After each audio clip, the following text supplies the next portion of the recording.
to trying to find what happened to the blacksmith shipment from Liberty, or the blacksmith from Liberty was expecting a shipment from Idaria, and gave us the name of Emil. And so we looked for information about Emil, and we were directed to this mining camp that they ran. And on investigation, we found that they were running the camp with slave labor, and immediately tried to recruit us. So Recruit, yeah. So we had to defend ourselves, and it was a pretty extreme fight. But we came out slightly better than the other guys, though I don't know how many more rounds we can go. Did I miss anything? I don't think so. Yeah. I mean, you can at least figure that Emil was the person you just killed. Specifically beheaded, I suppose, is the key word for it. Oh, yeah. I guess we never did get a name. I was sure that when I came in to ask for Emil, that the person was responding as if they were Emil, though I don't remember an actual acknowledgement. Yeah, she's Emil. Yeah, no, you probably figure that's exactly who she is. Yep. Okay. What else? Oh yeah, also in Idaria, the leaders, there's a town crier saying that they were looking for someone with orange eyes. I don't exist. So they're aware that whatever that event was with the gym that happened to Sanura, they're aware that happened to somebody, and they're looking for whoever has it. All right, so some other kind of clarifications I can throw out there. One, Severin stopped by and visited you twice, once in Idaria and once outside of Idaria. One, the first time to give you back Rosie, and the second time to give Sanura a pair of effectively sunglasses goggles. Flippy flaps. Yeah, that has like little flips on them to help cover the eyes. And what else was there? Also, while you were staying at the inn, our local druid got a vision from a certain god who offered him a lot of power in exchange for effectively his soul and his servitude, and we now have a blood hunter instead of a druid. That's important. Mm-hmm. And we're retconning a couple small things. One, he's been a blood hunter this whole day. All right, that's kind of the big one. So since he was a blood hunter the whole day, kind of since you woke up, I'm gonna say that the drow that he swallowed previously was not actually swallowed and just is dead to a slash wound. You didn't drink the blood or anything? No. He was just a blood hunter the whole day. Yeah. So, yeah, that's where you all are currently. So, at the moment, you're inside this mine. Another small retcon. Rosie's been here the whole time. Look, there she is. Haha. All right. Because I forgot she was following you, and I never had her token in there. But she's just been kind of like standing out outside while this all went down. So just letting you know she's still outside. Okay. But other than that, you're all inside this cave, surrounded by 4 dead drow, as well as a bunch of non-token miners with slave collars on them, just kind of chipping away at rock. Kind of scared because they hear a lot of noise and battling going on around them, but they can't see it because it's dark. I mean, some of us don't have dark vision, though. How were they able to fight? Don't you shoot me. You see, that was a good old, I forgot to enforce dark vision, so I'm going to ignore that. Okay. That's all I gotta say. I just forgot he didn't have dark vision, so I forgot to tell him, like, oh, you need a torch. So we're just gonna ignore that. I'm pretty sure I had a torch on me anyway. Alright, then yeah, sure, you had the torch. Do you still have the torch? Oh yeah, plus I've got a light spell that I can use like at any point. It's a cantrip. Ah, cool. Yeah. Alright, then, yeah, the miners, they can see you. Okay. Well, I think we need to talk about whether or not it is safe for us to continue given our current level of health and resources, or if we need to go recoup and then come back. But these miners here are, I mean, is it our responsibility to make sure they're safe? No, you don't have to do anything about the miners. Well, I mean, I'm not asking you. Oh, okay, that's fair. Sorry. I'm gonna go with what God just. No, we're not responsible. Which god is it? Is it Zale? Oh, definitely. Nudge. Yeah, there's nothing humble about that. God named Alan. Nudge. Nudge. That's like 2 steps forward from blasphemy. Sonura, you notice that Rosie has now walked into the cave and she's kind of nudging you on your leg currently. Yes, Rose. More inside. More people are inside? I saw them. More bad guys? And then she nods. I saw them too. Hey, can you find a good spot to hide? Maybe another tunnel or cave to tuck away in until we come back? She's gonna kind of look around, and she'll just kind of walk back out. Okay, bye. All right.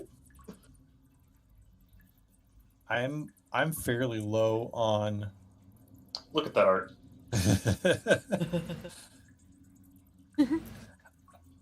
I'm fairly low on available spells. I do have enough for a moderate encounter, but not one as difficult as the one we just did. And I definitely need some healing before, if we're going to continue further inside. How is everybody else doing?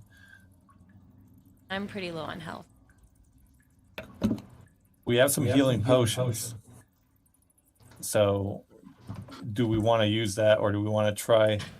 I guess I'm trying to assess if we go back and long rest, then it's going to be obvious to the other people, to the other drow in this cave, that something happened to their leader. Short rest isn't going to help us very much. So healing potions seem like the best option. Oh, thanks. Thanks for that.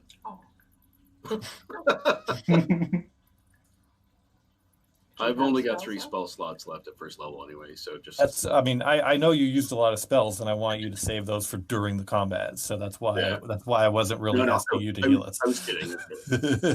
Shut up, heal bot. Oh, sorry. I was about to say, didn't you use almost all of them? I know that I used all of my 2nd level spells, but I didn't think I used all of them, because... let me see, because I'm pretty sure, when was the last time we did like a full rest? You cast Healing Word a lot. I know that. At like level 2, right? You healed me twice. We did a full rest before we came here, so this was the only encounter after our full rest. You just need to count what we did during this encounter. Yeah, and the reason I was using Healing Word is because it's got range, so... Don't have to touch. Yeah. So it's up to you. Yeah, you did use all your level 2s. That's what you're doing. Yeah. So like all of my 3 level 2s. Yeah. I think I've got three of my first slot spells, but right, that doesn't leave a slot at adversity. I mean, correct me if I'm wrong. I mean, up to you if you want to continue or not. Well, what does the team say?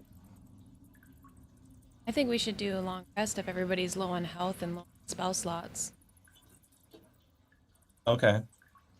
I'm about 50-50 either way. I am nervous to go in without a long rest, but if other people are gung-ho about it, I'll support the party. It sounds like we'd rather be cautious, though. Then the question becomes... Maybe just out in the hall. That, you know what? That's not a bad idea, because that would run the risk of being interrupted during our long rest, but then that would resolve anyway. It's sort of it's that's sort of the middle ground, isn't it? If the enemies find us during our long rest, then it's the same as if we ran in there right now. But if we get to do our long rest, then we can go get them. Out in the hallway, like The passages, yeah. Can anybody do like a recon to see like do we know how far away they are going to be from us? Can we like hide the bodies, put them in tents or whatever? Well, there's also the question of what to do with these slaves. I don't know. We don't even know if the slave collars are magical in nature, forcing them to continue to work. Obviously, they're still working because maybe they're still afraid of whoever's left, or they're compelled to. And are we going to do something about that? Yeah, that's a good question. how close are these miners with the collars? Oh, they're kind of all around you. Mostly kind of. Like how far I'd away say though? Are they like 10 many? feet away? Like 30 feet away? Kind of like Many along are- this wall around here. There's like some here. I would say in terms of how many, probably There's like some over there. between 7 and 10. Yeah, there's some over there. Yep. Okay. Wow.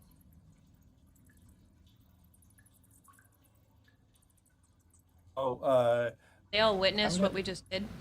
Yep. None of them. They all cared? saw it.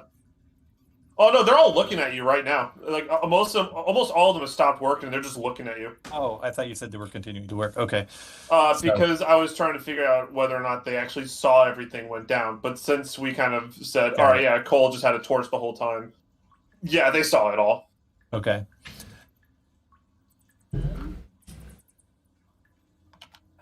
I'm gonna go pick up the collar that one guy was gonna try to put on me and inspect it. I don't have detect magic or anything, but I'm gonna see if I can I use a is there like a Shit. spellcraft? It's fine. Arcana. Can I use Arcana to see if it looks like a Yeah, magic item? you absolutely may. Go for it. Yeah, this is definitely a magical item. You kind of look at this collar, not only this one, but the rest of the collars on all of the slaves, and they're glowing with this faint blue light, and there's kind of runes that are carved into the collar on the outside. But you can't make out what the runes actually mean, but you Right. probably figure that whatever these do is a really solid way to discipline whoever has the collar on them. And you also feel like these can be remote controlled, and they're not automatic. So there's a control somewhere. At least you feel like there has to be. Yeah. Well, I'm gonna start searching the rest of these drow, especially Emil, and see what we can find. Give me an investigation check.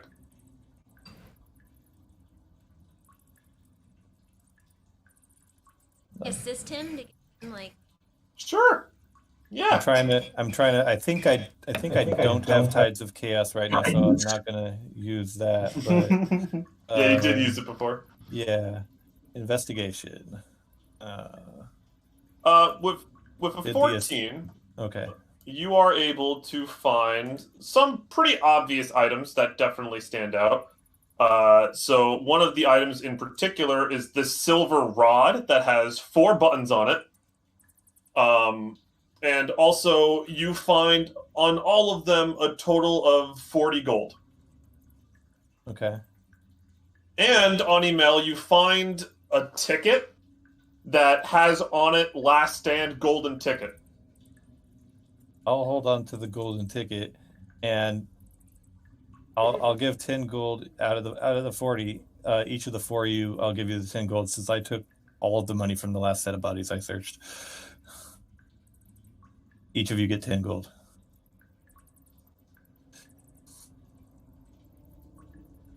I mean, since I'm the one searching the bodies, I'm trying to distribute things evenly. Well, you're being very kind.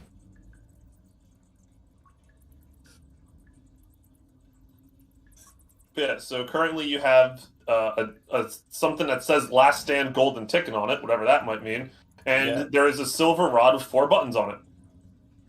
Okay. Press a button. Yeah. I feel like this is the remote for the collars, and I don't want to start torturing people that I haven't even met yet. But what if it unlocks it? Okay, maybe one of these guys will know. Let's ask. I turn to one of the nearby miners, and do you have the rod out? Yeah, I'm holding it in my hand, and I say, "Hi, are you familiar with this object?" And then as you turn towards him with the rod in your hand, kind of pointing at him, he kind of just recoils, like, "No, please, no!" and just like cowering in fear. I'm not trying to hurt you. I'm trying. I don't want to push any of these buttons because I don't want to hurt you. Is there a way this can be used to remove your collar? I don't know. Just don't hit anything, please. Okay, I won't. Let's see. I'm gonna hand the rod to Cole, and then approach the miner and ask him if I can inspect his collar to see if I can open it. Okay. So you hand the rod over to Cole, and you kind of get close to the miner. He's still visibly shaking out of fear, but he's not really resisting or anything, so you just kind of start looking at the collar.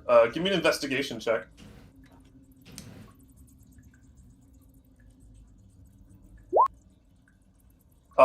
With that investigation check, you'd effectively know that there's no visible way to take the thing off, at least by physical means. So you probably figured the only way to do it is with whatever remote control that you found. All right.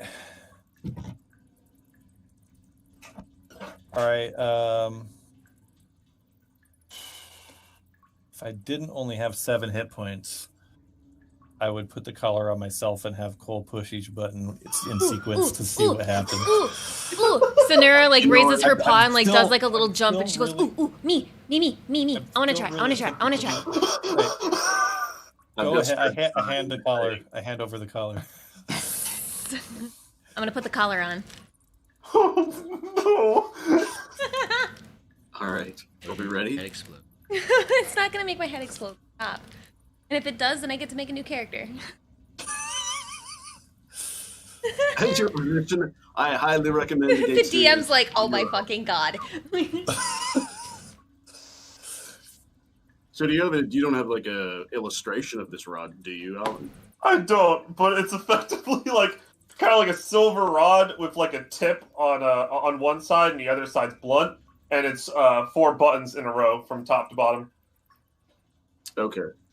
Stop. And there's no other marking besides that. There's no other markings on there except for like some runes that you can't really make out.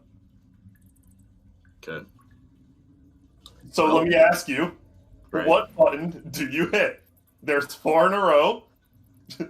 There you go, from top to bottom, or bottom to top, depending on your perspective. Which one do you hit? Well, you know what? I'm gonna guess. I'm gonna deductively figure this out. I'm gonna say that either the first one. I also want to say this, right? Sonura put the collar around her neck. It is closed around her neck, but it's not glowing like the other collars. Not glowing. It is not glowing. Guys, I don't think it's working. Well, one of the buttons might activate it, so maybe that. Yeah. Try a button. All right. So as I was saying, Curiosity, guys. I'm a cat.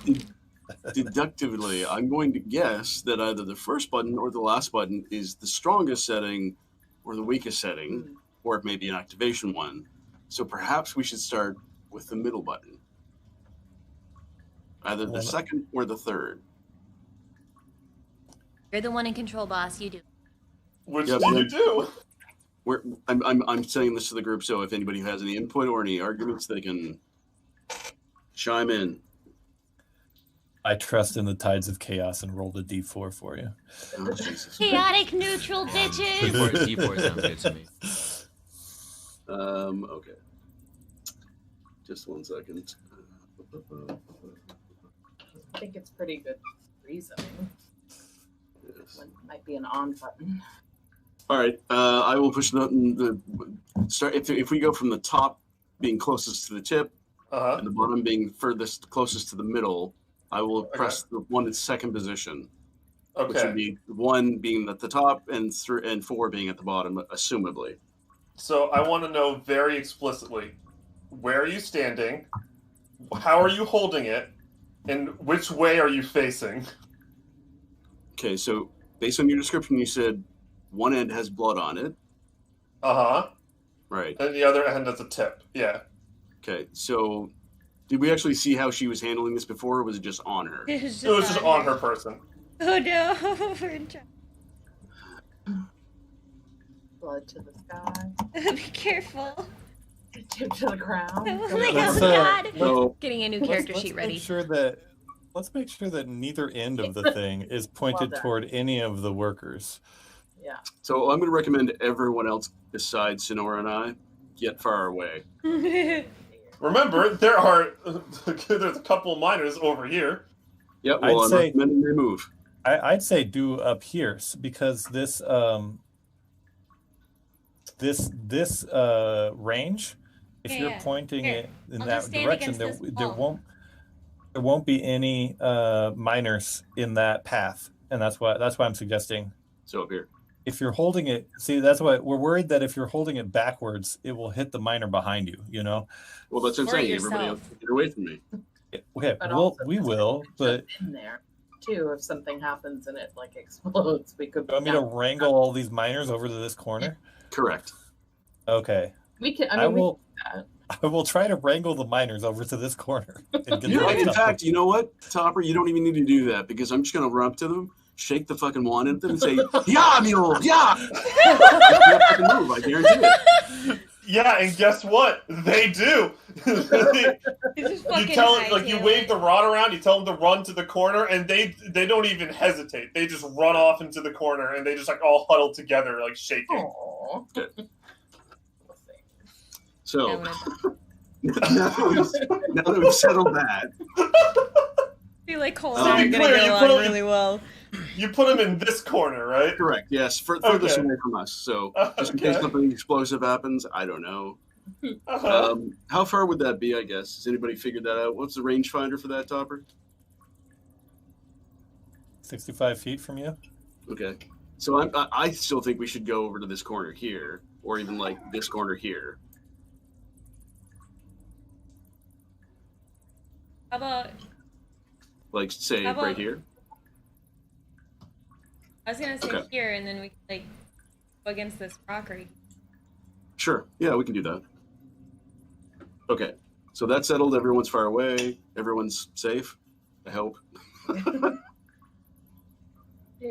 Okay, so tell me exactly how you're holding this thing. Okay, so what I'm going to do is I'm going to take this, this rod. I'm going to hold it out in front of me, so it's actually pointing out, kind of like a quarterstaff, but a really, really short one. All right, so the tip is pointing outwards. So for instance, rather than going sky ground, it's going to go east west in front of me. Okay. You follow? Yeah. So my arm is stretched out fully. Okay. And it's basically like my fist is out fully. I'm holding on to the stick. One end should be pointing to the left. One end should be pointing to the right, but it's not necessarily directed against anybody in particular. You're not pointing it like a wand or a remote control. You're holding Correct. it. You're holding it like you're about to do a mic drop. Right. Oh, like parallel. Exactly. Like a mic drop. So it's pointing this way and this way. Correct. Yep. You got it. All right. So what button are you hitting? Well, again, based on the numbers being the tip being 1 and the bottom, the one close to the center being 4, we'll use that. I will press number 2. All right, you press number 2, and it it clicks, and then it glows blue for a second, and then immediately dissipates. But it doesn't seem like anything happened. Okay, so let's try number 3. So I want to describe this one real quick.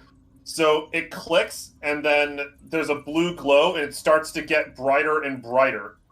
Okay. Do you continue to hold it down? No, I'll let it go. Okay. I think I have an idea what's going on here. So let's click number 1 Okay. Nothing happens. and number 4. Same thing as before, except the glow increase is slower. Oh, okay. Do you release? Oh yeah, I'll release it. Okay. So at this point, I'm going to point the bloody end towards Sonora and I ask her, "Are you ready?" Bring it on. All right. So let's try button 1. So yeah, it's quick flash of blue light on the thing, does nothing. Okay, I'll change position and do number 1 again, but this time it won't be the bloody end. It'll be the button side that points towards her. Okay, so the non-pointy side. Right. Okay, you do it, does nothing. Okay. Ooh, this is like those fun games that people play. Do another, do another. Fun I mean, like game. Russian roulette. Is the collar still loose on her neck? Yeah, no, she Okay. it's not glowing yet. She can still easily take it off and put it back on. Okay. And we said which ones were the glowing ones? The 2 middle ones, or yeah. Well, 2, hold on. 3? No. So Oh, 4. 1 and 2 is click fast glow. Number 3 is it Steady starts to increase. increase in brightness, and then 4 is a slow increase. Okay. All right. So what happens if I'll take the rod and I'll tap it against the collar, Oh, not pressing any buttons. Does nothing. Oh, okay. Well, that was worth a try. I like the scientific process going on here. I like being So- the guinea pig. You might not want to say that. For now. Saying that as me, not as Sonora. I'm her healer. It's fine. I've got my physician with me. I'll be okay. These haven't been clinically proven yet, so just How Just else warning. are we supposed to get FDA Trust me, approved? I'm a doctor. yeah, exactly. Describe again what the collar looks like. The collar is kind of so what it is, it's kind of like a stone collar. No, it's not stone. It's like, in fact, it is iron or lead. Okay. And it's kind of thick. It's kind of like a 1-inch diameter cube that goes around a circle, but kind of both the top and bottom. There's like a little kind of. How can I explain it? Have you ever seen the movie The Wild Wild West with like Will Smith? Yep. You know, remember like those weird collars that they had on him or something like that? Yep. Yeah. Those parts that like stick out, it doesn't stick out nearly that far. It's only like an inch out. Okay. That's the best way I can describe it. Let me see if I can actually like find the picture. All right. Yeah. Yeah. So it's effectively kind of like a very sturdy like iron collar, and there's a little part that sticks out on both the top and bottom, but it's only by like an inch.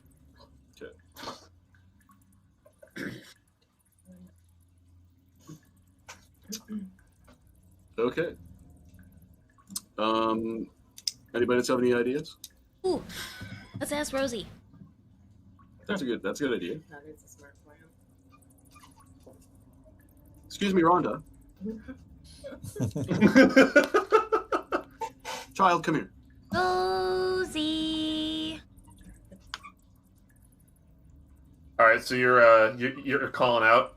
We're back in here. Yeah. It takes a little bit, but eventually she does come back in, walk up. Yes? Rosie, we have a couple questions for you. Over here. She follows you. I need you to answer any of the questions that Mr. Cole over here has for you, okay? And she kind of now just like looks up at you with blank eyes, Cole. Okay. Do you know how this works? And I point to the device. She reaches out her hand. Okay, I hand it to her. And she just kind of shrugs and then just kind of pushes a button, seemingly at random. Oh, good. She pushes like the number 2 one and it doesn't do anything. She kind of keeps looking at it. Okay. Pushes number 1, doesn't do anything. She pushes number 3 briefly and it kind of starts to glow. And she pushes it again, kind of holding it down a little bit longer, but then lets go. You gonna stop her? Yeah. I'll just Nope, ask I'm her totally kindly fascinated. to pass it over. I'm gonna check out the miners. Are they being affected by any of this? No, they don't really seem to be affected by any of this. Okay. Okay, so child, please, it's not a toy. Just hand it back, please. She shrugs and just hands it back to you. Thank you. Okay, so Do the miners know anything about it? I mean, I know they're afraid of it. that's not a bad idea. Okay, so yeah, let's ask the miners. I'll do it so that we don't bring the thing over there. Sure. I go over to the miners and I ask them if any of them know how to operate the silver wand that everyone is afraid of. So a lot of them are scared, but there is one miner in particular that's kind of well, I'll talk, I guess. There's 4 buttons on it. I don't know which button does what, but I know that those can kill us because they've killed people with them before. So if you could do us a favor and stay away from those in particular, that'd be great.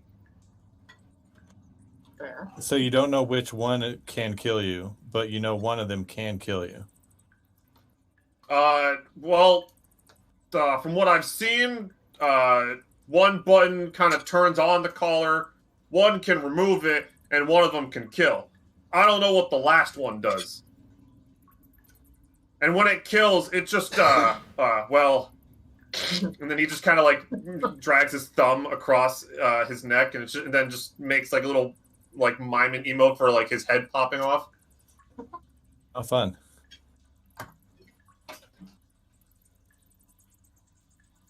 Well, do you guys know if there's more than one, or does Emil have the only wand? That I can't tell you. I don't know. The only one I've ever seen is on her. Okay. All right, guys. Let's go back to town and get this like formally identified, do our long rest, and then come back. we're gonna take the miners with us. Yeah, let's offer to take them with us if they want to come. What do you guys think? I take the collar off and I shrug. I get.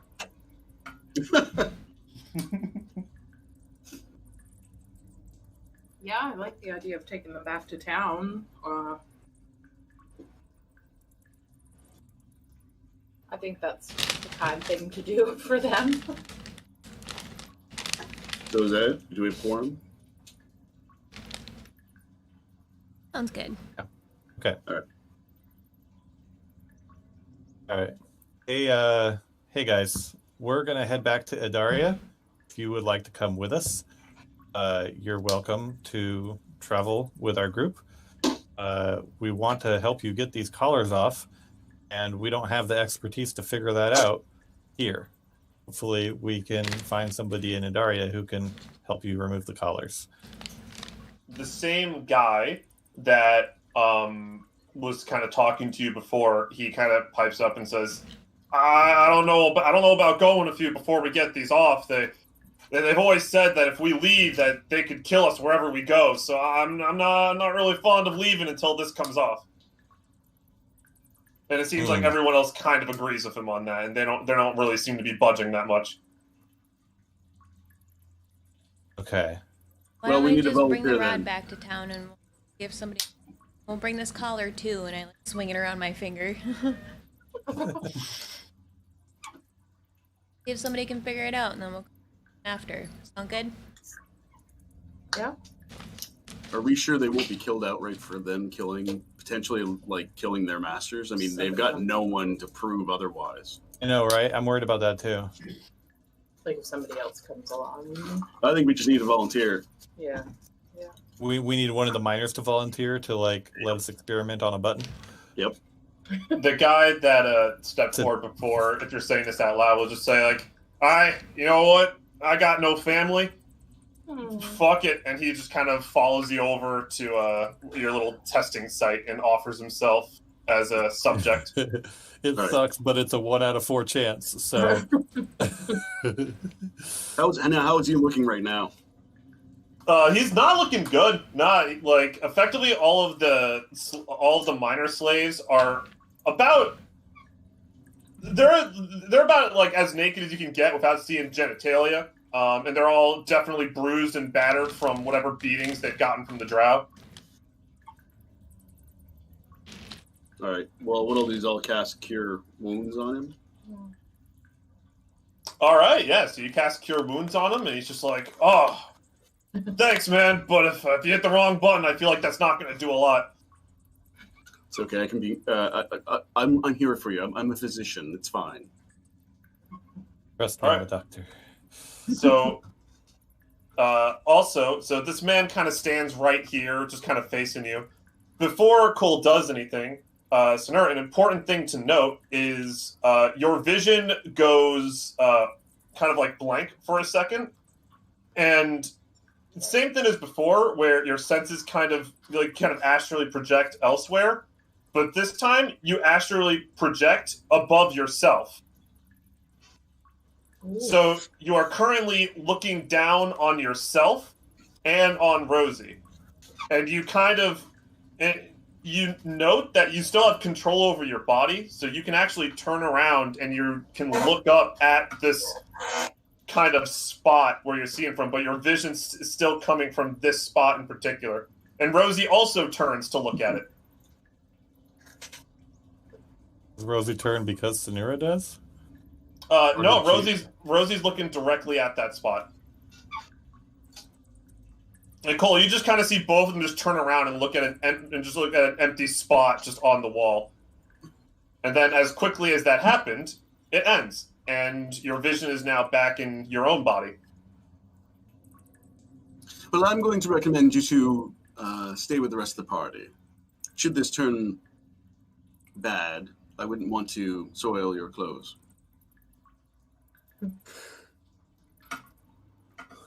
Yeah.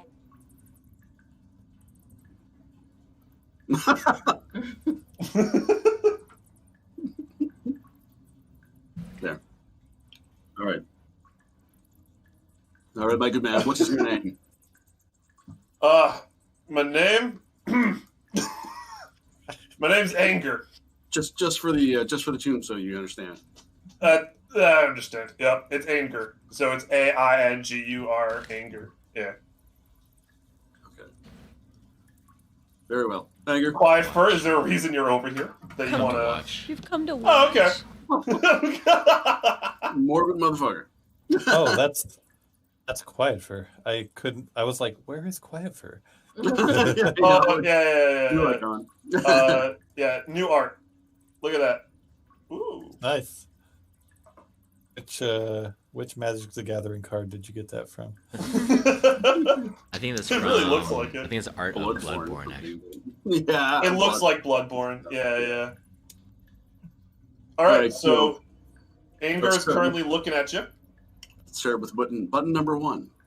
Button number 1. The moment you hit button number 1, you hear a click, the light blinks, and the collar falls off of him. Perfect. Woo! Problem solved. That's all we care about. So we started taking the collar off every single one of the miners.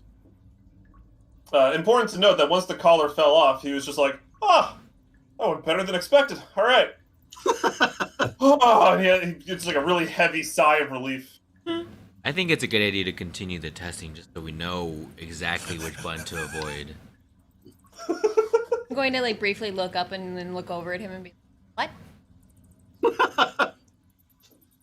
Well, it's better to know than not know. Glad I trusted Cole with this. Well, specifically, if you said that out loud, Anger is going to be like, nope, not putting that back on. Bye. And then he just turns around and immediately starts walking towards the exit. And if no one stops him, he's gone. He's just gone. See you later, buddy. It's fine. Thanks for being our test puppet.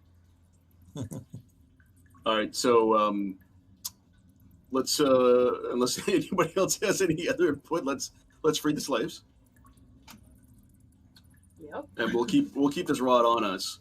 And maybe I'm gonna collect the collars so we can have a matching set. Sure. They're very in this It's gonna year. be really fun. Oh, I think it'll be fun to put some on some drow later. Yeah.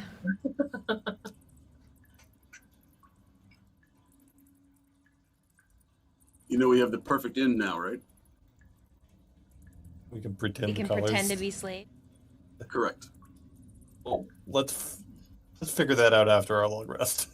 Fair enough. So I'm pretty sure someone can. I'm pretty sure Quiet Fur can disguise self. Can he not? I can. Oh, cannot. okay. Is that what? Sorry, I knew somebody could. Sweet. All right. So Thinking about disguising myself as Emil. I mean, I also have a disguise kit. I could just make us look like general slaves. You don't have to look like a specific person like Disguise Self does. well, I was thinking more so about the drow, less about the slaves. I mean, I'm sure they don't give a shit who's a slave and who's not, but it'll be important if we actually have drow. One of surrounding. us can masquerade as a drow. Got it. Right. And then I could also cantrip the collars to glow because I don't think we want to actually activate them. That's probably the best. Let's go back to town though. Let's take care of that first. Sure. No. Agreed.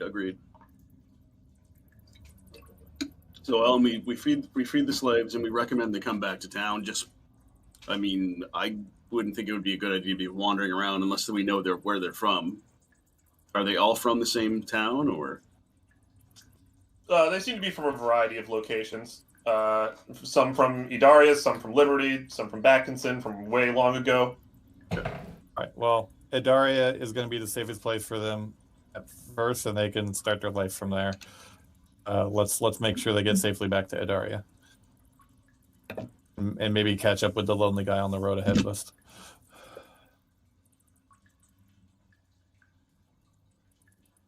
Okay, so do y'all leave?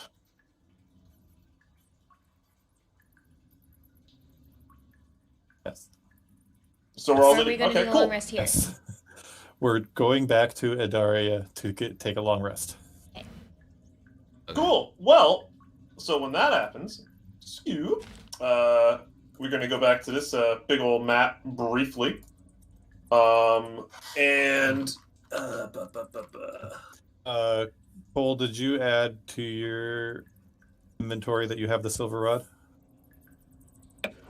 Sure did. Okay. And how many collars did I collect? you have about 8 now. Slave collars. All right, so I would say you're all kind of traveling together. Quifer, can you drag in your new art for me so I can get rid of your previous self, your filthy Zane worshipping self? I still see the cave network. Oh, I forgot to move you all over. My apologies. Have you all moved over? Yeah. I'm trying to find where on the map we are. Bottom left side, or just like Well, left side. I know that scrolling around the map is kind of weird sometimes. It is. Yeah, that's fair. Got it. I'm here.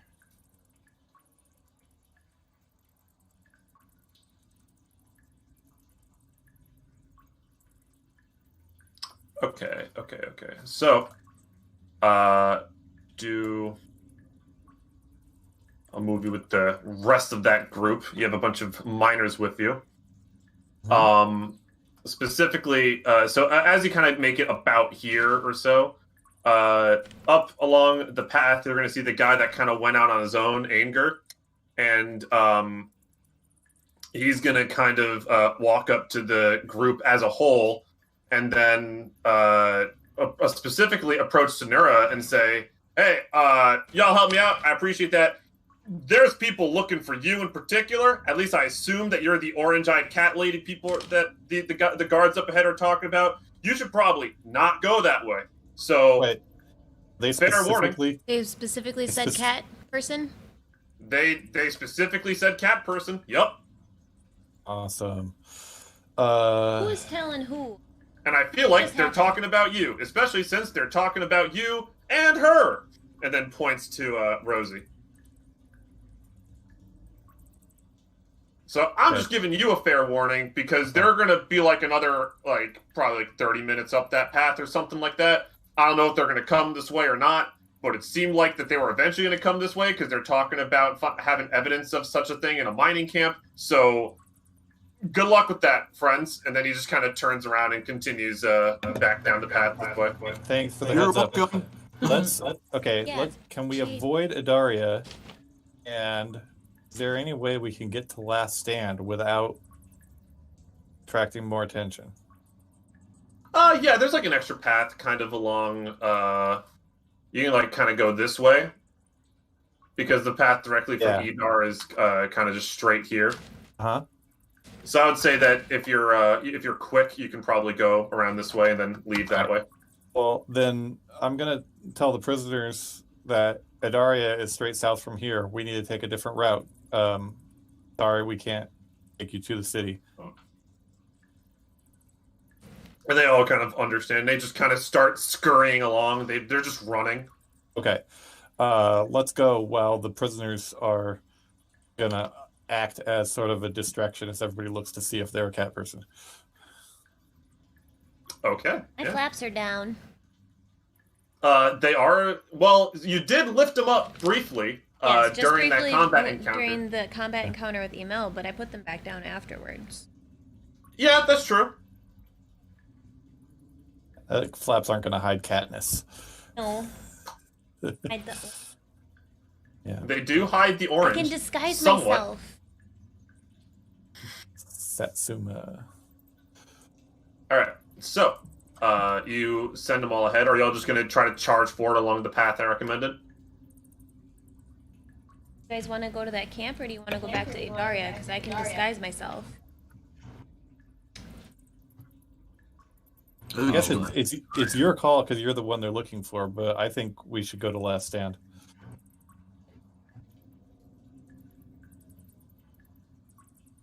Probably be safer. So Last Stand it is. Okay. Okay. So you kind of run around here, take a quick little sidebar. You hang out in this little alcove for a little bit, and eventually you do see kind of 3 or 4 guards just kind of walking pretty slowly past you this way. They're not really looking around too much. They're just kind of walking forward. You assume that those are the guards that Anger was telling you about. And once they pass, you consider it safe to continue. And if you guys are going to go to Last Stand, I will tell you that is about a day's trip to get there. If you would like to try to go that way. Alternative is to find a Sorry, what's up? side cave to do a long rest in off the highway. What do you guys want to do?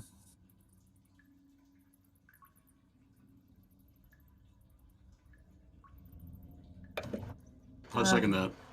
Yeah, I Traveling would with the just like miners. to say I have full hit points, so I can certainly. I don't know if we want to like do a keep watch type We style thing, but Definitely need to do a keep watch style thing. Thank you. I'm happy to take first watch if we want to do that here. Did you use any of your abilities though? I was just trying to look that up to see what I use. I don't need to rest, so I can. I'll have to keep track of them. Yeah.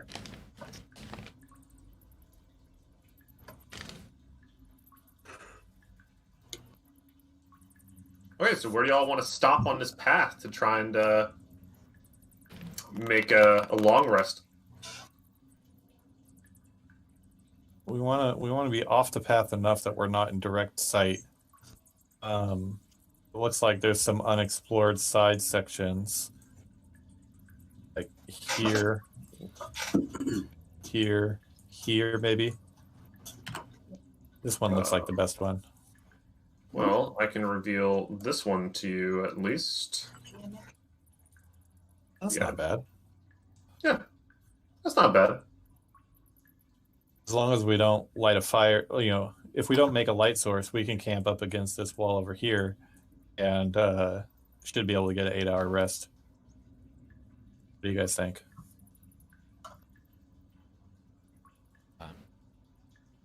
We could each squeeze into individual rosy tunnels and just sleep it off. Rosy tunnels.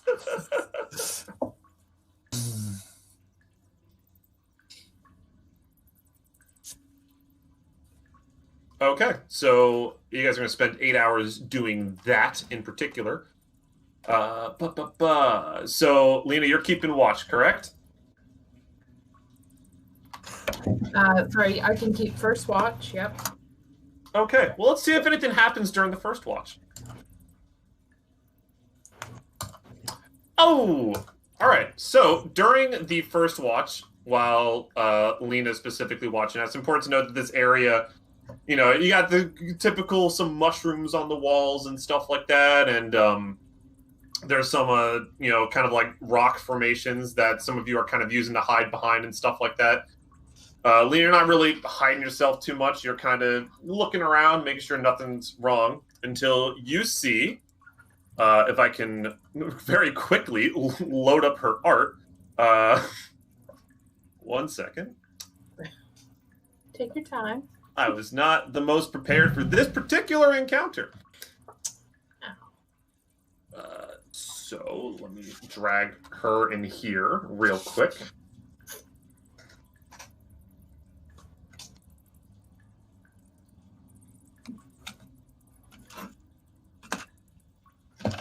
All right, so then as you're keeping watch, at a certain point, you kind of see this elven woman kind of come from the east. She's very young, looks to be like in kind of like her like teens-ish. I just realized she's not an elf, so I don't know why I used elven art for this. She's actually a human, so oops. I'll change that art later, but for now, she's human. She kind of just runs in this direction, kind of panicked. She sees you, and then just kind of runs almost directly up to you because you're kind of like leaning next to a rock. And then she's like, hide me! And then she just kind of hides on the other side of the rock. Okay. And then a couple... and then... and you don't even do anything. She just kind of takes a spot behind the rock. And you're just like, oh, okay, as long as you don't attack my friends, I don't care. And eventually you kind of see these 3 guys also come from the east. They kind of see you, and it's like, hey, did you see like this small human girl pass by? Yeah, she went up the path. Get her, boys! And then they just, you know, run right up the path and just kind of keep going. Perfect. And then as they leave, she kind of comes out behind the rock. Ah, thank you. Appreciate it. That could have gone bad. Didn't. You're welcome. Are you okay? I might have upset them a little bit, but, you know, doing my thing. Okay. So, how you doing? I'm doing well. And maybe if we could just keep our voices a little quiet. My friends are trying to rest. Ah, yeah, I see. I hope you don't mind. I plan on kind of hanging out here for maybe another few more hours or something. You know, just in case they come back around. You know what I'm saying? And then she just kind of sits behind the rock again. Okay, perfect. That's no problem. So long as, you know, like I say, my friends are trying to rest. So long as you don't wake them up or disturb them, that's fine. That's fair. That's fair. Can I kind of like reposition myself, because you said there's some rocks and stuff there, so yeah, I reposition myself, or maybe you could move her strategically just so that I can see both her and the opening. And sure, yeah, like the rock that I was talking about. So the essentially it's kind of there's like a rock here, like a rock here. There's just like some rocks basically on the ground. It's just uneven ground. Yeah, it's just uneven ground. Yep. Perfect. And just like out of character, I just want to make sure that like she's not going to pickpocket anybody. Oh yeah. No, she's just like kind of leaning against the rock, you know, just sitting there. Perfect. Yep. Then I'm content to let her stay with us, and while everybody's resting, like I say. So she's kind of just sitting there. There's a little bit of awkward silence between the two of you, and she's like, "So, where are you from?" Well, I'm sort of from all over, really. Oh, yeah, Idarian, that's me. She's like, kind of like looks out above the rock again, looks around, sits back down. Nan? Yeah. Do you have one? Yeah. You can call me Lena. Oh, hey, my name's Mina. Rhymes. Fun. That's fun. And where did you say you're from, Mina? Idaria. Okay. Still like a little panic, like kind of looking over the rock. I'm keeping an eye out. I hear better when it's quiet. I can hear further, so you're okay to stay here with us, but maybe we'll just sit and be quiet for a little while.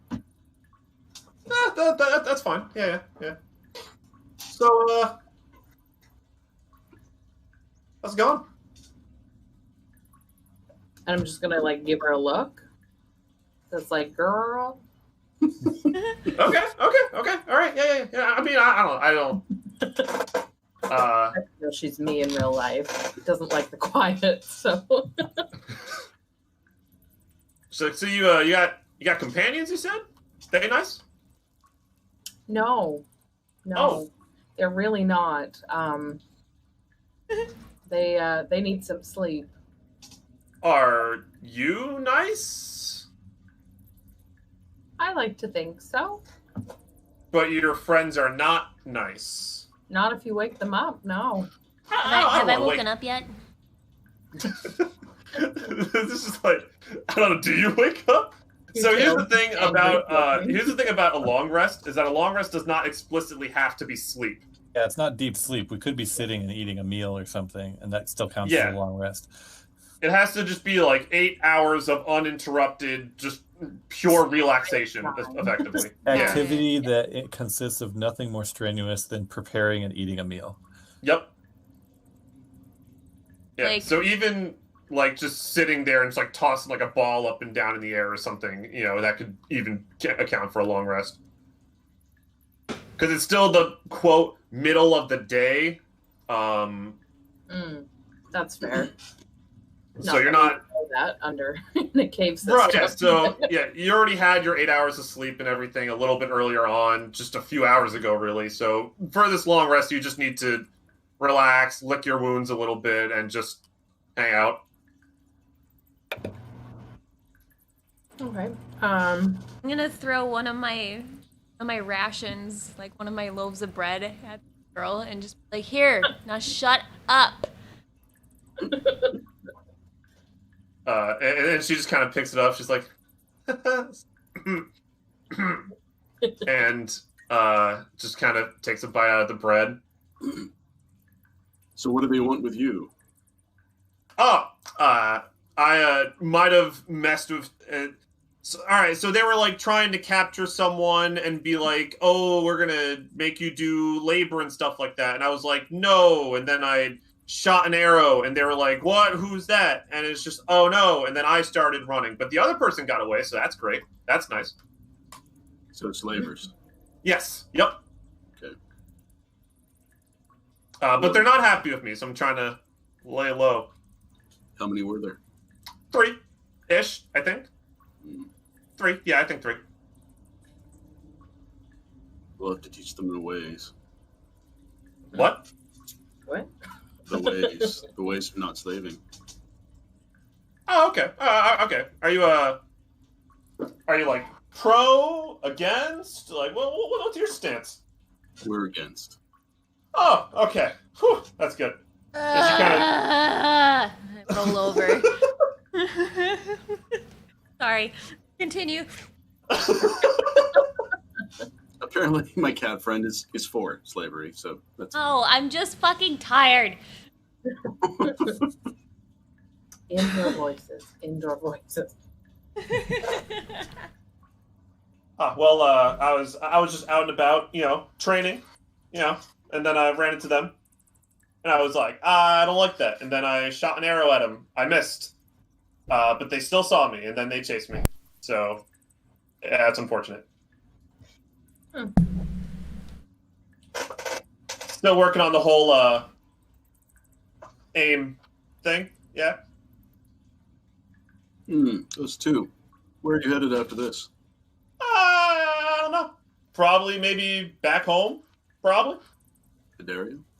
Yeah. Maybe. I don't know. I might have to stay away from there for a little bit. My 18th birthday is soon, and I know that there's going to be some people after me, so gotta be careful of that. I'm sorry, what does that mean?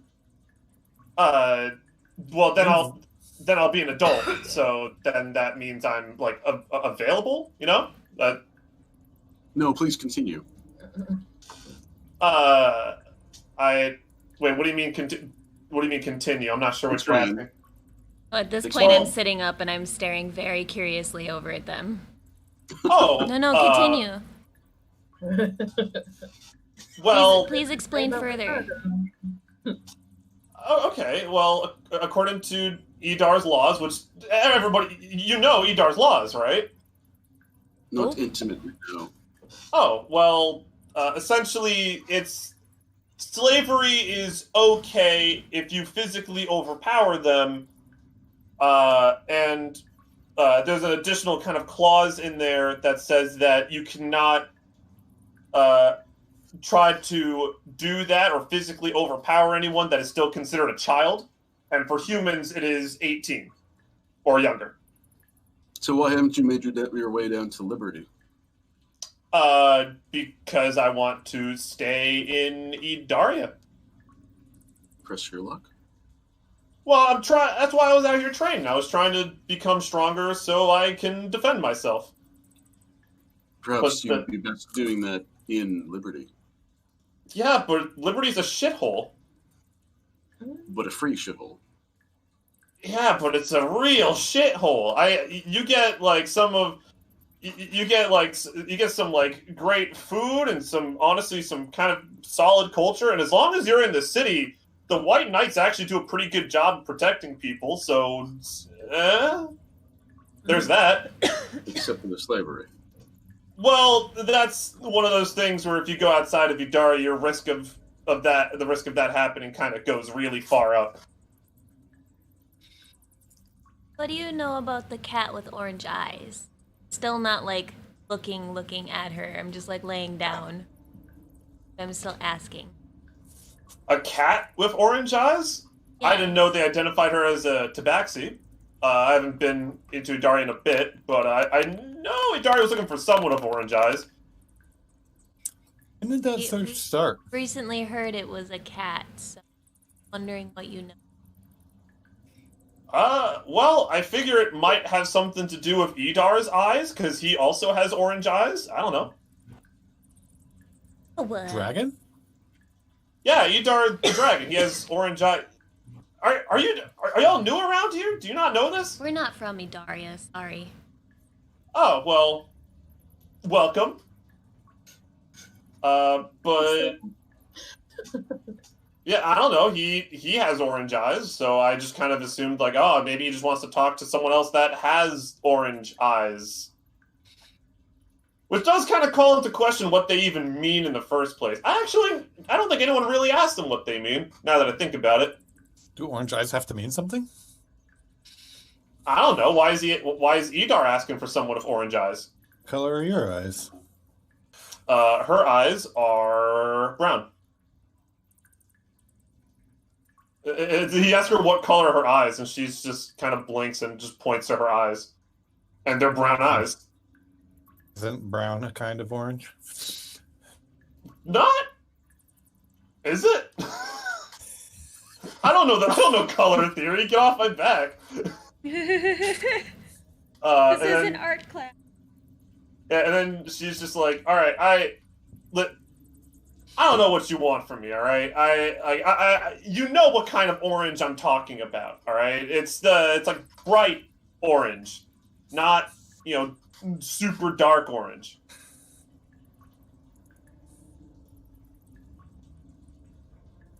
Why'd you ask?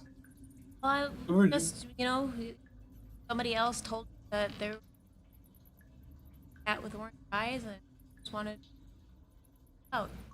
Oh, they're spending a lot of energy on the search. It just seems kind of important, and we wanted to know more about why this person was so important. Yeah, now I think about it, the only other like being with orange eyes that people really know about other than Edar is that little girl, and then she kind of looks around. Yeah, that wait. Why is she here? She's our pet. Not much of a pet. Mascot? I wouldn't say much of a mask. I mean, she's the only other person with orange eyes. That's a thing, at least that I'm aware of. Even then, it's like sometimes. I'm gonna say Rosie doesn't have orange eyes right now, though. It's just when she specifically when a thing to note is that when you kind of saw yourself from above, her eyes were orange at the time.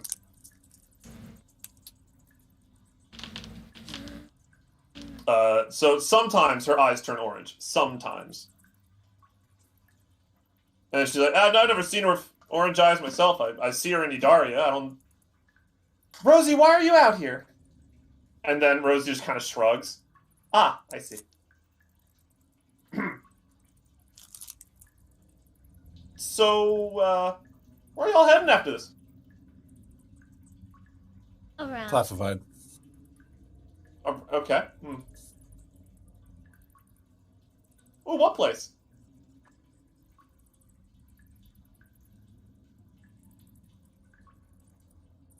Are you talking in character? No. Oh, okay. I'm confused.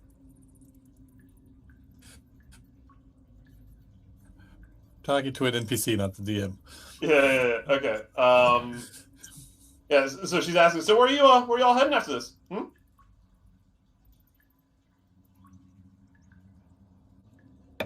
Yep. Ah!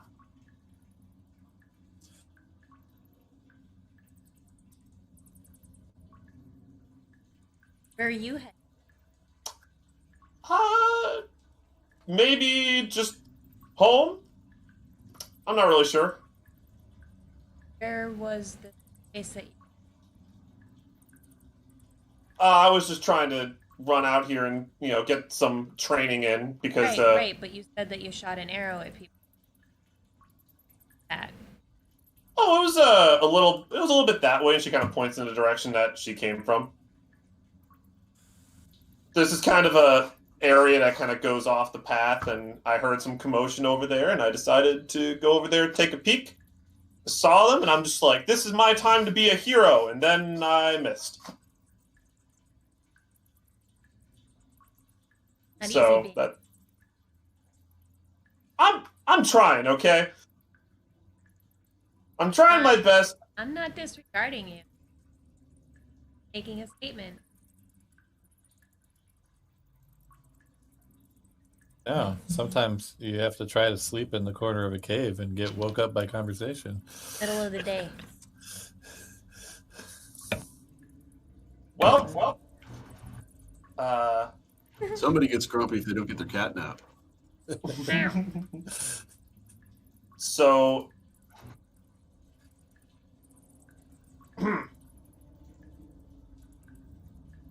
So where'd y'all say you were going? I'm just bored, honestly. Is there any other business that you could be to do? No, I don't really have any family or anything, so I'm just hanging out, trying to train, so that way on my 18th birthday I don't get yoinked. So Yoinked by who? Slavers. She's trying to improve her combat ability so she can defend herself on her birthday. Well, specifically, I'm trying to train so that way one particular person doesn't try to go after me. He's okay. It's a long story, but his name is Sigma. All right. We used to date. All right, and then I left him for another guy, and he wasn't really happy. And when my boyfriend turned 18, he went after him, and now my boyfriend's currently being held captive.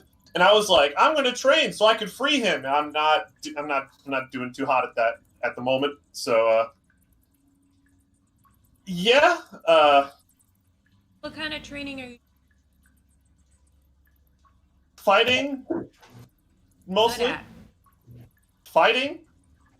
Are you She's good a at fighter. fighting? You're looking at her. She's a fighter. Okay. Yeah. I don't know if She's maybe got a she was like a sword and- spellcaster and she's like, I'm gonna use my fists. No. You kind of look at her. She has like a sword on her side, and she has like a bow and arrow on her back and stuff like that. He's a Pokemon master. Well, you're planning on taking them on. I gotta try. I'm not just gonna let him, be owned. I feel like I kind of have to challenge him and So that hopefully you win. can do better than your. No. I mean, I don't know. I never had proper training, but I can't not try. Okay. Right? I don't know. Then she kind of like Have looks you thought off. about and then- looking for companions to aid you? That's an idea, but I don't really. I don't have any friends. Well, Be let's hope that. friends. Let's go. That have this. I mean, I suppose, yeah. And she kind of looks away, thinks for a second, looks back. Hey, now that you mention it, I don't suppose you got room for another? I don't know. Yes, no. We're And pretty. are you gonna adopt this human child? No. I I already don't. have a human child. Thank you.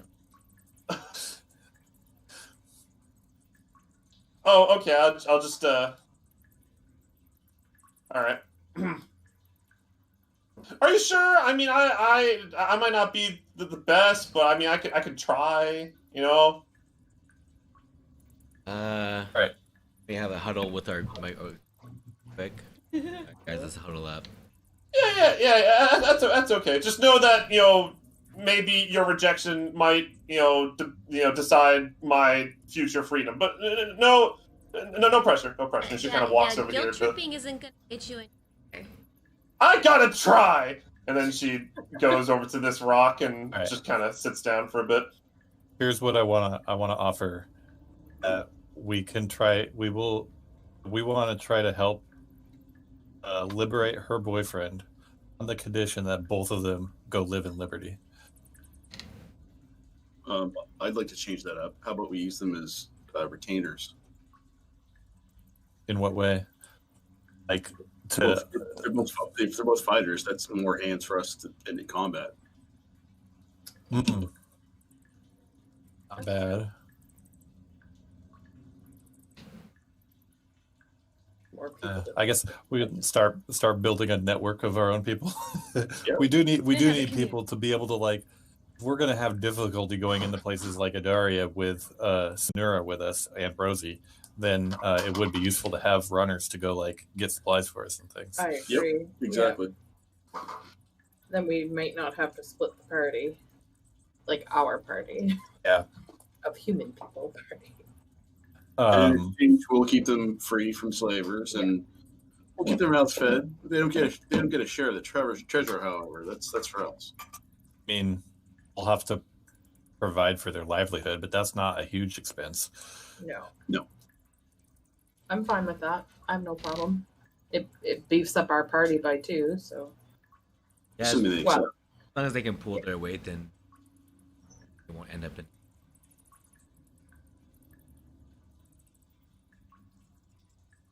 We also have to finish. We have to finish taking care of that mining camp, though. That's our first priority. Then Yeah. then we'll do this. and she can help us, hopefully. A little skeptical about that, but we'll see. We'll see. Fair. We'll see what she says she can do. But I Especially mean, after if she said she's she useless missed. to us, then Yeah. we'll cut her free.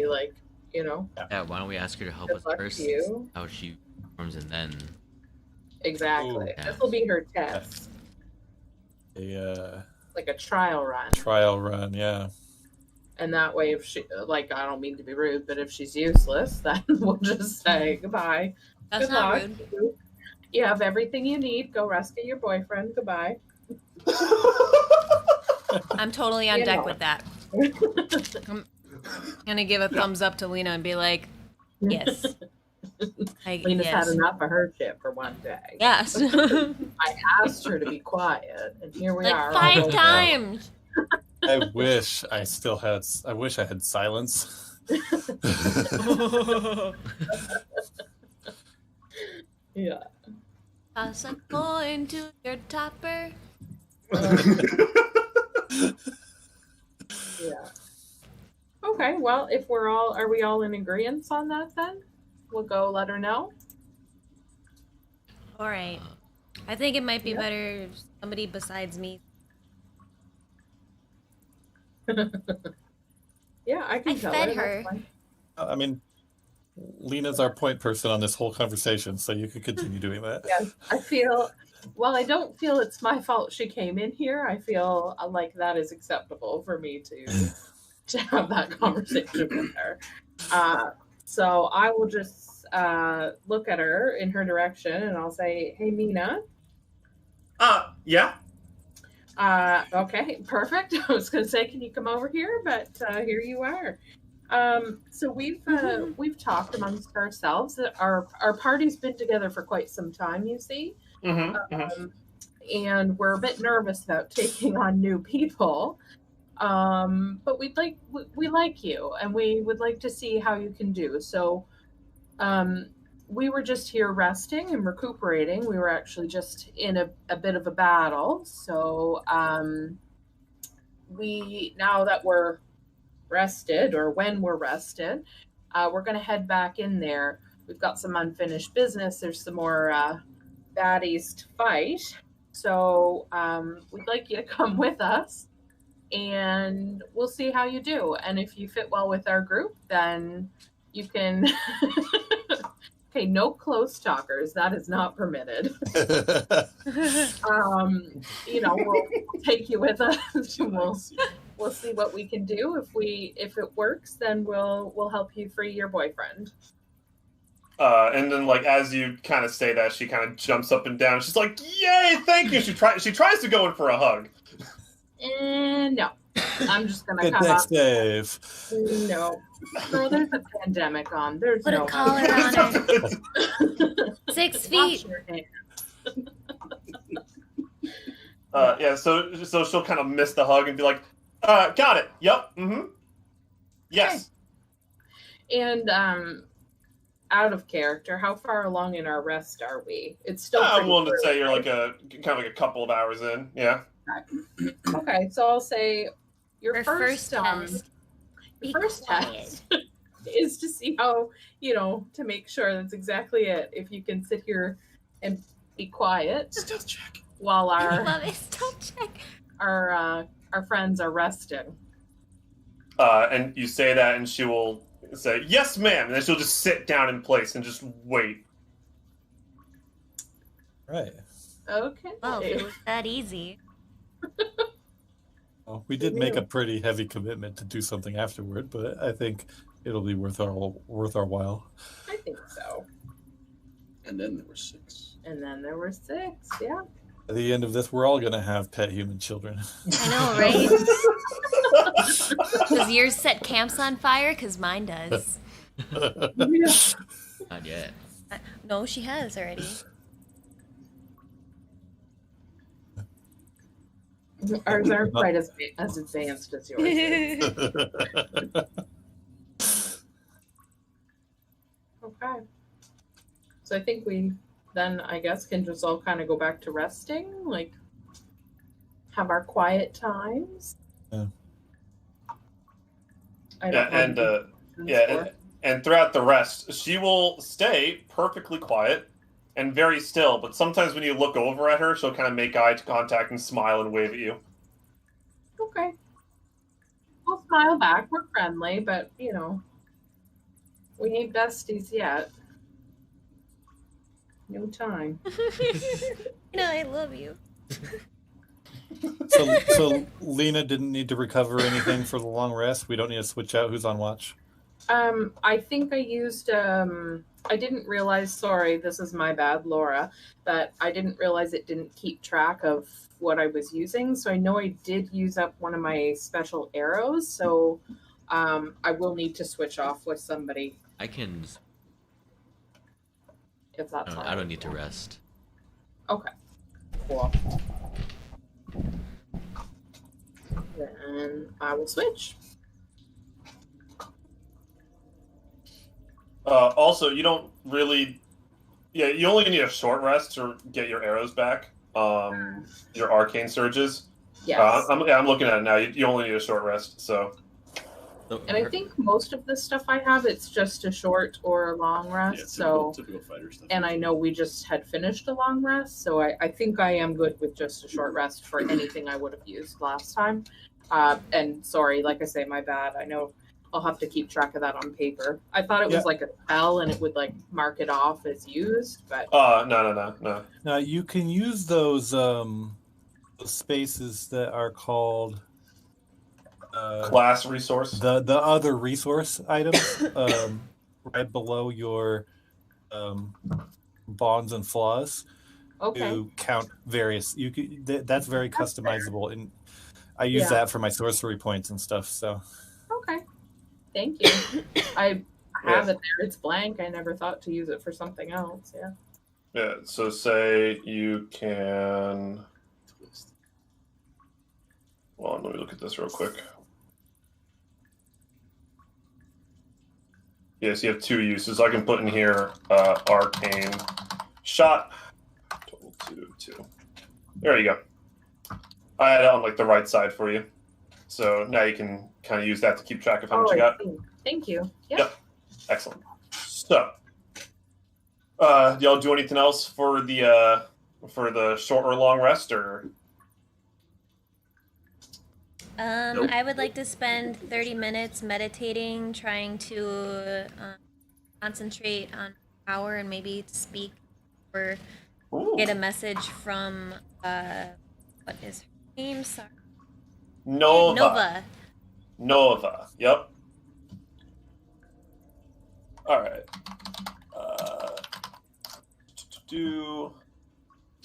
All right. So, what are you specifically doing? Are you gonna try to ask Nova something or anything like that? I'm just trying to see if I get like a message from her. I'm not gonna ask anything. I'm just gonna see if anything comes to me from her. But I am gonna like concentrate on the power to like see if like I can focus on it better or use it for a longer period of time, or maybe understand the astral projection part of it better, just to like understand what's happening to me more, I guess. Strengthen your bond. Yeah, thank you.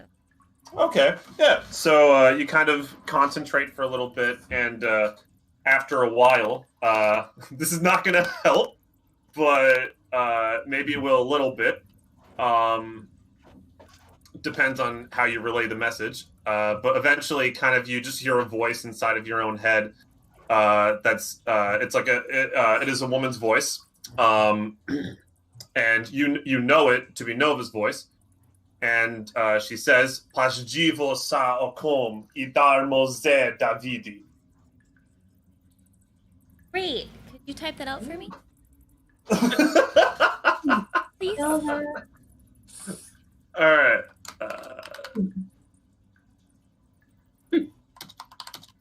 Also, I love that your name in the game format is actually God. Actually, because it God, just says like yep. actually God is typing, and I'm just like, oh my goodness. Is that a default, or did you customize that? I customized that. Nice. Yeah. She said that specifically, and you didn't really hear much else from her. Language that is? Nope. Not at all. And you probably figure it's because she was from a previous iteration of the planet, so it's probably a completely different language. Idar probably has the same meaning, though. You assume that Idar is talking about Idar, yeah.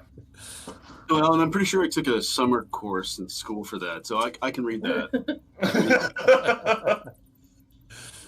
Super fluent. Le chien en le poubelle. The dog is in the garbage.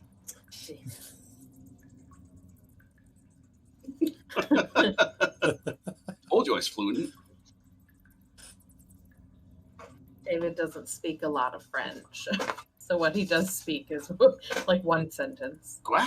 Quoi? Je suis un pamplemousse. I am a cucumber. Great. I know. Donde está la biblioteca? All right. So, anything you wanna do with that? It's a bit of a tough question. You have a Rosetta Stone with you. I guess like can my brain like decipher what it means? Can I like translate it some?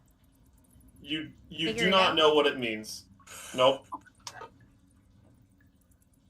Well, I'm pretty sure Eid are self-explanatory. Yeah, It's gonna be that's- like, we just established that. is our common language Draconic. Yep. draconic, please? Like, huh. After that, there is no response. Oh. That is the only message you get from her, and then you don't hear anything else from her. All right. Probably all I'm gonna or anything. I just wanted to spend time like what he said earlier, like just like bonding with it and to get stronger and understand how it affects me and how I can use it better. Okay. So do you tell anyone in your party about this? You're just keeping this to yourself? I guess when we wake up, I might ask. I'm gonna ask Rosie what that phrase means. Heard it before. All right, so you're just going to repeat it to her verbatim? As best I can, yeah. I probably might butcher some of these words because it's language I understand, but know what I mean. So you repeat it to her. You're able to repeat it well enough. You're missing some accent stuff, but you're able to get it. And she kind of thinks for a moment, and then she says, "Kakoi dar mose Davidi," and then she just kind of like just thinks for a second. Hey. And then You translate that to Draconic? so she's just like thinking for a little bit, and then she eventually kind of pipes up and says, don't use eyes. Edar can see." Oh. Uh-oh. That's not good. Does that mean those visions when you were seeing yourself, that was Edar watching you? Yeah. Shit. Ew, damn. Ew. Let me write this down. Hold on. I was like, oh my god, furious note taking. Curious. We just gouge her eyes out.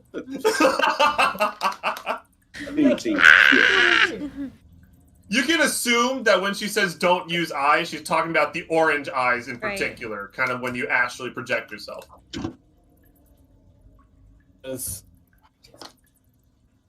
Oh, so she always has orange eyes, but she can also activate her orange eyes. Yep. Okay. She still cannot fully control it.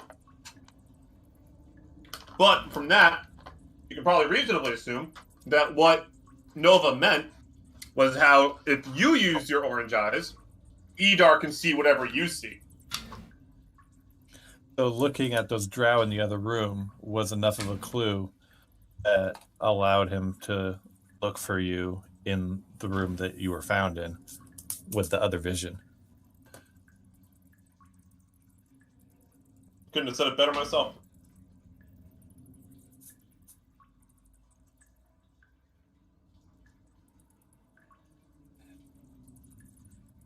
You So, guys can Much of continue as this much story, of a risk sorry. as that is.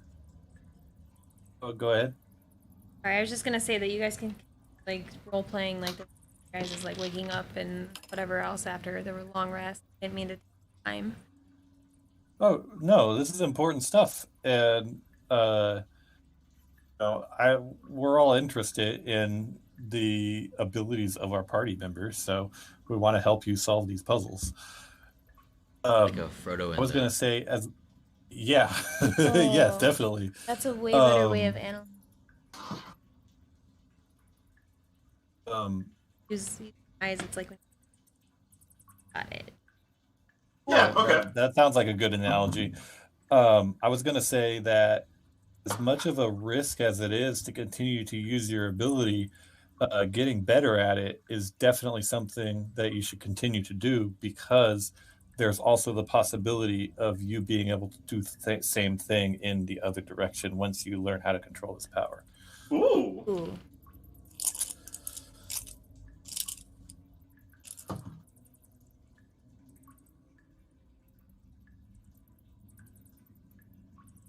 Anything else?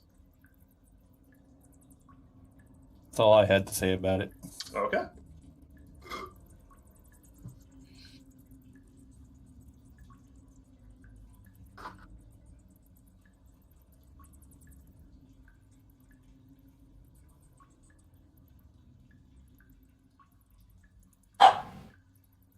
Anything else you want to ask Rosie? Because, fun fact, you haven't really talked to Rosie that much about really anything.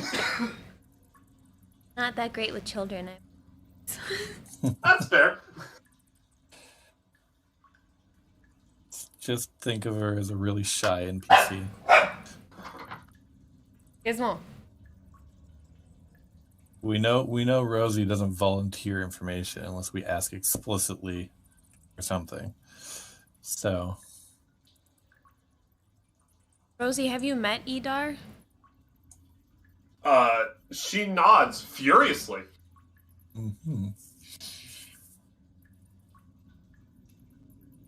Is it true that Idar has orange eyes like I have? We have. When you ask that, Candy in the background. yeah. Sorry. Yeah. All right. So when you ask that specifically, she will kind of look at you and say, "Idar stole Mom's eyes."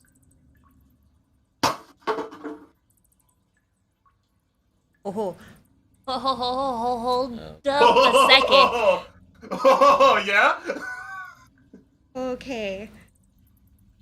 Opened up a whole new can of worms. Okay. Steal them back. Yes.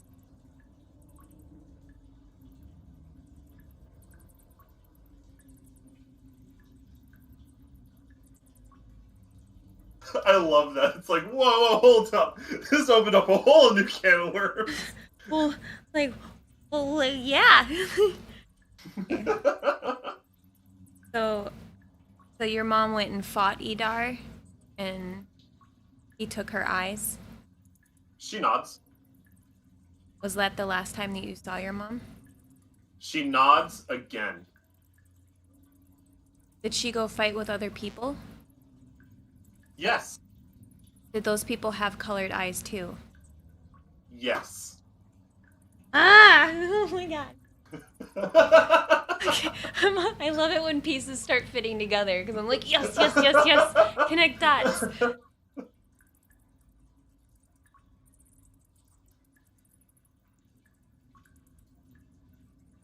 I'm going to, I don't know if I told, but Alan, you told the whole story about the different colored eyes and the color spectrum and stuff like that, right? I gave the whole speech. So Yeah. essentially, the idea that you are aware of is that there's 9 possible colors, right? Mm-hmm. And you have accepted the orange color, essentially, or at least it was given to you. And that makes your eyes bright orange. They do not illuminate. That's just kind of the way I describe the color. And you know that at least in your vision, you know that battle of 5 people that you saw, those are all like the mercenaries from like the creation myth of the world. And you know that at least Nova was one of them. I'm happy you're putting the pieces together. This is fun. Yeah, in her final fight, she was seen alongside basically like a party like ours, but everyone had colored eyes, different colors. Her with orange eyes, but blue and green and all these different colors, and they all went off to a final battle against a foe I couldn't see, and now I think that foe may as well have been Dar. I'm like telling the whole group this.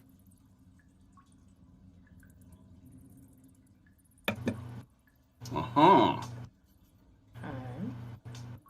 Whole group learned a thing about Rosie's history too, that she's older than our known history of the world, right? Yep. Okay.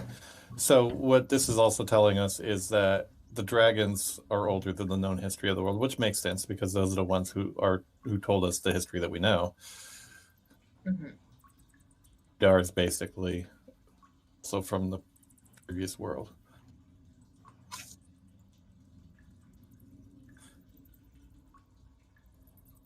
Just have to pull off a time heist.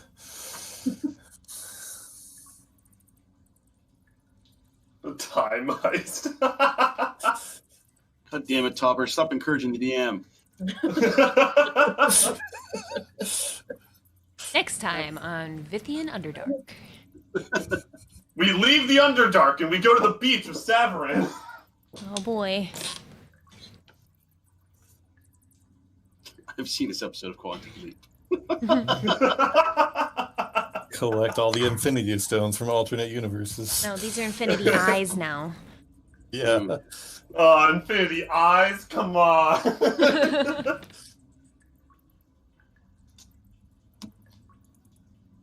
think that's all I'm gonna. I'm good. I'm good asking it. No. By the way, as you're explaining all of this, Mina is still sitting here, Yeah, I know. just in shock, listening to all of this. She hasn't said anything, but she has like her hands on her face, kind of like from Home Alone. She's like, "What?" Still want to be in our group, kid? I was just going to say, you're sworn to secrecy now. No tootsies, backsies. You don't tell anybody, or you don't tell. Done. I have a necklace. I like it. You say that, and she's like, "Why would I tell anyone? That's awesome! I think that's awesome. That's the coolest thing I've ever heard in my life." Oh my god, she's a groupie. She's fangirling pretty hard right now. We're not going to get rid of her now.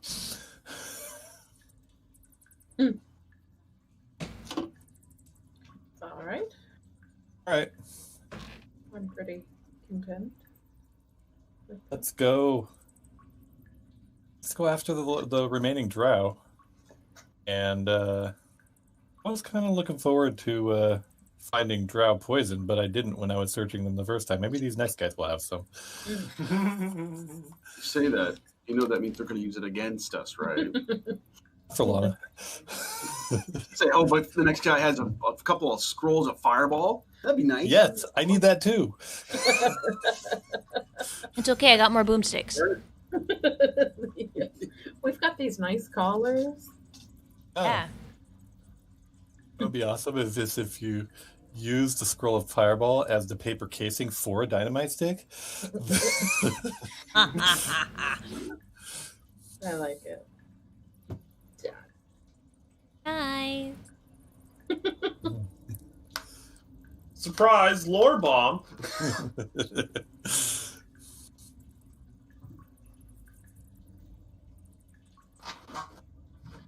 So what do y'all want to do? I'm ready to head right back into that mine because I don't want to leave it half cleared. Yeah. Especially now that we're rested and we're ready to go and we got an extra party member. Let's do it. I'll cry. Agreed. Freedom. Yeah, exactly. Not for us, but for them. Yeah. So here's as far as tactics, I wanted to just sort of propose some general formation with our new member. Yeah.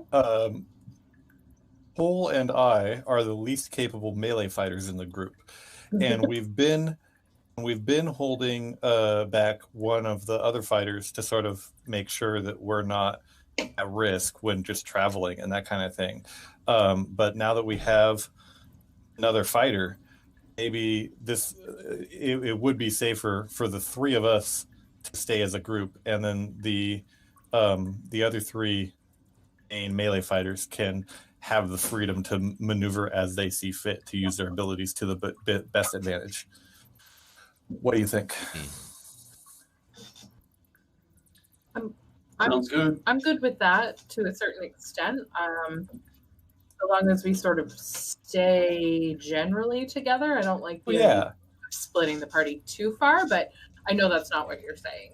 So I'm talking about tactical movement in that, like getting from point A to point B, and I'm on board with that completely.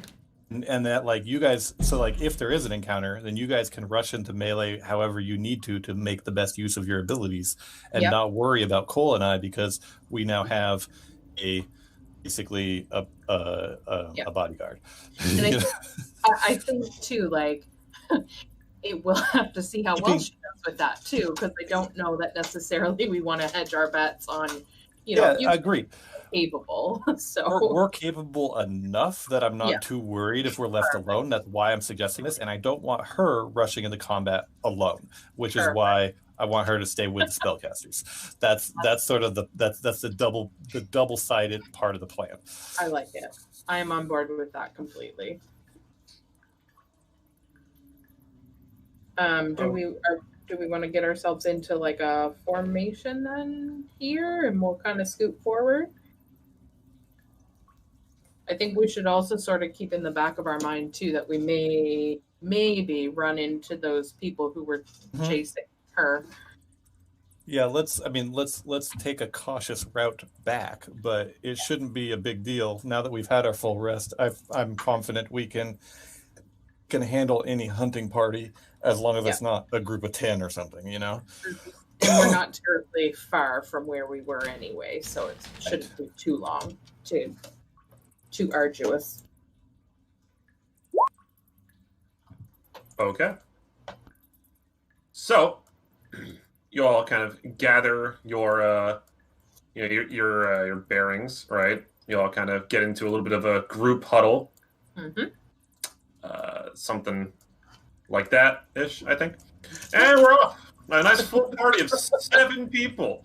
And a small child.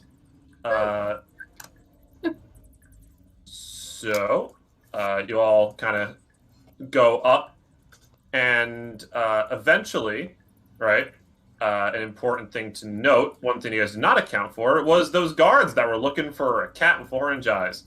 So eventually on the path, there's like some guards that start coming down this way. You kind of see them off in the distance. What do you do? Here. That's better. Mm-hmm. Thyself. Yeah. Tuck your tail in.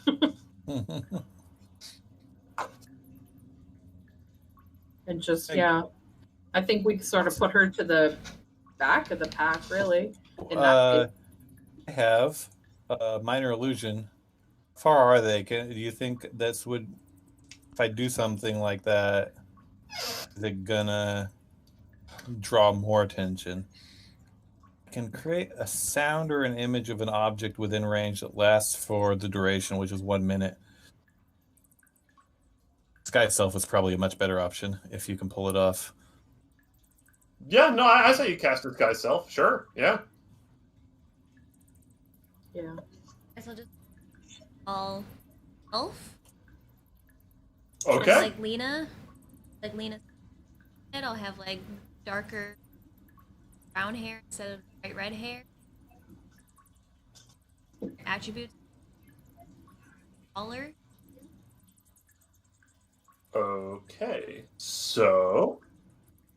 All right. Yeah. So you do that. You kind of continue walking forward. The guards kind of approach you, and they're like, "Hold up! Wait right there! Have any of you? They kind of give you a look over, kind of look past all of you. Let's see if they're able to see past your disguised self." How many guards did you say there were? There's like 4. Yeah. Okay. Yeah. They're completely oblivious. They think that you're just another elf. They kind of look over all of you. All right. Yeah. They see Rosie. Ah.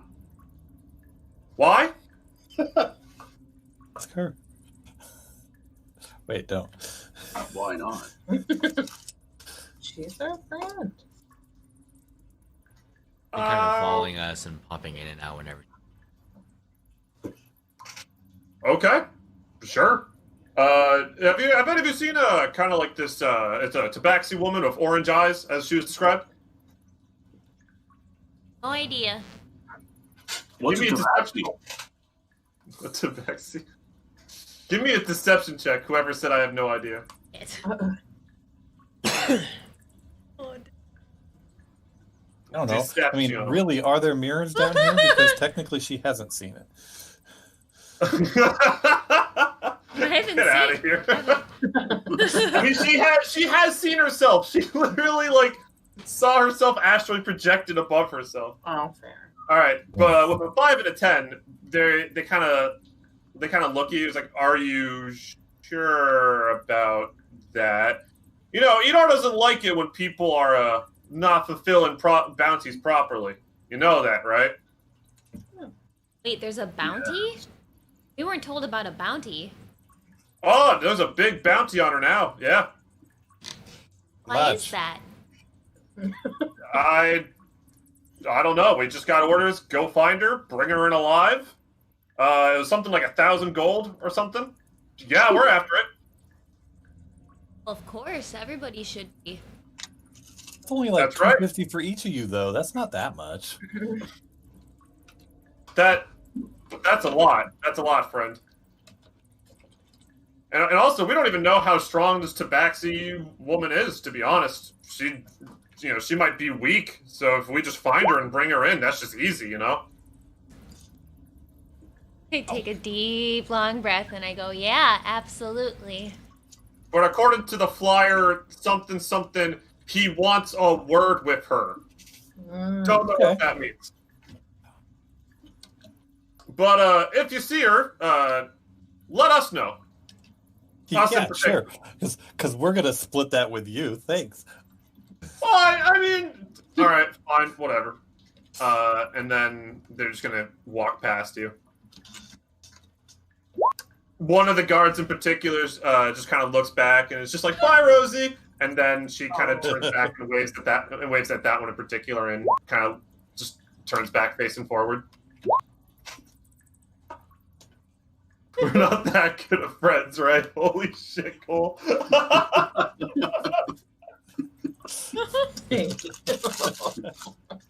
Ow, my feelings. I have a feeling that we're going to be playing the Chewbacca scenario at some point in the future with this, but Oh no. but I had the same thought. I was like, please no, please no, please no, please. It's gonna. Do our other side quests first and see where this goes. But yeah, so after the guards kind of walk away, Mina in the back, she was like, "Oh, that was so exciting!" She's so desperate. Okay. Can you be quiet? Okay. If you're going to be a successful adventurer, you need to learn at least how to keep things subtle, and improve your ability to bluff your way out of a situation.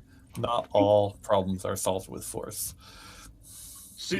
As you're talking to her, she's locking eyes with you, and you know for a fact she is paying attention to every word you are saying. All right. And you proceed.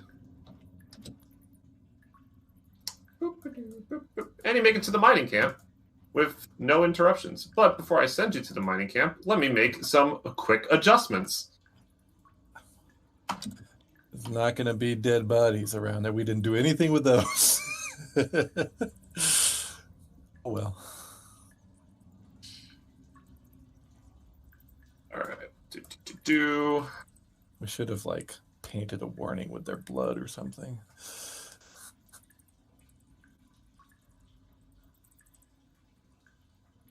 Hey. Are these guys Mina asking her? Oh my lord! We have her right here. Oh, that's the worst. I love that. Wait, what happened? Oh. Yes. You are the worst. I love that. Like tar and Well, feather neat. her, but tar and fur Yeah. her. just Right. stick a tail on. Sonura, we just need to shave you for a minute. Wait, what do you mean Yeah. shave? Oh, settle down. All right. No, no, no, no, no, no, no. All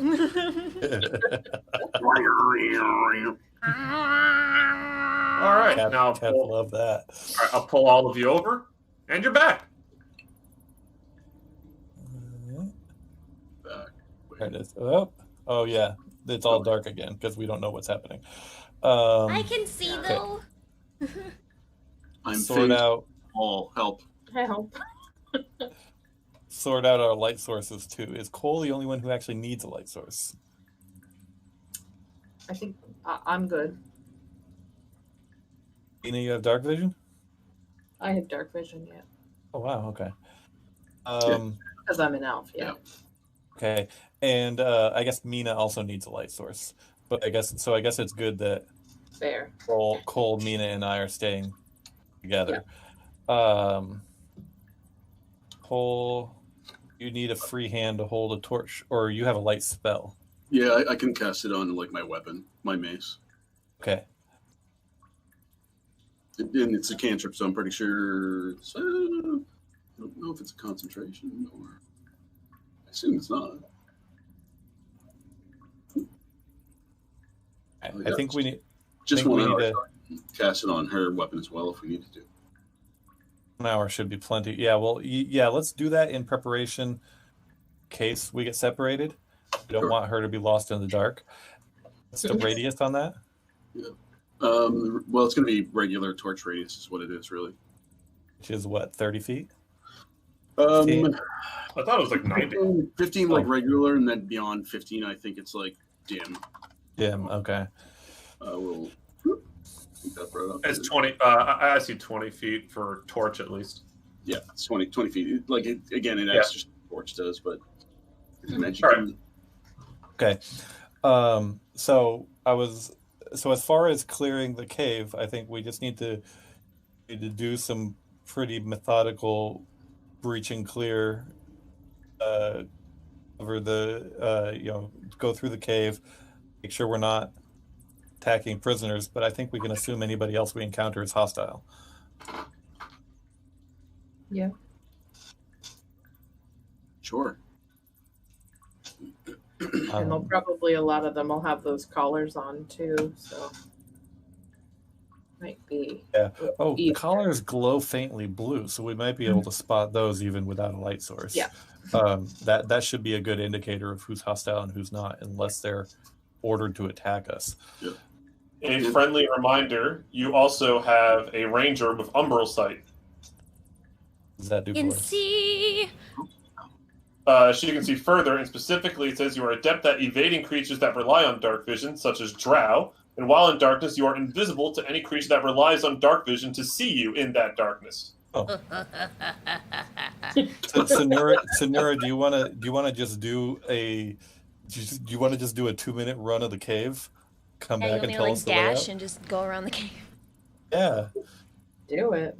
Yes. Somebody gonna cast haste on her, and then she'll be back in like half a minute. I'm going to cast guidance on her before she goes. What's that? All right. Okay. So, first of all, you kind of step out here. A lot of this cave looks effectively the same. There's a couple here. If you get close to one, I will have you do like a stealth check for noise. But I'll give you advantage on that stealth check. You're gonna have to do that. You're gonna have to get close to at least one of them to pass down to a lower area, or we could Okay. clear these guys. You could just report back these guys, and then we can go to the I next want cave to try later. and sneak. Okay, give me a stealth check with advantage.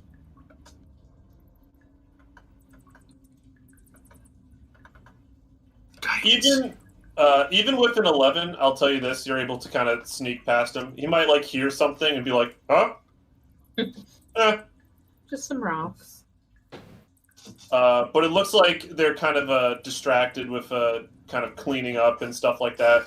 You hear some chitter chatter where one will kind of approach the other and be like, "Hey, Doug, who do you think did this? Doug. Doug Drow. Doug the Drow. Yep. This one distracted. I don't know which one. They're just kind of walking, right? You're able to walk past this room pretty freely, and they're just like, I don't know who could have done it, Kevin, but they're pretty rude to just leave the bodies here. Yeah, I feel it. Yep. And then it kind of turns back around. So, with Email's dead, now what? Like, no one's here to pay us, right? So can we just leave? And then the other one will kind of turn back and be like, Roja is still above her. Even if he's not here, I don't want to incur his wrath. And he's like, oh, fair. All right, yep, fair enough. And they're going to kind of continue doing a little bit of work here. We all hear that conversation? Sonura hears it very clearly. Okay. You can tell us when she gets back. What was the guy's name? Roja? Roja, yeah. Roja. Roja. And then you unlock this area next in your sight. And this one is starting to walk down this tunnel. Oh dear. Ooh.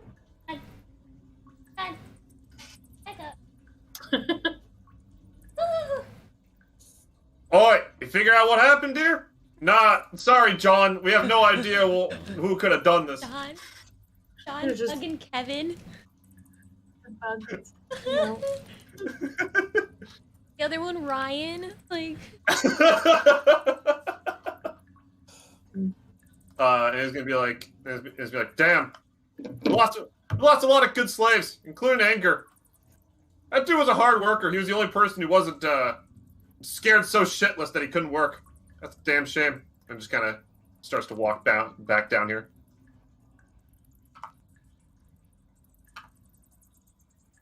And kind of into this little alcove area.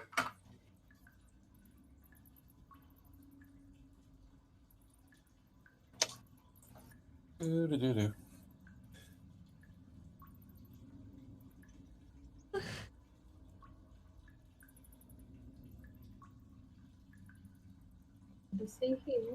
An important thing to note, for anyone who might not be paying attention at the entrance, Rosie's gone now. Oh no. What? That's good. I wasn't paying attention. Rosie's following Sonura. Sure. Rosie slipped away. Over here. What do I see here? In that direction, you see another pathway. I'm going back.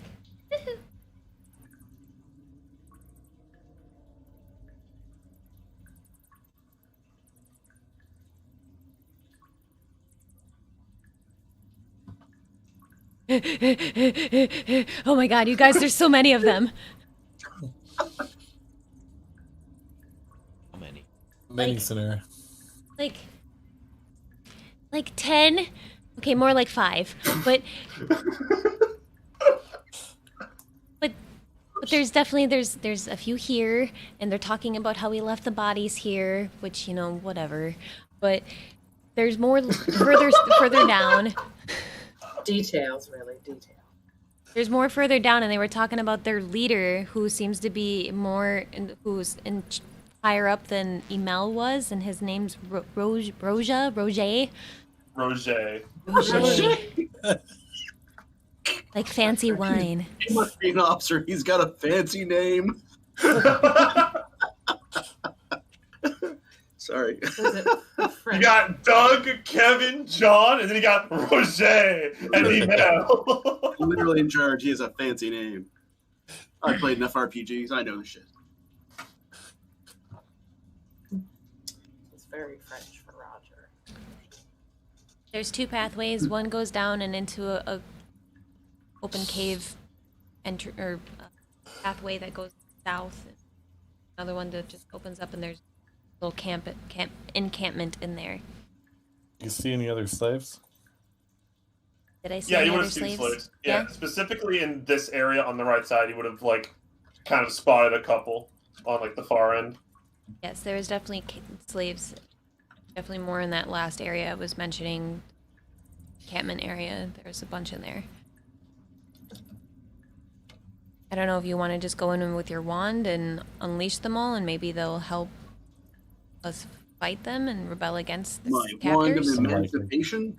Can I ask how many of them did we free last time? 7. Okay, so they said they lost a lot, so 7 was a lot to them. At least for this camp. Okay. Yeah, which means that's probably somewhere close to half of what they have.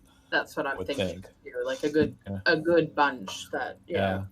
At least 40% of their slaves are already freed. Which is good. Hopefully that means there's not like as many, well, there would be as many, but right around the same amount left in the cave then. Yeah. Also, real quick, Sonura, while you're talking to him, you notice that Rosie's gone. Wait, guys, where'd Rosie go? Well, Away? One of you sent her away? No. no. I didn't see her go. You didn't say anything? No. She doesn't say much, does she? Oh. No. Okay. Right. The last time we were in here, I told her to hide, so maybe that. Didn't she tell us? Didn't she tell us that there were some of the children that she was trying to rescue were in here? Here at the Isn't this the camp? At the camp.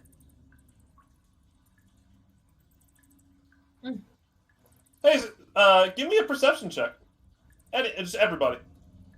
Oh.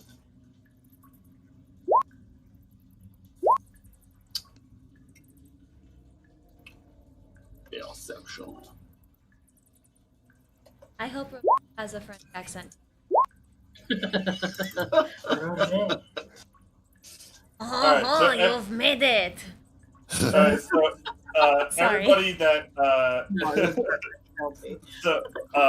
everybody that got a 15 effectively hears John from before kind of come in and be like, "Oi!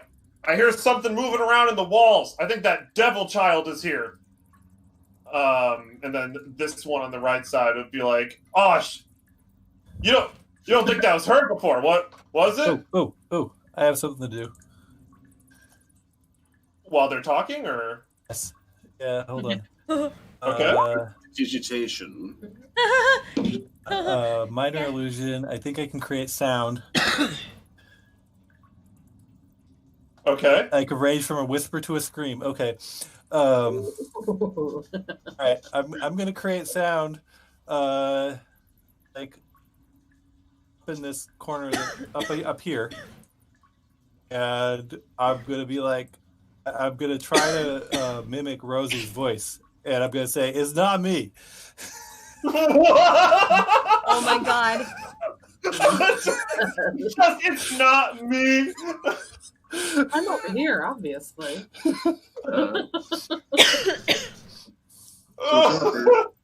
Topper, I'm curious. Can you imitate what's her face's voice, the slaver we just killed? Oh. We heard her I voice. mean, I can try. It's not going to be like magically identical. It's going to be like me trying to copy her voice. It's You know, It does say someone else's voice. does it say that? It does. I do want to make sure to note, because y'all would know this, they did clean up Emel's beheaded corpse. She's a ghost. Spooky. Okay. So are you actually going with "I'm not here"? Yeah. Okay. Alright, sure. So so from this corner, they just hear Rosie's voice say, "It's not me." And these two in the back just fucking jump. And they're just like, "Oh fuck, scramble!" And then Gotta this go. one, and this one is just fucking terrified. This one, I think this one was Doug, right? And he just goes to this rock, and he just jumps over this rock and just like lands right. I'm not there. And find And Sonora. I need to stop playing around with And the it's like, icon. yeah, it is like in a fetal position behind the rock, just like kind of staying still. And then these last two are just like, shit, run! And then it's like, Doug, you fucking scaredy cat! And they just like all So- start running through this hallway. All right, sneak attack that guy, and let's move on. Cleared the room for you. I like it. Subdue Yeah, them. no, you're effectively invisible. And right now, this guy is you just see this guy behind a rock in a fetal position, just like, no. I don't know what's gonna kill him faster. Me actually trying to fight him or me scaring the shit out of him. Just stab him in the throat and just be like, be thankful you're not burning right now. Just food for thought, guys. We may want to subdue him just so we can get information. What was that? Fine.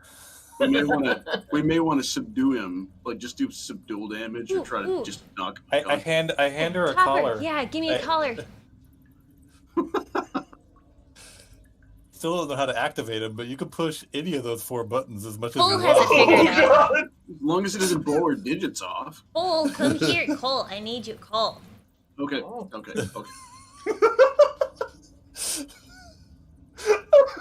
Okay, can I like stealth put this around his neck while he's like hiding and cowering, like he's not paying attention? Give me a sleight of hand check. With advantage, because you are invisible. 20. Oh my fucking god!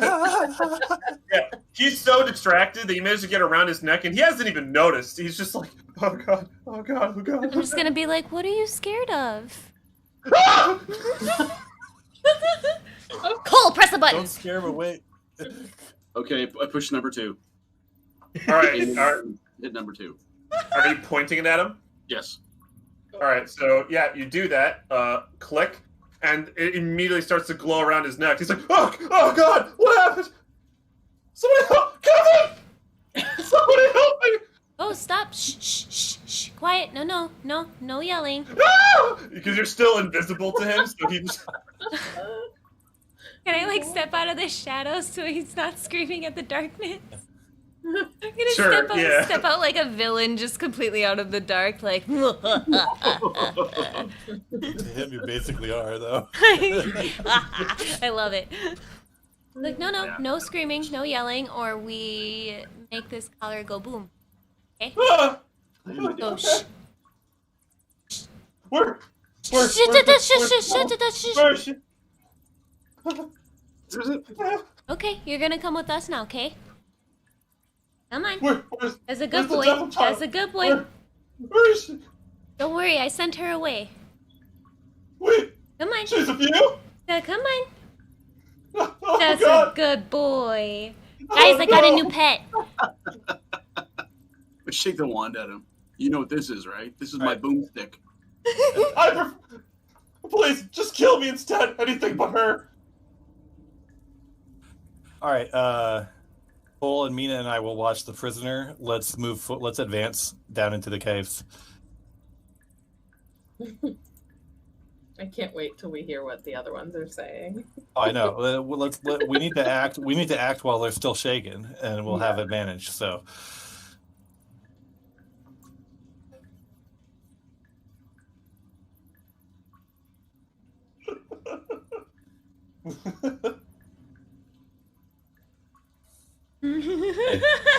So what are you doing?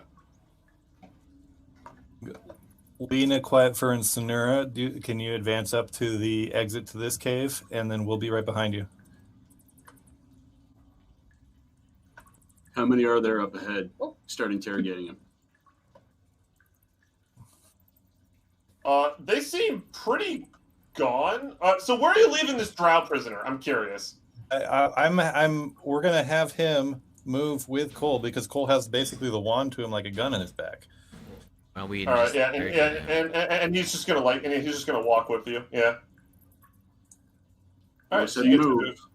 Or boomy. Oh, I like that name. Cute little Boomy. Yeah, and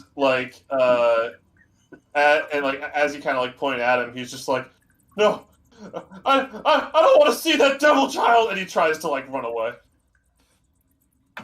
Oh, The buttons. Number What'd you three. say? Number Number three three. at him. All right, so it starts to glow blue. Yeah. Okay. You're gonna keep holding it down. Yep. All right, and you hear a click, pop. His head just detaches and just tumbles to the ground. And Well, tree does. Oh, yep.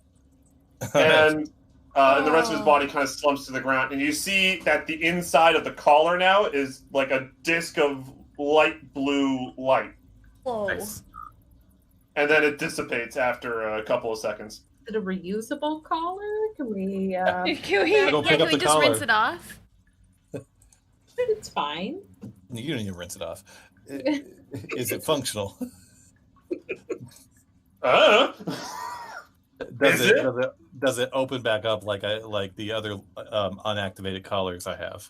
Oh yeah, it opens back up. Yeah. All right, I put it back in my bag with the others. All right, let's do this. Strike while the iron's hot. Let's just run in there. There's Leroy. there's somewhere between 4 and 9 remaining according to Sonuris. So let's go. Okay. So you approach like this. Oh, that was the wrong button. My apologies. You, bam, here. And yeah, Lena, you go around the corner and they see you and they're just like, "Stop right there! Who are you?" Oh, no. Who are you? Show 'em your eyes. Yeah. You. Wait, what?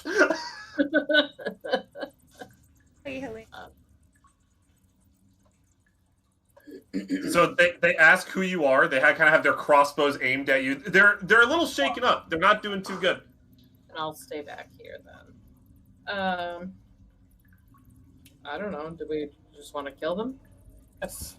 Okay. I don't think there's any other option at this point. Can I just draw my bow? Yeah, I was like, can I shoot this one in the face? Yeah, sure. Who would like to take the first shot? Lena, you go ahead. Are you sure? Yeah. You're the one who mentioned it first. All right. So I'm going to aim at this guy down here. Not me. Okay. Go ahead and take your shot. Yeah. That, I'm trying to remember what their AC is. I literally just had this open. That does not hit. So now we're going to enter combat. I need to find that battle music I like to use. I'm just going to give them like a sassy face, like I meant to miss. Well, you're just trying to scare him. I see. That's right. Yeah. That was totally my plan. Very the whole time. tactful. All right. So there we go. So change of music. Let's get everybody in initiative real quick. Let me reset. Did you roll a 2? So make sure you have your icon selected, and then you select roll initiative on your character sheet.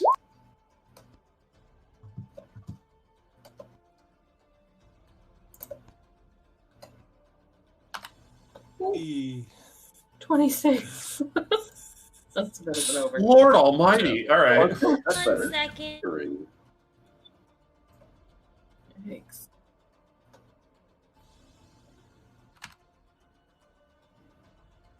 Do you have your character selected?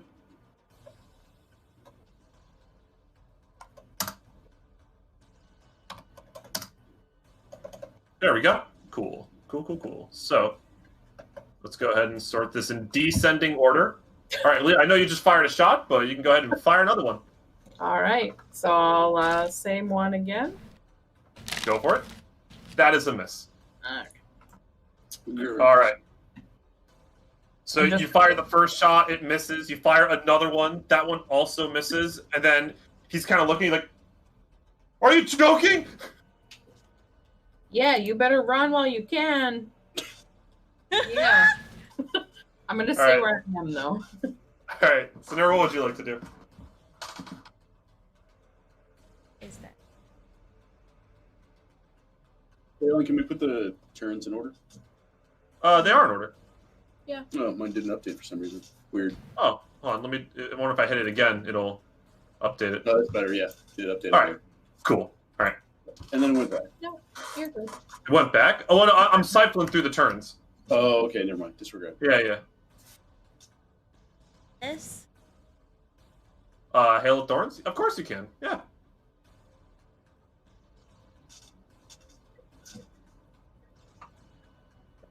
No, it's your bonus action. So if you look at the casting time, it says bonus action. You get one bonus action, one normal action. So you can use that and you can attack in the same turn.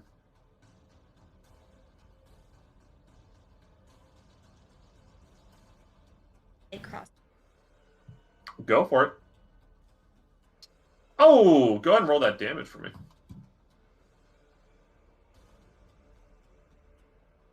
Nice. And also, he has to do a dexterity saving throw. Fails, so go ahead and roll 1d10 piercing damage as well. Each creature with 5 feet. Yep, you're right. I missed that part. The other one does succeed, however. Okay, I roll. Mm-hmm. Half damage on a fail. Yep, I see that. Half damage on a fail. All right.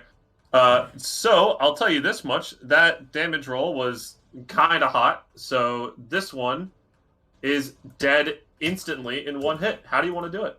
I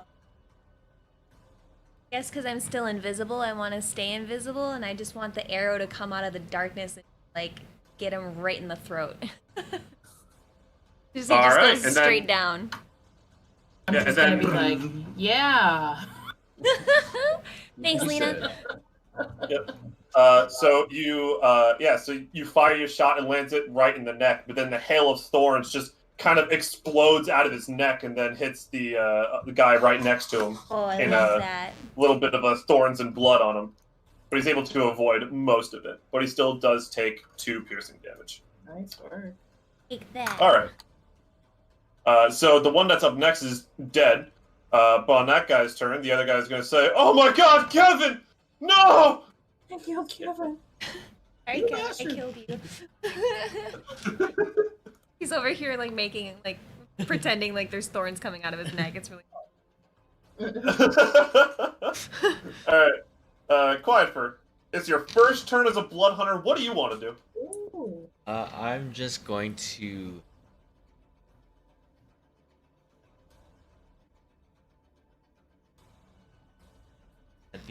Yep. Mm-hmm. I'm gonna go in. I'm gonna use my bonus act.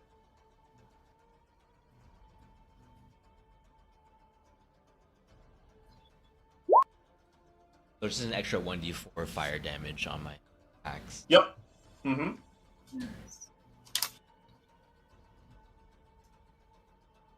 Hi. Go for it. Grim Reaper. Oh, that is a hit. Go ahead and roll the damage. And 1d4, it shows fire. Yeah? Okay. Ooh, now give me that d4. Oh my God.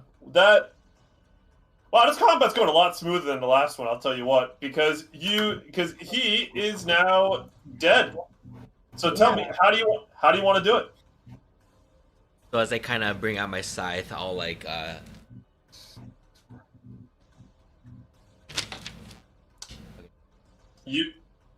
You do? Yeah, to invoke the right.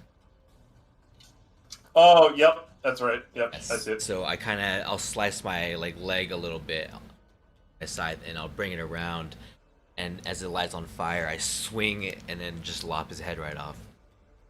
Damn. Oh. Yeah, so this guy who's currently mourning the loss of his friend, he's just like, Aw. "Kevin, no! I swear, I'll take you back to your sister! And then just his head just comes clean off and just topples to the my. floor. And they are both dead. We'll keep this initiative order for the sake of everything that's about to come up, because some things are about to happen. What do you mean? Huh? Something around the corner? What? What? Oh. Perpetually stunned at 3. All right. So, specifically from around the corner, you hear probably one of the most terrifying things you've probably ever heard in your life, which is effectively the sound of a bunch of grown adults screaming. So to kind of set the scene, right? You see a faint light kind of come from around the corner. You're not entirely sure what, but you hear just a lot of screaming and just blood-curdling scream of terror and pain, and eventually start to hear footsteps coming from the left, and eventually from around the corner, you see this drow kind of come around and be like, "Oh God! Oh God! Oh, who are you?" Hey. What do y'all want to do? What's happening down there? The demon child! She's here! Get me out of here! And he's gonna try to push past the wall. And, I'm gonna grab him. Attack of opportunity. Grab him. all right, I'll hold grab on. him. All right, yeah. Well, we're going one step at a time. All right, so Quafford, you get an attack of opportunity. Okay, so before he leaves my right next to me, I kind of put my scythe out like in front of him, so the blade's like facing in front of him. Like, where do you think? Okay, give me a dexterity check to see if you're able to smoothly do that.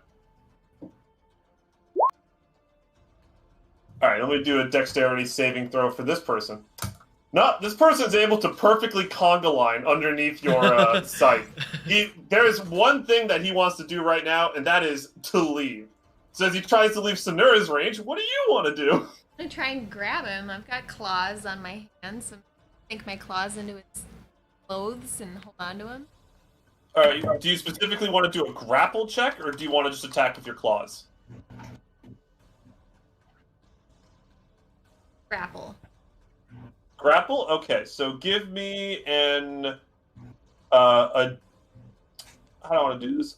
Give me a D20 plus your dexterity modifier and your proficiency. So any attack actually is fine. Yeah. Just give me any attack roll, and I'll convert it. Oh. All right.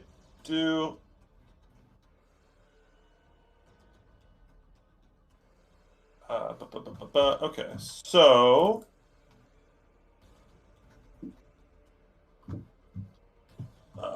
I'm just trying to read up on the rules of grapple because I don't know off the top of my head. So you try to grapple this person, but this person is determined to leave. They managed to escape your grasp, and they're going to continue to try and run away. But as they try to leave Lena's range, what do you want to try and do? I'm going to. I'm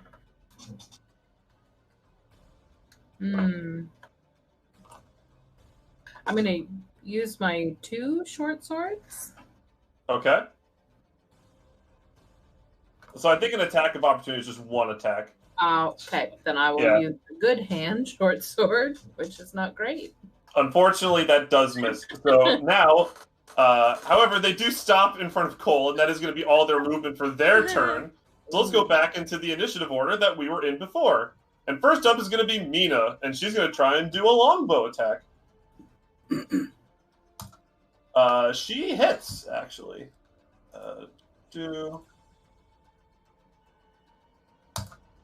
And she deals 8 piercing damage. Nice. Okay.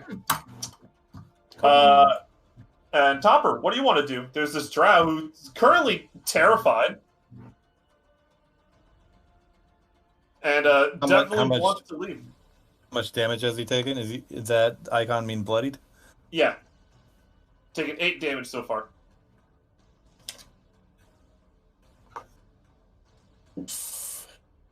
It's important to note that throughout all of this, you hear just like terrified screaming from down the the hall. Yeah. I mean, okay. I guess I'll just respond with Chaos Bolt. Okay, give it to me. That is a miss, unfortunately. Okay. Anything else you want to do? You still have sorcery points if you want to. No, I got them all reset.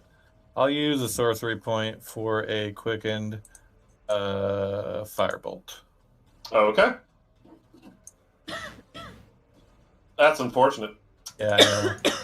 Yep. All right, so that's your turn then. Yeah. Cole, what would you like to do? There's this drow that's currently really determined to leave. I will try to do subdual damage with my mace. Go for it. Come on. That is a miss. Oh my What is god. this? Just a moment. We're not rolling so hot tonight. The event is Nina, we're counting on you.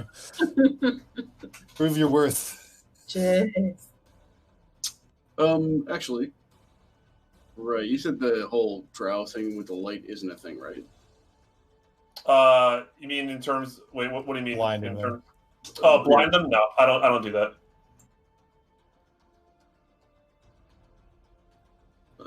Second.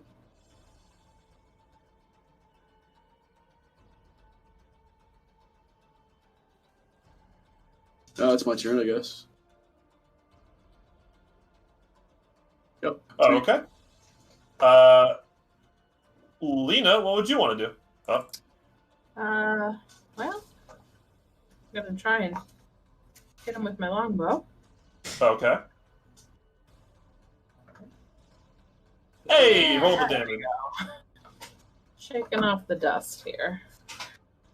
Okay, and that is a kill. How do you want to do it?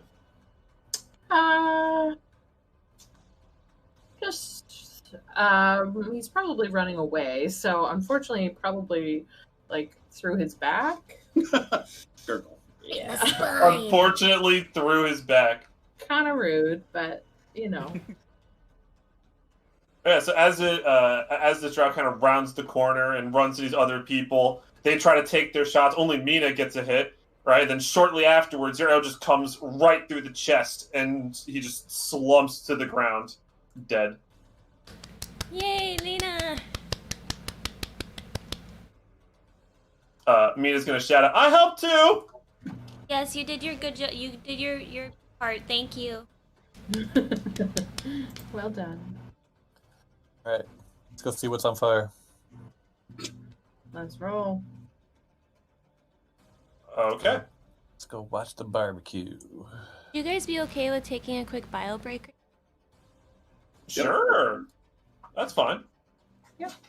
Thank you. I should probably take a bio break myself. I drank a lot of water. Ah. Like a lot of water. 10-minute break. Yeah, that's fine. Cool.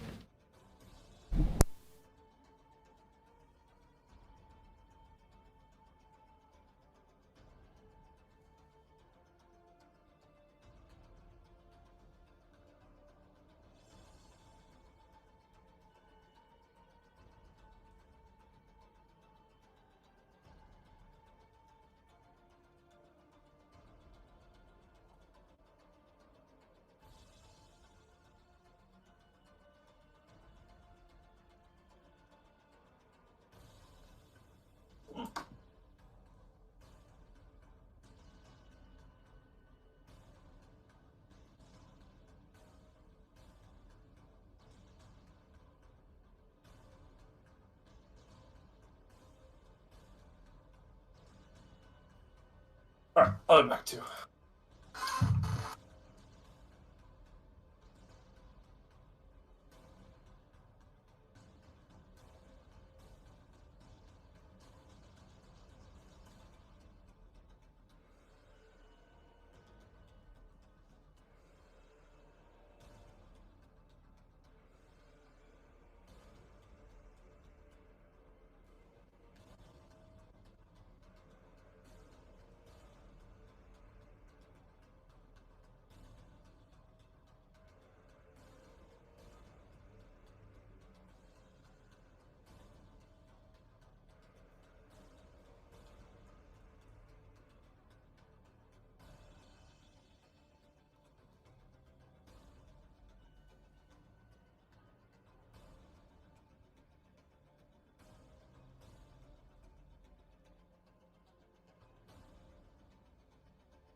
I'm back.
I have returned. Is everybody else here? Or anybody? I don't know. It's just me. Yo.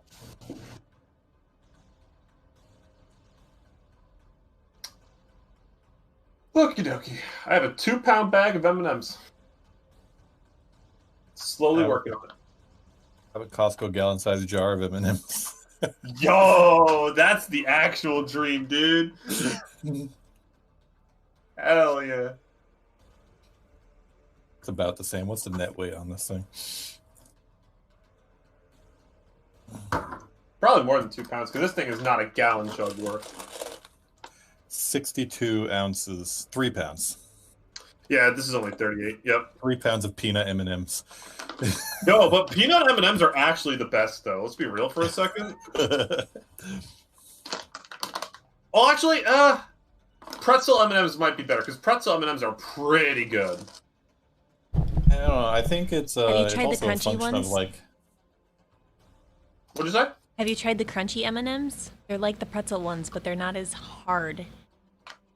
They're the ones that have like the Rice Krispie stuff in them. Not really Kinda Rice do. Krispie, but it's like a Rice Krispie ball, I guess, like a malt ball, but Yeah. not malty. Mm. Never tried those. Oh my god! Like when you go to the grocery store, you know how peanut M&Ms are yellow, and then Yep. peanut butter are red. I So many think pretzel kinds are of blue. Crunchy are in the lime green bag. Mm. Got it. Yeah. Sorry, I like came back and you guys were talking about M&Ms, and I was like, wait, no, peanut are not the best. Crunchy are. Fight me on it.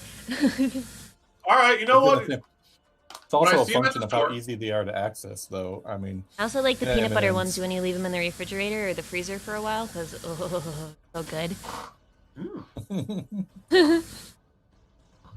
So, do we have everybody? In a moment. Yeah. Rinsing out a Yeah. dish right now. 1 sec. All right. Oh, sure.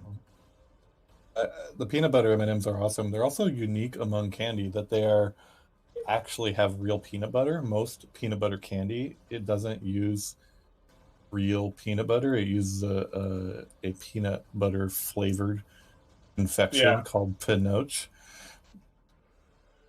because it's easier to form it into dependable shapes. And M&M Mars did a whole bunch of like R&D on how to get peanut butter into little balls that they can coat with chocolate and candy. And even after all of that, the peanut M&Ms are very irregular in shape and size, but that's because they're real peanut butter. If it was pinoche, then they would be all uniform like Reese's. You're talking Pieces about the are. peanut butter M&Ms, though. Yeah, the peanut butter M&Ms are unique Okay. that way. That they're real peanut butter. Yeah, and that's like kind of surprising, because No, it's like say like Reese's peanut butter cups. They're peanut butter cups. You know what I'm they're saying? not though. But they should be. Yeah. You ever go to a candy store? Sometimes they'll have like their own version of peanut butter cups, but then they're like the size of like a snickerdoodle or something, and they call them peanut butter buckets. I've never gone to a candy store. It's always one of those things that people tell you. It's like, oh, it's like a kid in a candy store, but I've never been to a candy store. I mean, I guess it depends on what you define as a candy store, because That's fair. but like I like going to like chocolatiers and stuff. There's a couple places around the area that do like handmade caramel apples and fudge and that kind of stuff. And so you can get like handcrafted chocolates from those kind of places. It's not the same as going to like Jelly Belly store at the mall, you know? No, but those are really good. There's like a chocolate store around here too that does like the handcrafted apples, and like they're like super fancy where they're dipped in caramel and then they're rolled in like candy bars and pretzels and then dipped in chocolate and then sprinkled with like graham crackers. Yeah, they're like $10 apples, but like it feeds like 2 to 3 people. It's so rich, you only need like 3 slices of it. Yeah, Oh my god, yeah. overwhelming. But yeah, they make like handmade fudge, and like for Mother's Day they do a lot of like chocolate covered strawberries and stuff like that, and Valentine's. Yeah, I know what you're talking about. There's also a different candy store around like here once where a it's year big. anyway. Sorry, go ahead. I'm saying you only need that like once a year anyway, so you just buy it on Mother's Day. No, It that's like doesn't once a matter, month. you know? There's another candy store around here too that, has little plastic individual bags that you can fill up with taffies and other candies around the store, and then they by weight. Then of course they have regular candy, but it's all like completely overpriced. Kevin and I were thinking about getting some stuff, and then we flipped it around and looked at the price. We were like, what the fuck do you mean this 2-ounce thing is $8? Like, no. One thing I found recently that was really surprisingly good was chocolate covered gummy bears.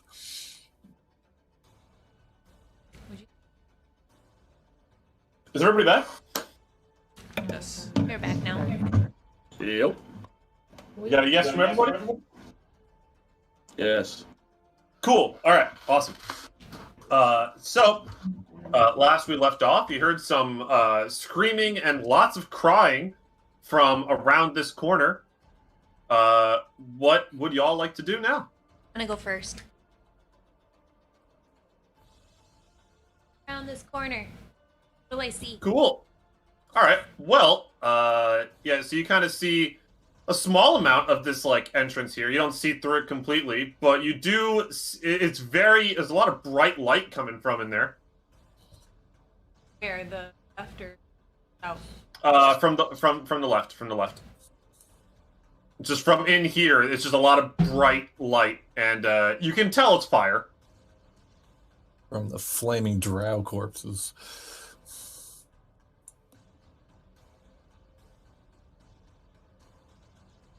All right, so now as you can actually see in here, right? What you see, all right? Specifically, you actually see like a little bit of like like a drow here. In fact, I'll kind of move him up a little bit, and he's just kind of like up against the wall. His skin is charred, and like you can even see like his skin bubbling a little bit, and he's just like, please.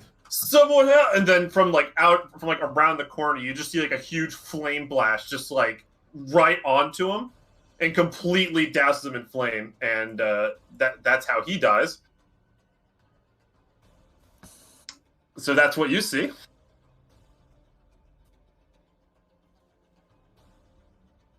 Would you like to continue? Also, since you got a little bit closer, this is just a dead end here. Rosie? All right, cool. Yeah, you see Rosie. Yep, that's for sure. She's just kind of hanging out. She's got like her flame wings, kind of as you've seen before. And this time, her hair is actually kind of gone, and it's like on fire. So now she has like a flaming head of hair, and she just kind of and as she kind of looks around all the corpses around her, like all the flame kind of like detracts. Like she kind of, you know, her flame hair turns back into her normal dark hair. Her like little sundress that she has burn marks all over it and is completely scorched. And she just kind of turns back towards you and just kind of gives you a smile and wave. What did you do? She kind of looks around. I burned them.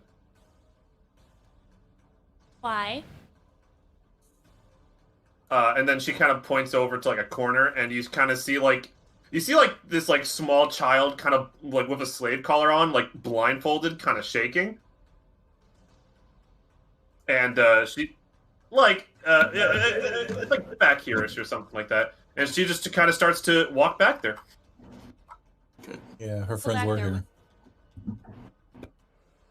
Yeah, and she just kind of grabs like the child, kind of like picks her up, spins her around, so that way now the child's kind of facing the wall. It's important to note there's a tunnel right here. She's got like a collar rose. on. Yeah, she has a collar on. Yep. Have Rosie stop. Collar off of her. I'll use the wand to detach the collar. All right, yeah, and you do so, and the collar falls off, and then she kind of takes the blindfold off of like off of the little girl, and she's like kind of panicked, right? And she tries to turn around, and Rosie kind of grabs her head and kind of keeps her looking forward, and then she kind of like tries to drag her into the tunnel, and then the little girl starts to follow Rosie Out of here. Okay.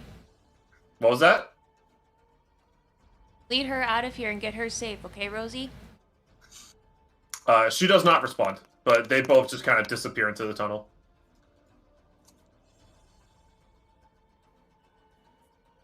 By the way, there are other slaves in this area. There's about 5 of them, and they're all just horrified, kind of just like flat against the wall, just wide-eyed and just in complete shock. Okay, we'll detach their collars. Okay, yeah. So you just go one by one, click, click, click, click, click. Their collars kind of fall off. They're still really shaken up by what they just saw. But you know they're kind of standing around now, not really sure what to do next. Pick up arms, defend yourself. You're free. And they just kind of like look at each other, and they just kind of start to wander out in kind of like a line. Daria is to the south, not far from here. You should be able to make it safely. Yep, they kind of give you a nod, and they just walk away. Right. There were also slaves in one of the side caverns on their way in. So if there's no more drow, let's hit them on the way out. And actually, Cole can do that while I search bodies. I was going to say we should also search some bodies.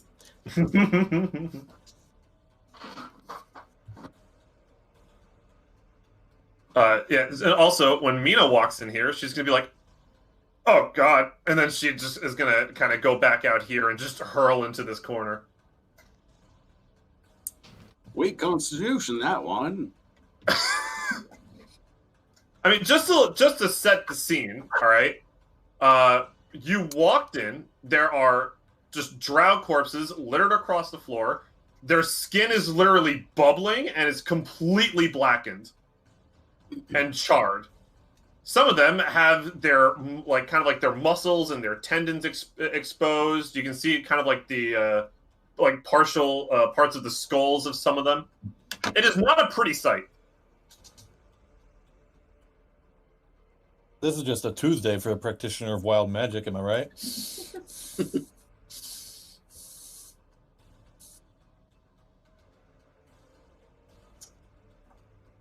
If there's any belongings on the drow that are not completely ruined by flame, see what I can recover. Go ahead. So you can give me an investigation check. How long are you to spend searching them? Probably like 5 minutes. Okay. Oh yeah. So That's give a me an reasonable investigation amount check. of time. Nice. Yeah. All right. Go ahead and give yourself 58 silver pieces and 3 gold pieces. Okay. And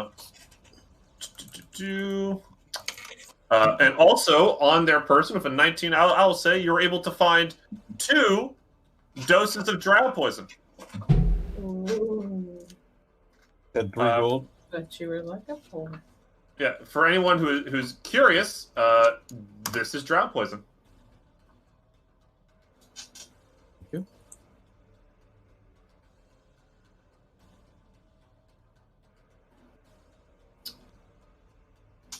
So yeah, that is what you find. Also, what you find in here is a cart. I don't have a picture for the cart, my apologies, but it's a cart that is filled with a bunch of rocks and ore. Ooh, let's compare that to the manifest. All right, yeah, so you take the manifest, you kind of start to do some comparisons. There is more in here that is on the manifest, but everything that is on the manifest is in here. Nice. Let's just send that right up. We don't have anywhere else to put it. How do we get this to Liberty without going all the way there ourselves? Mina. Well. I'm gonna give Mina some water to. I've been there too. Rough starting out as an archaeologist. And Yeah, she's gonna kind of like take the water. You know, she's gonna kind of take a sip, swish it around, kind of spit it back out. She's like, thank you. I just get, and she just throws up again, and she's like, "Can I have some more of that?" yeah, I'm just gonna give her like one full water skin and be like, here you go, you can just have that. Yeah, and she's gonna be over here for a bit. Yeah. Gross. Yeah, I'll stay with her. She's gonna like hold her hair, kind of hold her hair back. No, I'm not gonna hold her hair or anything. I'm just gonna stand there so she's not alone. Also to make sure she doesn't get like pounced on the corner. Gotcha. Okay. All right. So, anything else y'all want to do on here? Let me change this to not battle music. Epic throwing up there, Mina.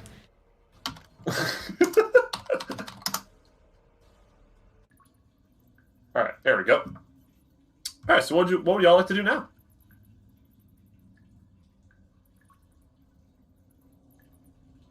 I think we should. Carry the. It's in a cart. And there's probably no beasts of burden here because they were using slave labor, so we're gonna have to pull this cart. So let's see. We got a couple issues. I want to get this cart to Liberty. How strong is Mage Hand? Can we pull the cart? No, we cannot. Not quite enough. If we had Unseen Servant or some other slightly more powerful spell, it might work as well. Let's see. I don't see a problem with us being able to get this to Idaria under our own strength, but there we would probably want to hire some porters or whatever to take it up to Liberty for us. There's got to be a standard like service that's offered for that kind of thing because people know it's a dangerous road, and if you're paying them enough, like I'll pay you half now and half when we get a confirmation that it was delivered. Which would basically take the form of a letter of receipt by the blacksmith that we asked him to take it to. Seems like that would work. Okay. I think that's a good plan, and then we don't have to go all the way back. And it's not like the guy did offer to. Oh, the guy offered to pay us a bunch of money for getting it. could just tell him we'll collect that later, and we'll, or I guess depending on how much we negotiate. I want to make it complicated. I was gonna say we could make that guy pay the other half of the shipment fee, but then we don't get anything. So, let's just do the first plan. Okay. Yeah. We'll be back to Liberty eventually. We're just not going there right now. I'm good with that. I think that's a good plan to get ourselves situated. Then the second part of the puzzle is we need to figure out how to allow Sonura to walk the streets of Idaria safely. Especially if Rosie's following her around, because that's a big tip off. Yeah, Rosie draws a bit of attraction.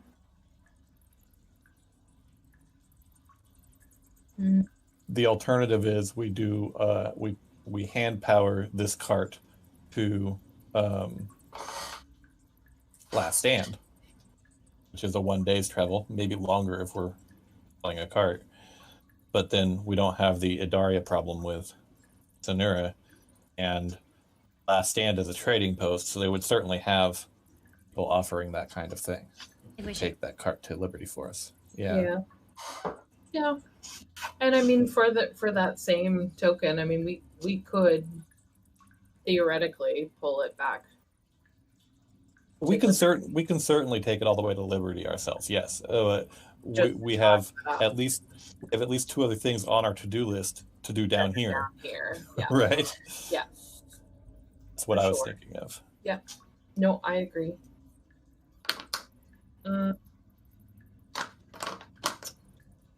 I think Last Stand is a good destination because we haven't been there yet. It does seem like our best option as a base of operations, and I'd like to see what we can do to set that up. Yep. I like that idea too. I'm a little leery of Idar at the moment. Yeah, I agree. It's definitely a place to be cautious, especially with how much they're looking for Sonura. Yeah. But it's a bigger city, so they're going to have more resources. We can't avoid it entirely, but it definitely should not be our base of operations. Perfect. Okay. So shall we back out of here? I think we have more bodies to search on our way out. Oh, yeah, huh? We want to. And as you are talking about this, there are like 3 slaves I'll kind of walk up to. It's like, we heard the drought. We're going. Yeah. As far as we can tell, they're not here anymore. We heard that you could remove these, and kind of points to their neck. Yeah, I thought Cole went up there to do that while we were searching bodies. I mean, I guess. Cole, you're still here. Some labor, so yeah, we'll set them free. All right, cool. So click, click, click. Their collars fall off. They two of them just kind of run around and just sprint out, and the last one kind of gives you a bow and then turns around and leaves. I just remembered, did any of these drow, in whatever is left of them, look like someone other than a grunt that we've been fighting this whole time? Because I don't think we met Jorge or whoever he is. Roger. It seems like if these are all the drow that are in the cave, Roger was not here. All right. Well, that's going to be something to deal with later too. Just the classics of Doug, Kevin, John, Dave. You didn't learn the other ones' names.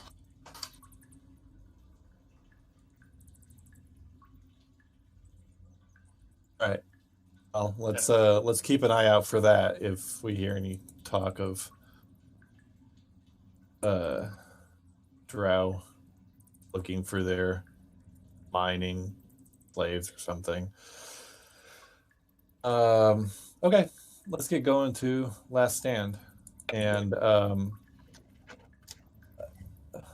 Disguise Person, was that a cantrip or was that a level 1 spell? The Disguise Self? It's a level 1 spell, yeah. Okay. Oh, the last so one. Lasts an hour. So it's really, We just need enough heads up that someone's coming. We can use that to last an entire encounter to avoid people questioning you, but it's not something that we can just have on all the time. So, okay. And we'll search this body up here as well. Give me an investigation check.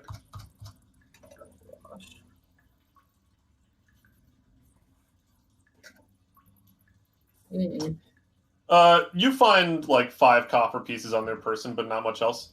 Woohoo! Someone else can feel free to search that one.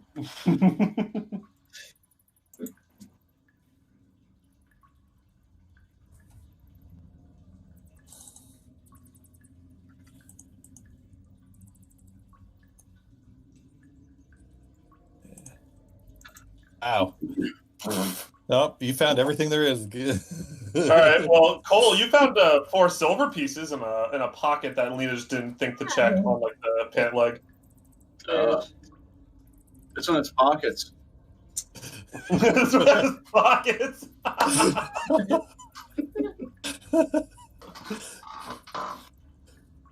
It's like, I'm gonna search the body. 2 people search. Like, hey, did you guys notice that she got pockets? If you roll him over, there's a whole other side. I accept.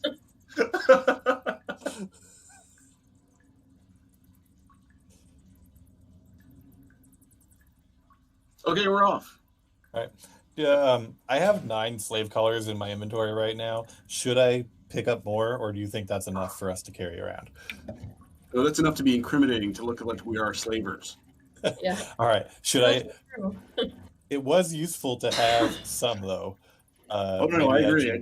We probably shouldn't keep them all.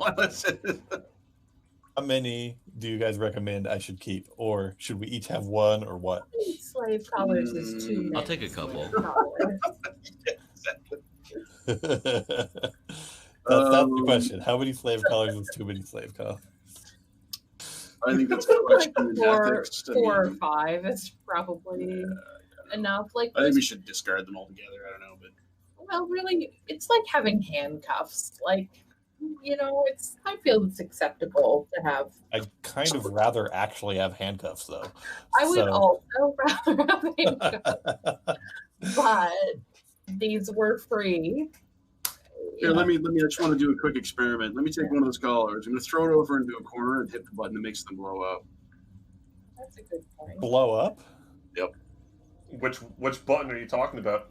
Well, 3 or 4, right? 2? No. It was the number 2. button that FYI, yeah. Use the blue magic to slice someone's head off. That wasn't an explosion. Oh, I had the impression it was Ooh. a lot more visceral than that. I have an idea.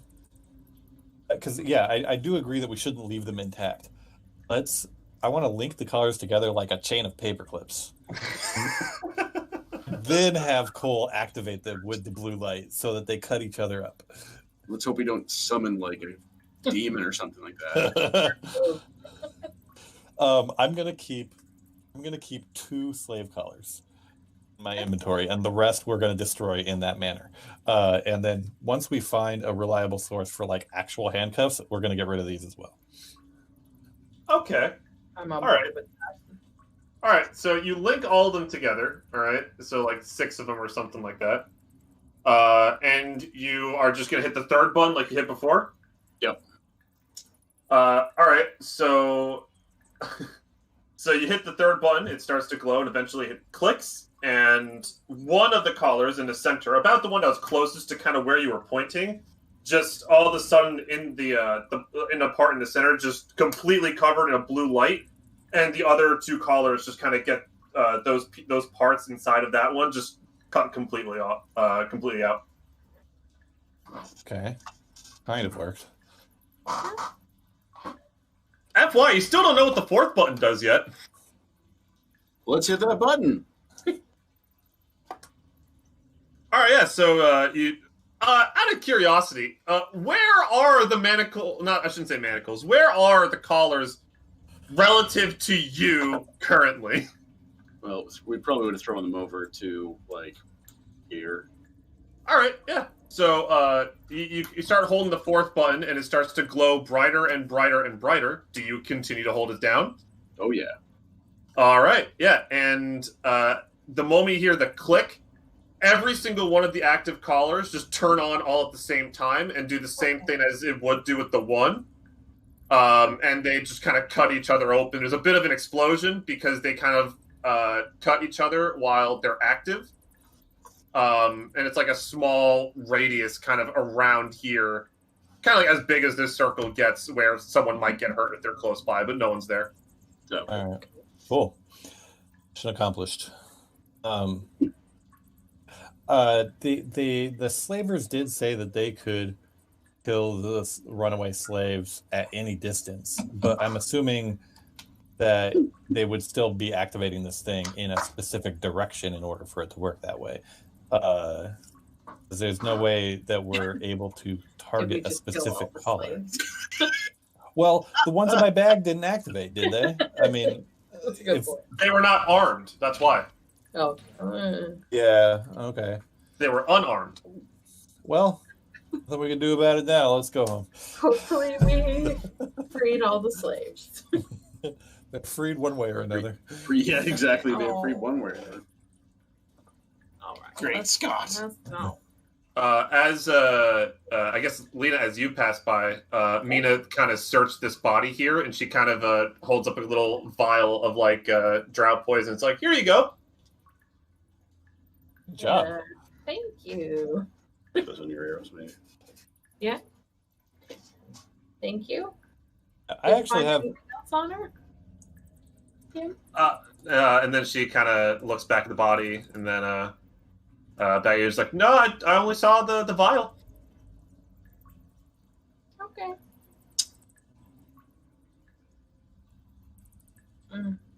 Insight check. Sure. Yeah, go for it. She's being truthful. Yeah.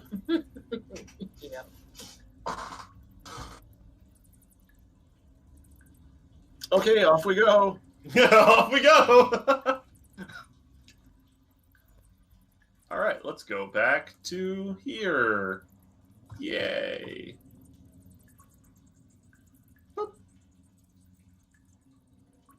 Welcome back to this big cave system. I just wanted to manage inventory a little bit. I did find those 2 vials of drought poison, and while I do have a crossbow, I rarely use it. So anybody else who has physical weapons and would like to have these, you're welcome to them.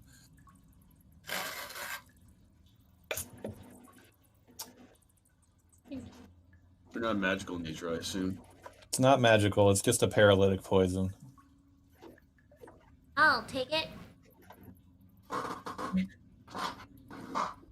Get my arrows. You're Okay. Cutting in and out a bit. Senora, did you take both of them? I'll just take one. Okay. Anybody else? I'll hold on to it if you don't want it. I'm sure I'll find a way to use it somehow.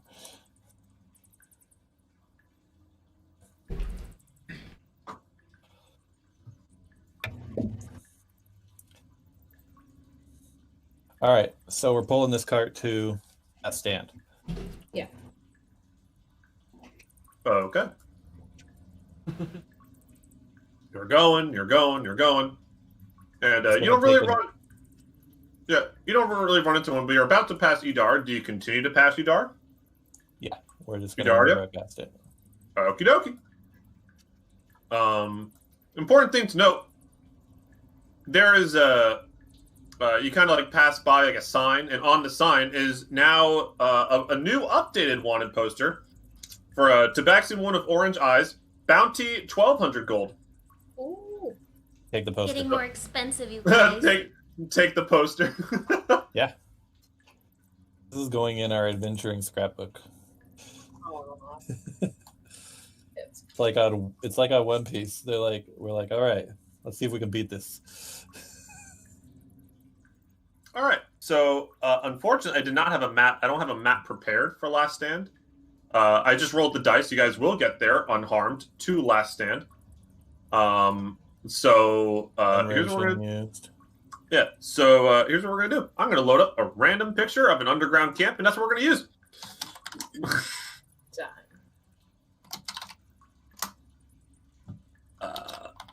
Map. Hey, this one kind of works until I make one that's like actually decent, because this is certainly not a map I want to use forever. Because this is not how I envisioned the map, but it'll suffice.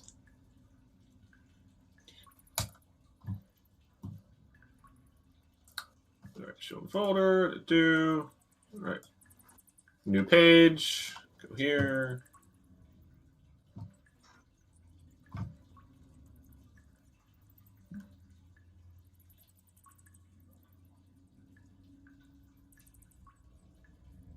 All right, so not the best, right?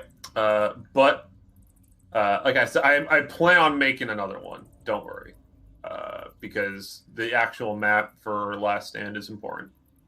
So I'll have that ready by next session at least. But until then, use your imagination for this map in particular.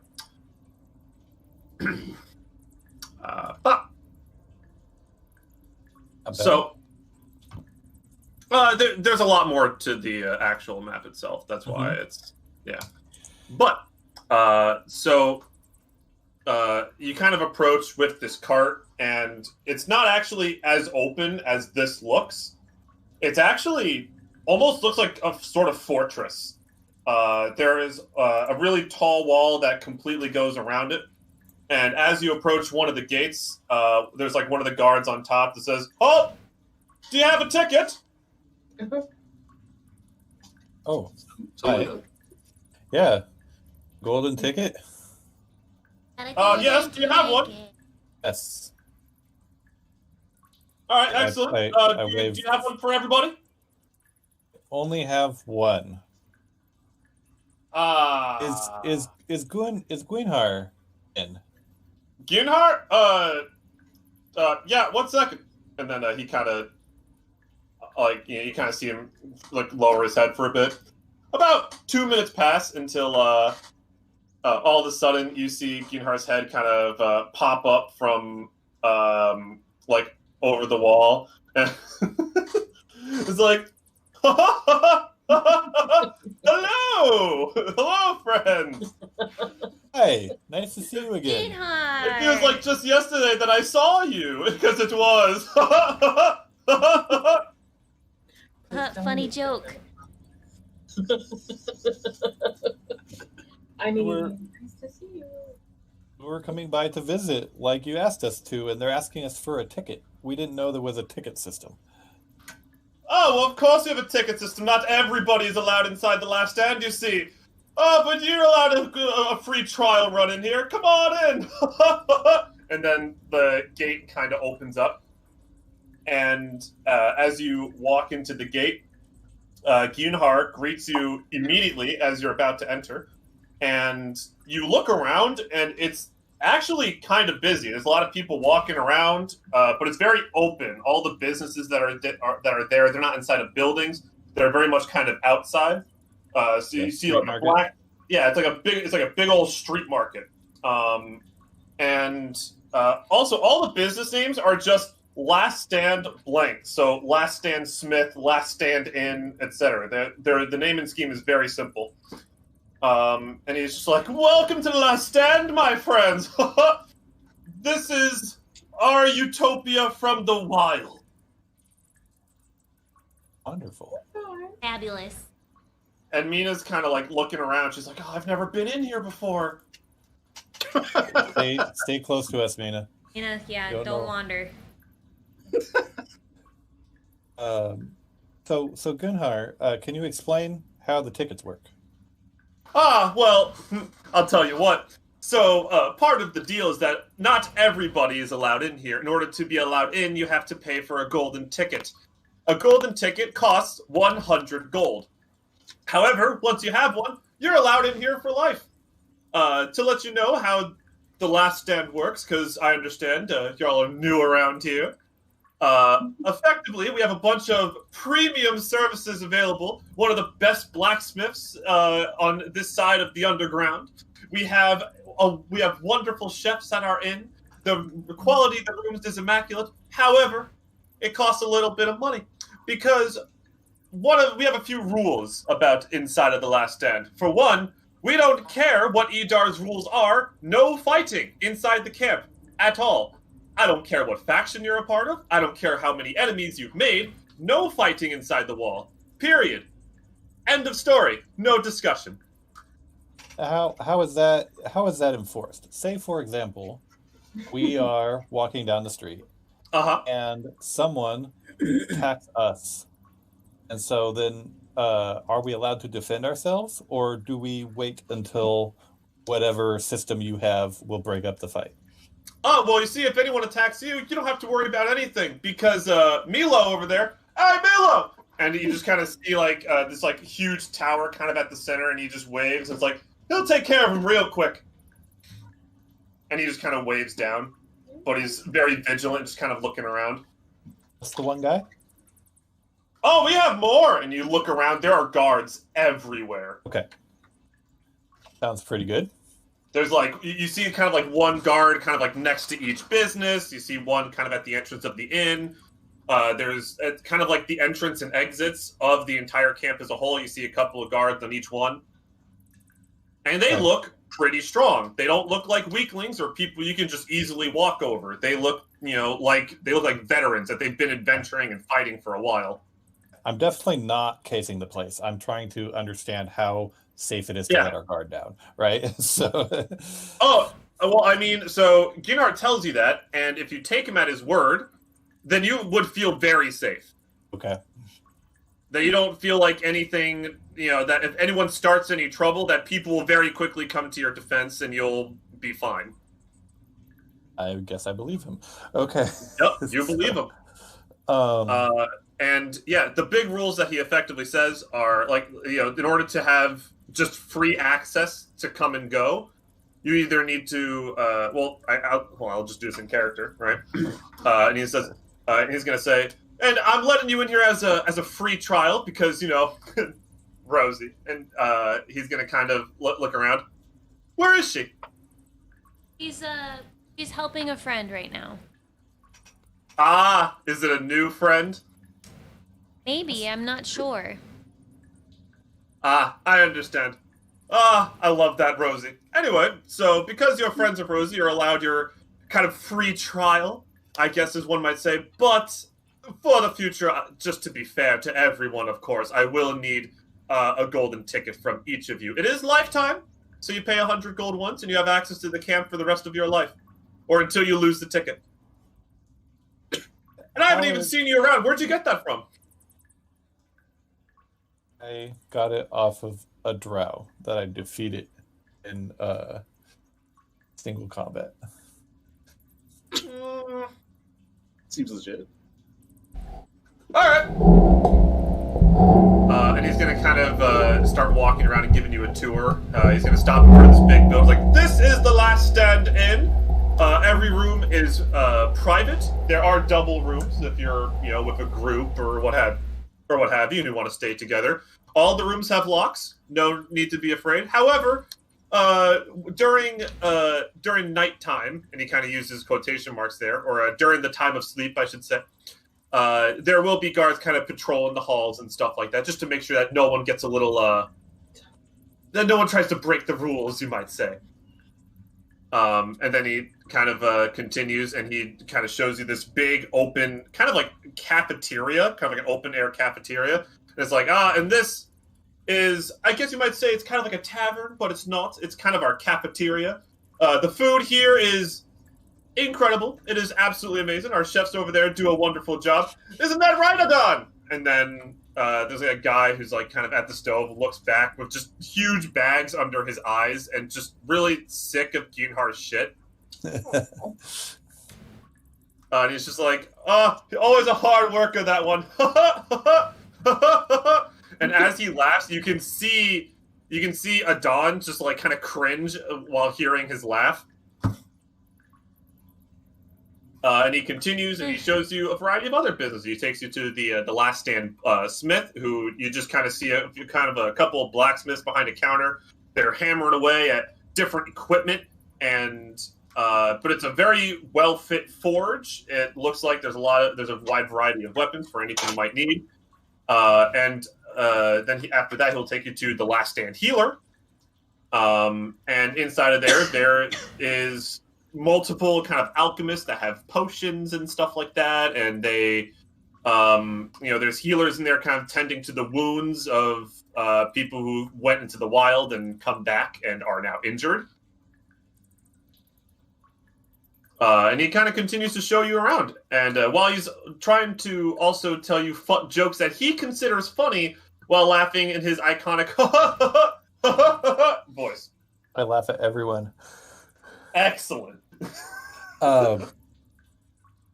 So he's showing us around the commercial areas. Is there a residential area, or is the inn the place people stay? The inn is the place where people stay. Okay. He does. He will show you kind of like this pseudo residential area, but he does make it clear. So he'll bring you up to. It's like, and this is for our staff. This is only for the guards and the people who work here. This is not for the public. Got it.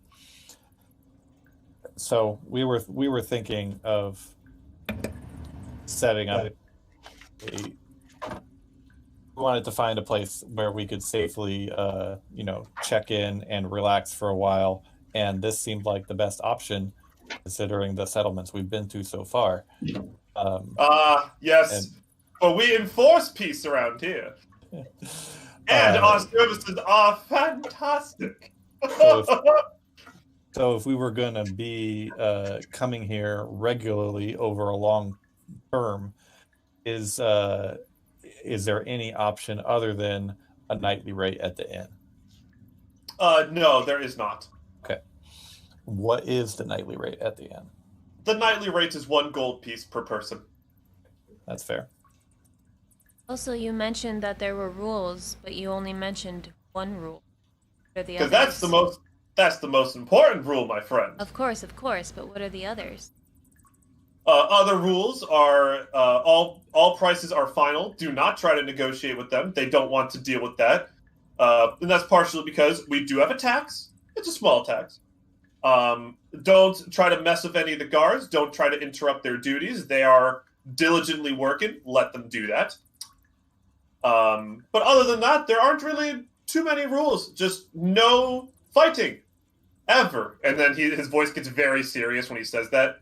Ever. Okay. Do you mind if I don't ask? care. I don't care where you're from.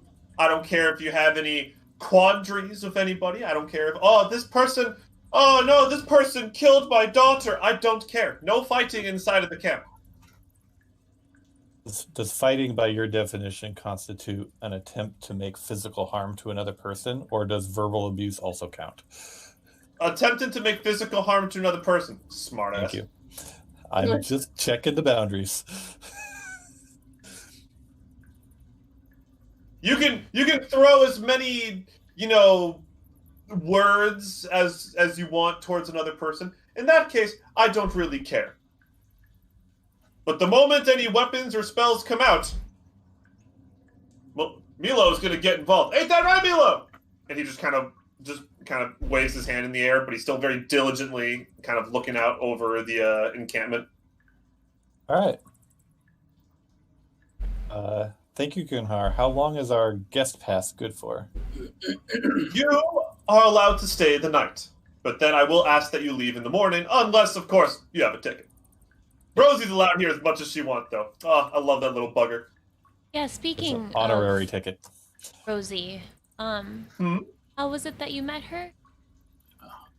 Oh, well, while I was first trying to set up this camp, there was this group of Valerians that tried to invade and take over before I could really establish a stronghold. And she, swiftly dealt with them. Huh. Because she thought I was a child. Oh. Oh, right, because he's a halfling. He's a gnome. He's actually he's a gnome. Okay. Yeah. I did not hesitate to then pretend to be a child. Huh.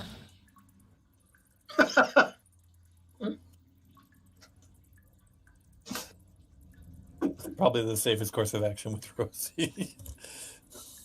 Well, the safest course of action of Rosie, I'll tell you this, is to either run away or be super nice. One of those. That's the safest course of action. Seems like we figured that out. All right. And sometimes running away doesn't help.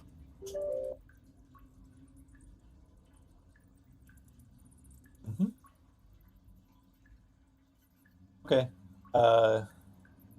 Anything else you need? Any questions? No, you've been very informative. Thank you. Yes, I know. I do such a great job. Such an amazing salesman I am. And he just kind of turns around and begins to walk away. Okay. Family meeting. How much money do we have? Family meeting.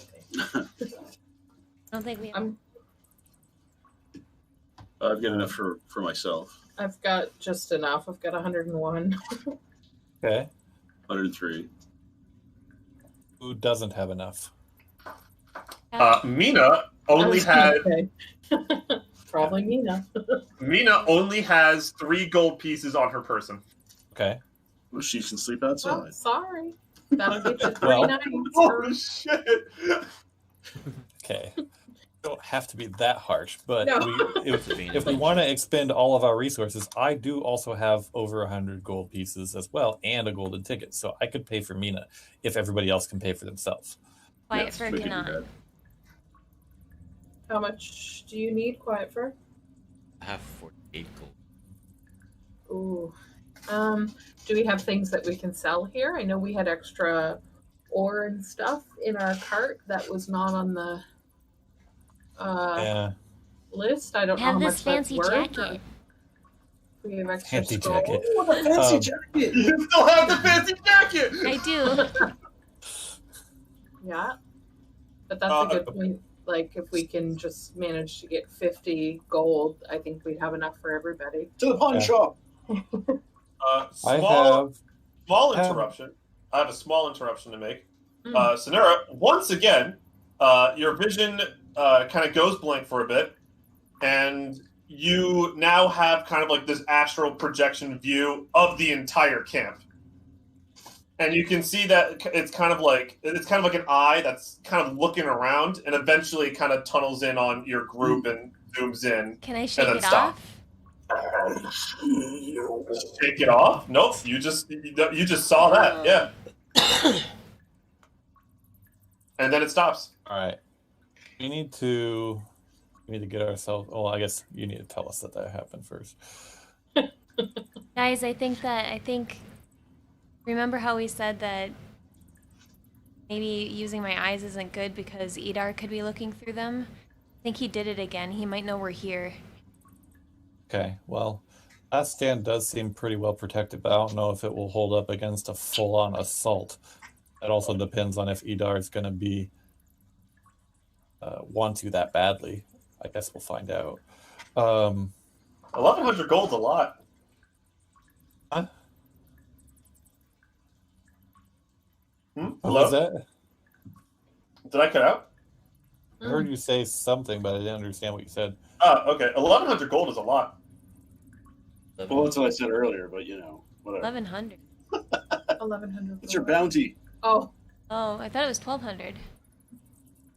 Did I bump up to 1,200? Yeah, Oh, I it You was said said 1,200. 1,200. You 10 to said 12. 1,200 when you gave Oh, us the yeah, you're right. I 1250. did say that. Yep, 1,200. Yep, it's 1,200 now. that would buy a lot of golden tickets. That's why Cole was like, all that gold. Are we really friends? Oh. Yeah.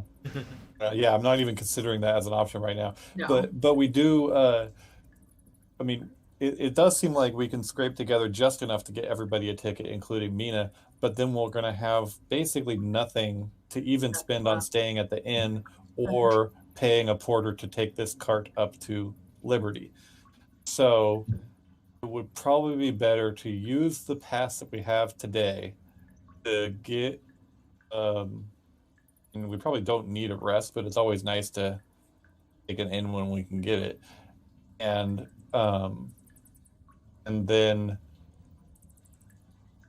then get some people to take that cart up, and then maybe after our next excursion, we'll have a little bit more money to trade for tickets. I'm wondering if we want to take the cart up ourselves. I know it delays us by a couple of days, but at least then we can like complete that quest, get the money for it, and then we'll have extra, and we can just get like tickets on our way back down. Yeah, we'll definitely have enough money if we get the payout from the blacksmith, and then we won't have to pay porters. That's a good point. It kind of like double. Yeah. I know it is a delay, like I say. I know it kind of sucks because it's an extra couple of days up and a couple of days back. No, there might be a benefit to that too, though. If Idar is expecting us to be in one place and then we're not there every time, like if the next time he looks for us, we're in a different place every time, we're not going to have a predictable path that we're traveling. That's true. Worried about putting all these places.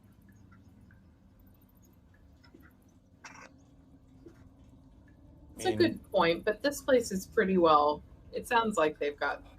Yeah, you're right. Another fun interruption, if I may. After probably about 30 minutes or so of all of you just kind of discussing this and what you want to do and stuff like that, I'm assuming you're all going to kind of sit down at like the cafeteria, cafeteria. Some public place that's not. Yeah. Eventually, out of the corner of your eyes, you're going to see a giant worm climb over the wall, and guess who's on top of the giant worm? Rosie. It's Rosie. What the shit? I love her. And she's just gonna kind of ride up to your table, hop off the worm, and then just be like, "Found you." Hi, Rosie. Did your friend get bigger? Is this the same worm that I told you to leave out of our room? No. Is she lying? She lying? Oh, you don't even need to do an inside check. She's 100% lying. No, it's okay if the worm is here, Rosie. Just not in our rooms on the surface. At least I think it's okay here. The surface. That was the. Does that was Gunnar let you have the worm here? Was in Liberty. Yeah, Liberty. Yeah. What'd you say? Does Gunnar let her have the worm here? No one seems to stop the worm. All right, well, it kind of startled some people. They're like, "Oh God," and then they just kind of shake it off and keep going. All right, well, if it doesn't bother people, then I think we've learned that people around here don't tell Rosie not to do things. It's a good point.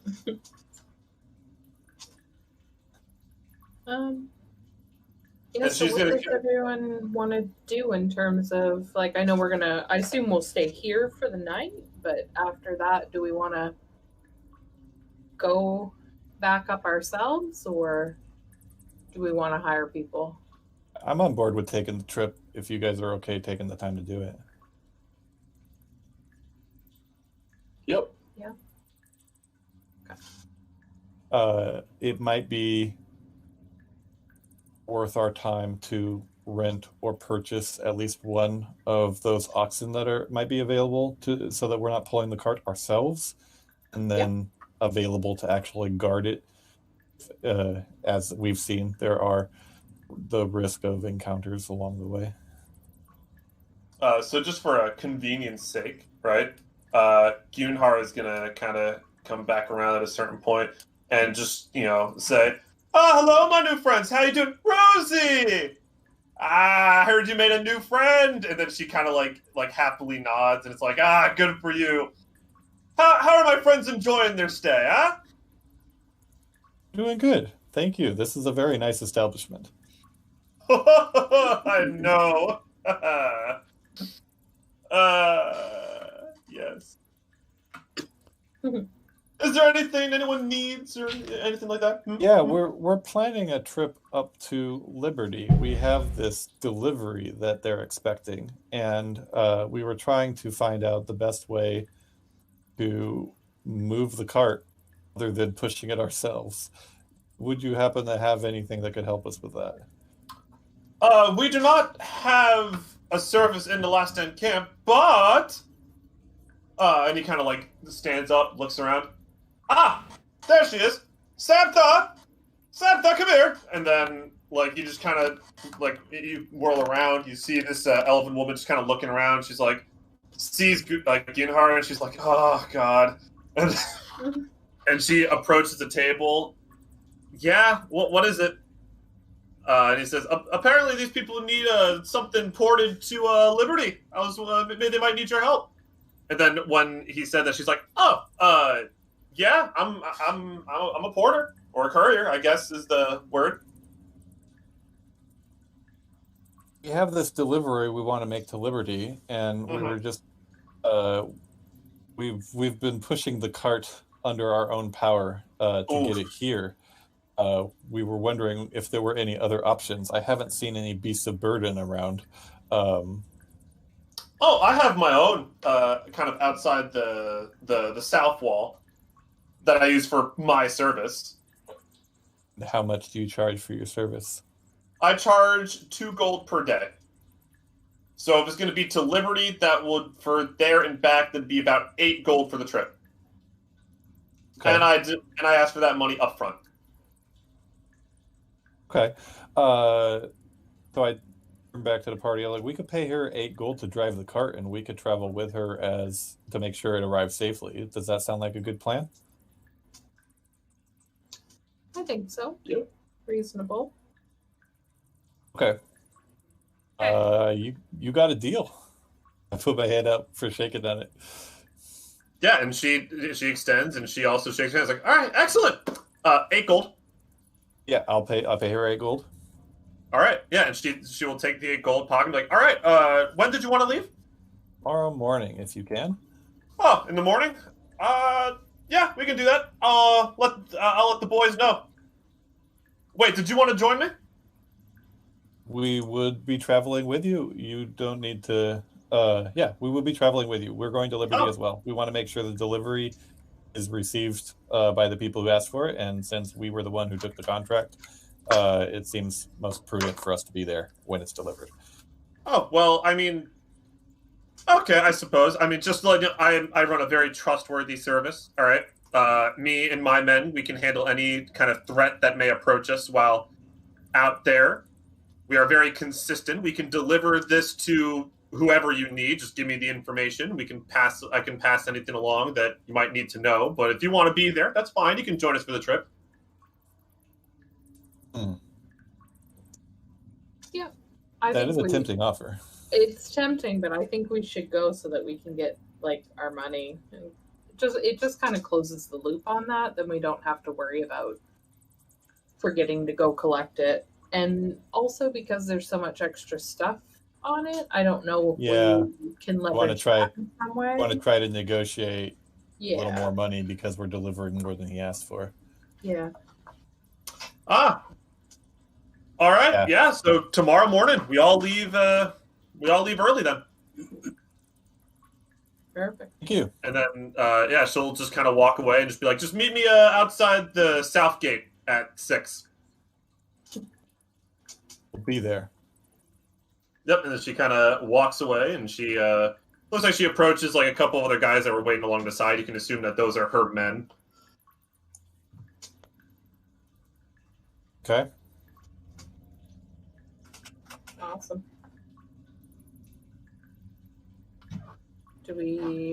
Does anyone need to shop around at all, or they don't? I mean, I want to find a place that sells scrolls or wands, even though I certainly don't have enough money to afford any of that yet. I want to know it's available and what is there. But do you still have any of the ones that we couldn't use from before? Or did you sell them? Those got sold. Okay. That's why I have over 100 gold right now. Okay, perfect.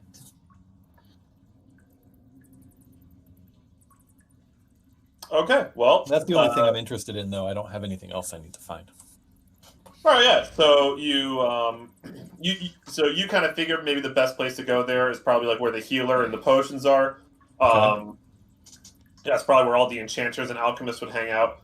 And you kind of walk up to this stand, and someone will kind of see you and greet you and just be like, Howdy, what can I do for you? Hi, I am looking for anybody who might be selling wands or scrolls for use by arcane spellcasters. Ah, well, we have some things along those lines. Do you have anything in particular you're looking for? I'm just curious what's available now. I will be coming into some money shortly and am looking for what the options are. What do you think your budget's going to be? Because we got quite a bit of stuff. I don't want to give you the full catalog.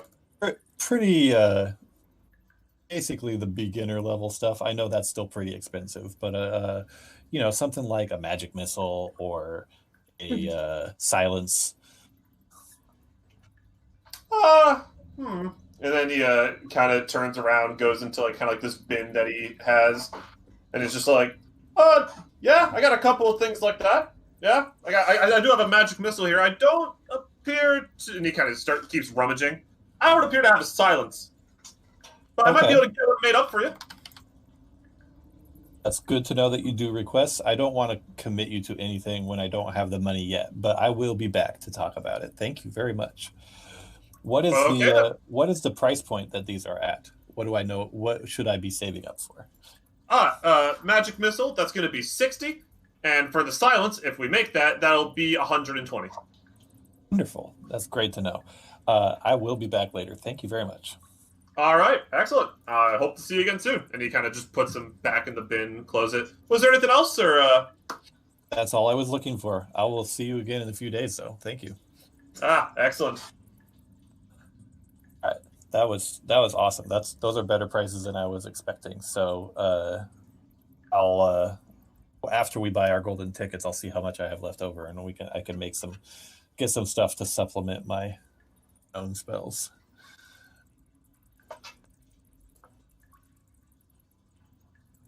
Okay. Anybody else doing?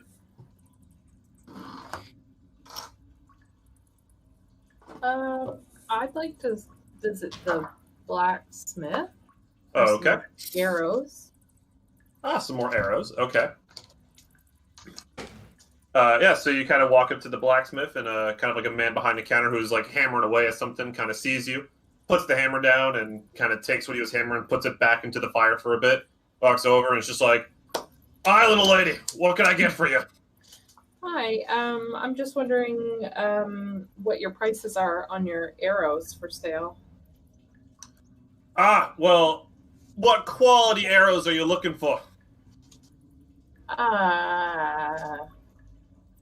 Pretty good. I like to be pretty accurate with my arrow. Well, and then he's gonna take out like kind of like one bundle of arrows. Like, these are some basic arrows. These are dime a dozen. You find these everywhere. Everyone's got them. This is about a gold per bundle, right? He takes out another bundle, slams down. These puppies, however, let me tell you something about these. All right, these a bit more expensive. And when I say a bit, I mean a lot. This bundle's 200 gold, but it's pretty good. They hit harder and they pierce further.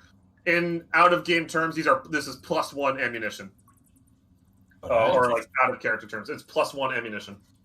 Is that +1 to hit and damage, or just to hit? To hit and damage. Yep.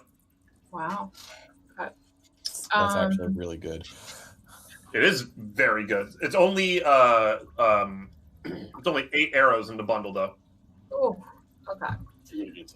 Well, no, and I don't want to. Come back after we get our gold tickets. But okay. And how much were the regular ones? Sorry. It's a gold per bundle of the plain old regular arrows. Yuck. But these nice arrows, these really nice immaculate ones, it's 200. You can probably reuse them if you get them.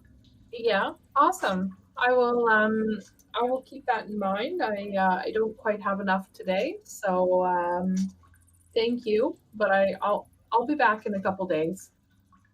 All right. And he kind of takes both bundles and puts them kind of like back on the shelf that's behind him.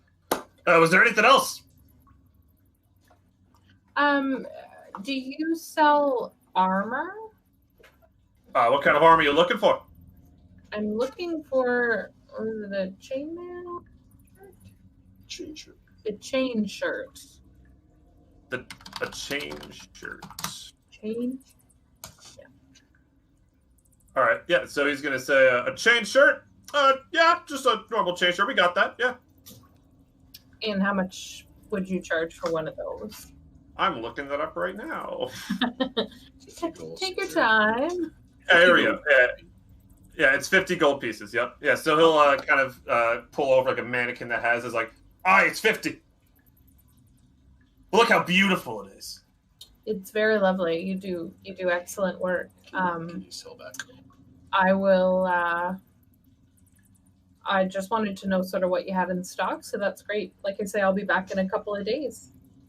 All right. I can't wait to see you. Thank And you. he kind of pushes the mannequin back. And as you walk away, he turns around and pulls that whatever he was working on out of the fire, and you just hear the clang of the hammer hitting it again.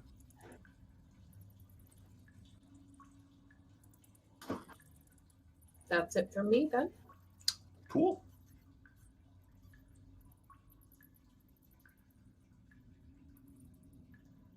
Anything else? Anybody else?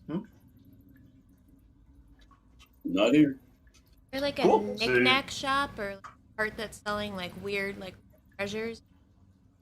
They definitely do not have one of those.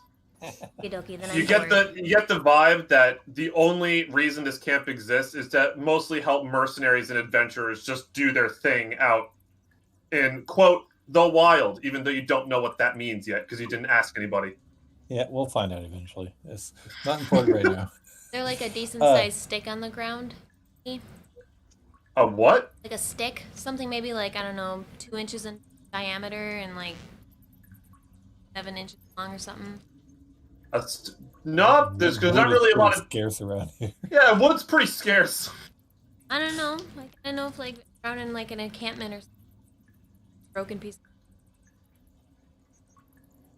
No, not really. Actually, most of the carts are largely either like made of stone or metal. Oh, okay. A lot. That's what most structures you've seen are made out of. It's like stone, metal, what have you. Yeah. Okay. Wood seems to be pretty rare down here. Wish we'd have known that before we fell. Before we fell. No, I would have brought my scratching log with Bring me. wood down with us. What a bundle of sticks with me. I'd be rich. Oh yeah, your statue of your dog is still in your tent. Yeah, Oh, no. I was working on him. Remember, it was supposed to be a cat, not a dog. I know. Send a raven. Have someone send it down. What's her name? Sealed the passage we came in through. When we fell down, there was a bunch of broken wooden crates in that area.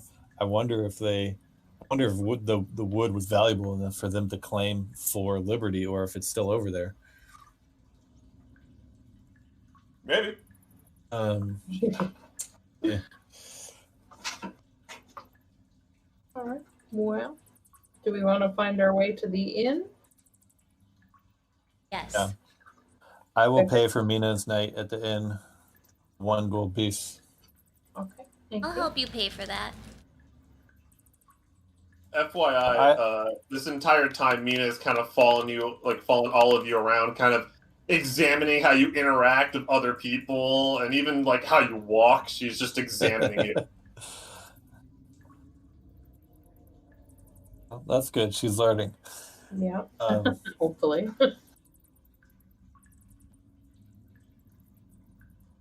Fine, I don't need help paying for Mina. I have a bunch of silver pieces I found on the drow, so I'll use 20 of those to pay for me and Mina. Okie dokie. Okay, cool. Yeah, so you all pay for a night. Everyone kind of gets their own room. They give you a key.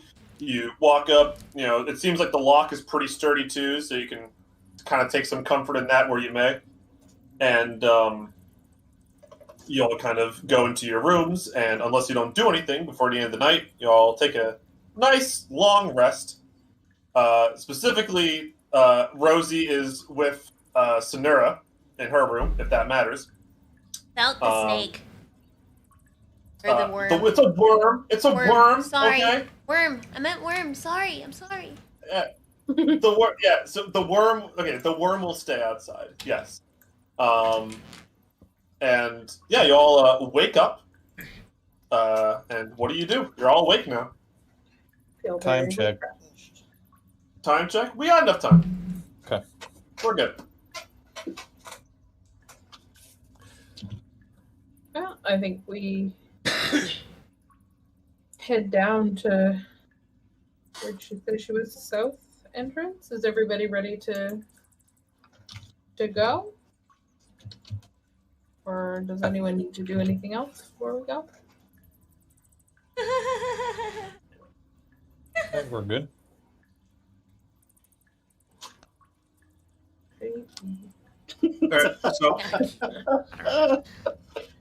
All right, but one important thing does happen.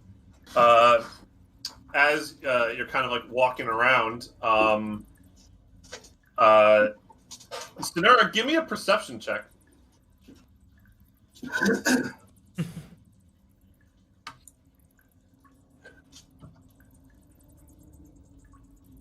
Sonora? Oh, of a 22.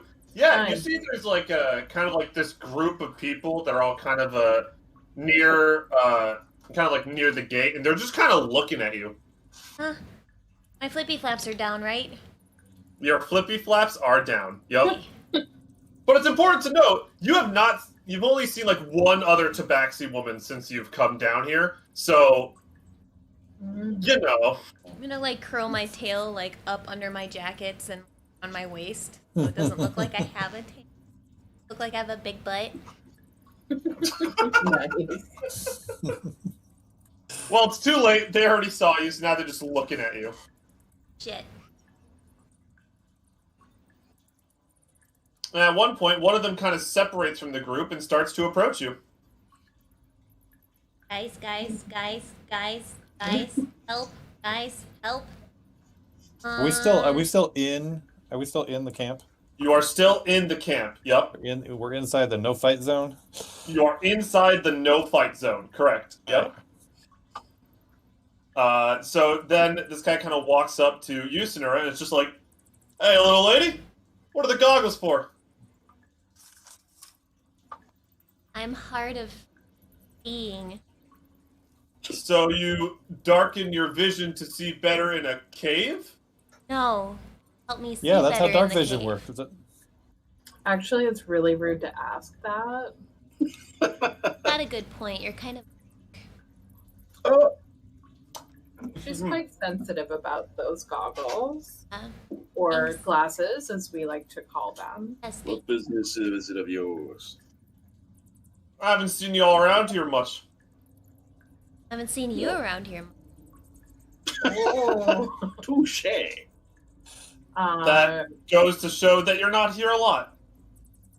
Oh, I mean, Yes, but Yeah. good friends. We have good friends here.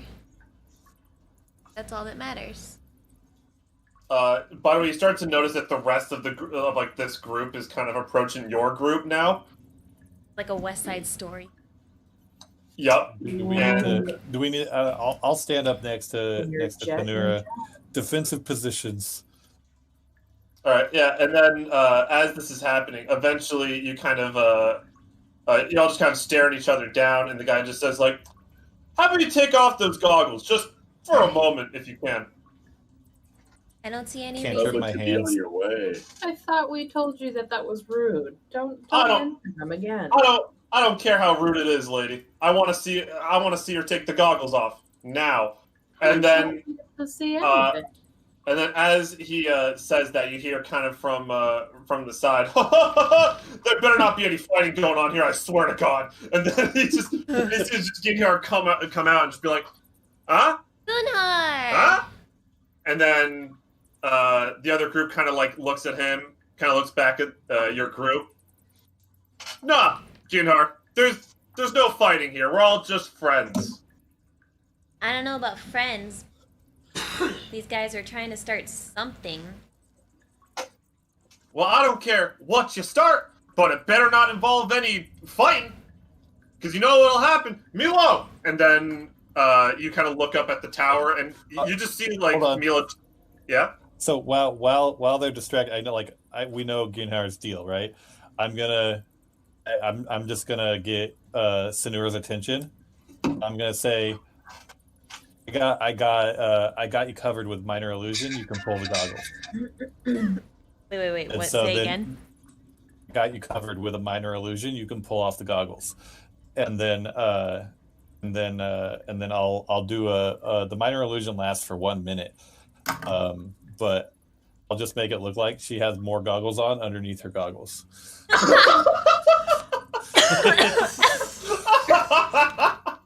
I love it. I thought you were gonna give her like a normal eye color. I know. I was expecting like you're gonna give me like yellow eyes, or you're gonna give me like brown eyes or black eyes or something. But no, another pair of goggles. Yeah. I love it. Oh, Underneath God. my mask is another mask. Oh my. What he Okay. deserves. Oh my god. All right, yeah, and then so you do all this, and he's just like Milo, and then you just kind of see at the tower, and now Milo's standing up, just looking at this altercation going down. He's holding his bow, but he hasn't done anything yet. But he looks ready to do something in case something happens. Then the other group is just like, "No, that's fine. We don't have to fight here." And then the group as a whole kind of like turn around and just walk away. Oh, the thing didn't pay out.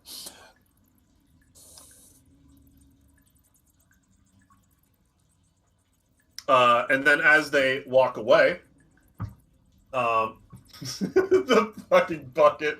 I love that GIF so much. One of my favorites of all time. Yeah. All right. He's a good one. But yeah, and as they walk away, Guineo's going to turn to you and be like, so if it does involve you, I don't want to know about it. But word has gotten to the camp that they're looking for some tabaxi woman of orange eyes. I don't know if that's you. I don't care if that's you. Don't tell me if that's you. But people here know now, just in case that's you. I'm not saying it is, and I don't want to know if it is. I'm just saying just in case. I'm not accusing you of anything. I'm just going to leave. And he just turns around and walks away. Have a good In day. case what? Yeah, I'm just letting you know. That's it. I don't think anything's going on here. Just a normal group of adventurers in my camp. That's us. Normal adventurers. Love the ignorance. Let's go. Yeah. So were those people that confronted us people that were in Last Stand when we first arrived, or are these people that showed up after the 8 hours because Adaria knows we're here? They were there the day before. You would have kind of seen them in passing. All right, we definitely need to leave though. Yep. Okay, let's head out. Have everything we need? Where's Rosie? Oh, she's with you. And the worm. Okay. You need one of those little child leashes, or you need to put a bell on her or something. One of those little teddy bear backpack leashes. Yeah.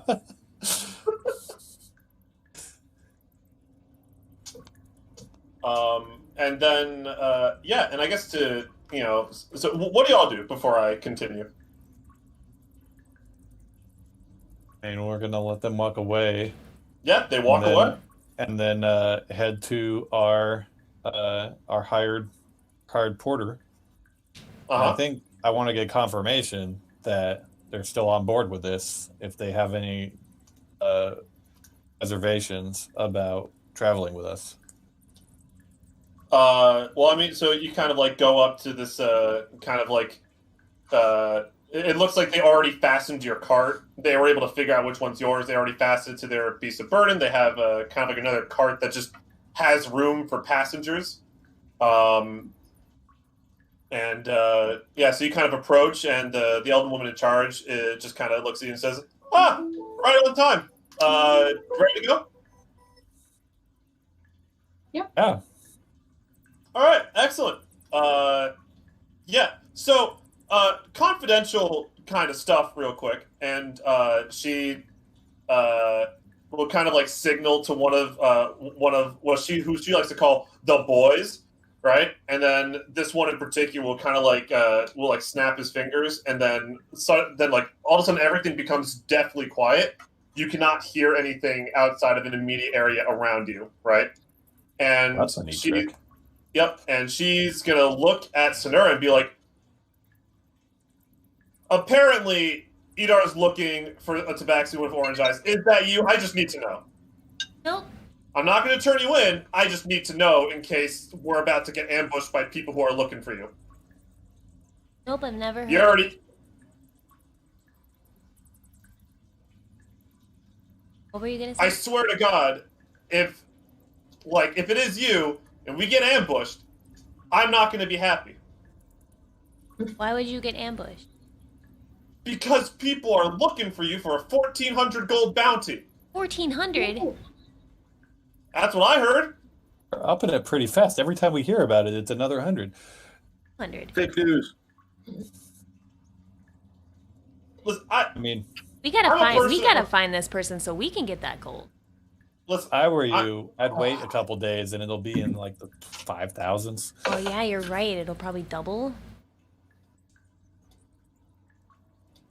and then she's going to just kind of rub her temple a little bit. It's just like, I just need to know. Just tell me if it's you, please. Sorry, that information is confidential.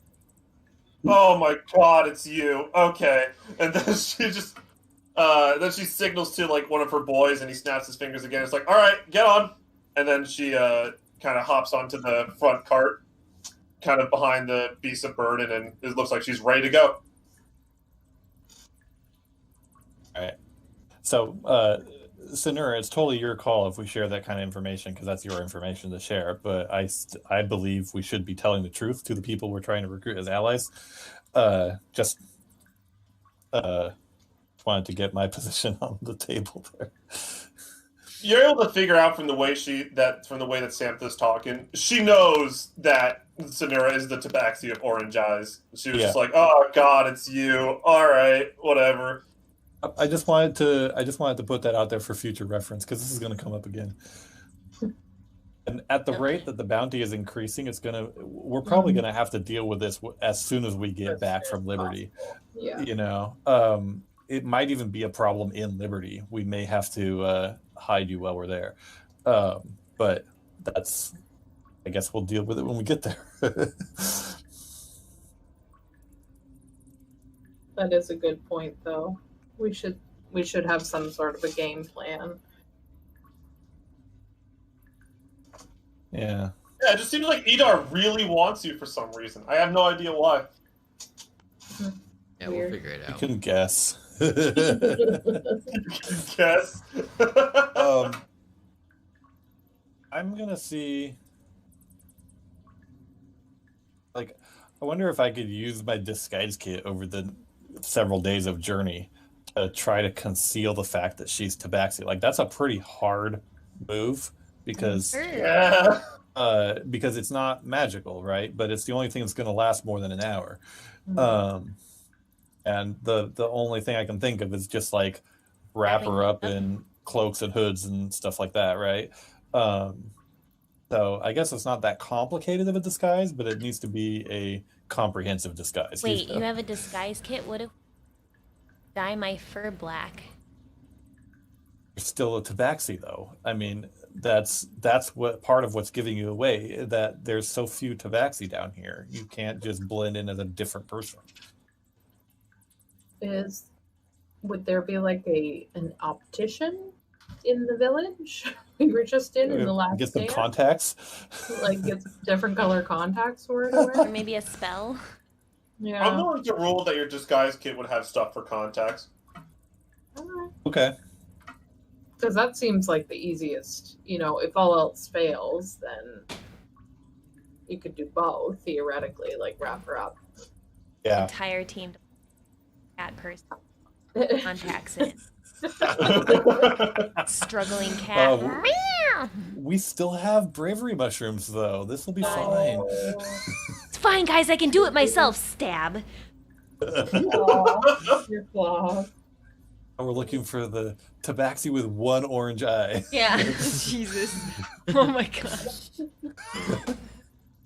You know, I just realized I didn't actually make any rules for like what if they lose one of their eyes, just one. So There you go. Now you have. thank you for reminding me. Then Now they you've can have given like him an Wonder idea Twin of how he powers could with lose the my other eye. person with an orange eye. Oh, hi. I mean, Idar already has 2. Imagine what he could do with 4. Oh. Nerd.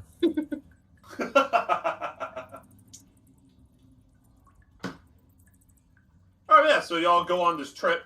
It's about a 2-day trip. And throughout this time, Santha's just not really talking to any of you. Neither are any of the boys, as she calls them. They're very vigilant because it definitely seems like they're very worried and they think something is going to happen. Gee, I wonder why. And about a day or so into the journey,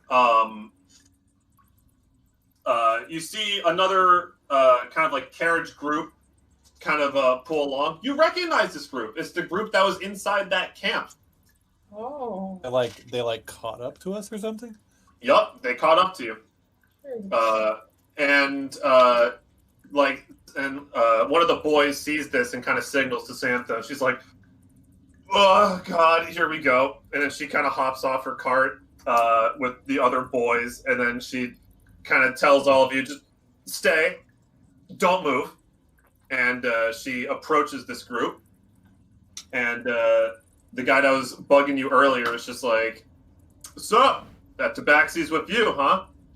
And then Santa's gonna say, "Yup, under our protection. What do you want?" "Oh, I just wanted to talk with her." "Nope, not gonna happen. I just dropped something. My apologies." Are you okay? She was being very forceful. Boom. Fire a cannon. Yeah. Well, I'm not gonna go too in depth on what I just dropped, but yeah, and she's just gonna be like, "Nope, you don't need to talk. You don't need to talk to her. You can talk to me." And then he's gonna say, "I don't really want to talk to you." And it's like, that's really too bad. Unless you want to fight, that's something we can do, I guess. And the groups kind of look at each other, and the other group that kind of caught up to you just kind of backs up, kind of gets back on in like their own little cart, and just kind of continues to ride. And as they pass by you, they kind of look into your cart and say like, "Ain't gonna have her forever." And then he just kind of keeps going past you all.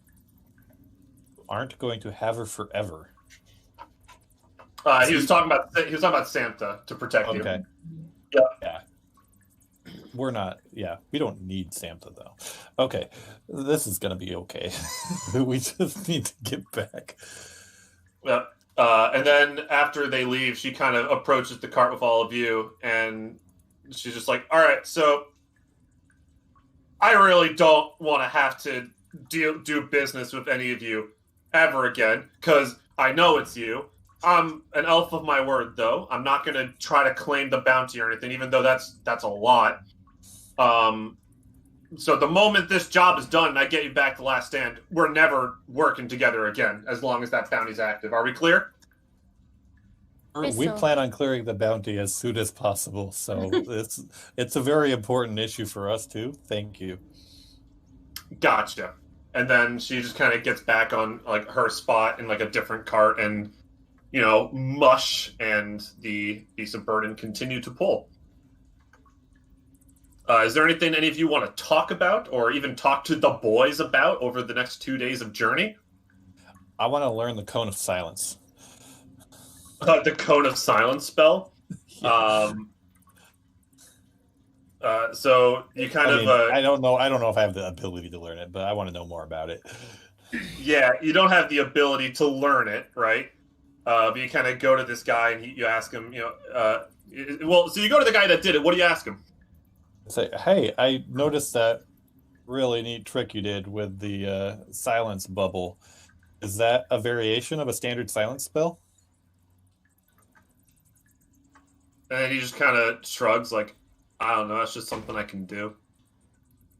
Oh wow, you're not a trained wizard. This is a. Are you? My parents were able to do it, and so am I. Can you do other things, or is it just the one thing? I'm actually a fighter. Wow. Yeah, I listen. I don't know either, but for some reason, people in my family, we've always been able to alter sound. Weird. Is he human? Yeah, he is. Right. Is it common that people down here occasionally have magical abilities? And he just kind of shakes his head. Nope, that's pretty unique to me, actually. It's been running my family line since since before the fall, really. Yeah. It's fascinating. Sorry, I couldn't help you, but that's just the way it works. What is your family name? Porter. Porter. Do a history check for anyone who wants to.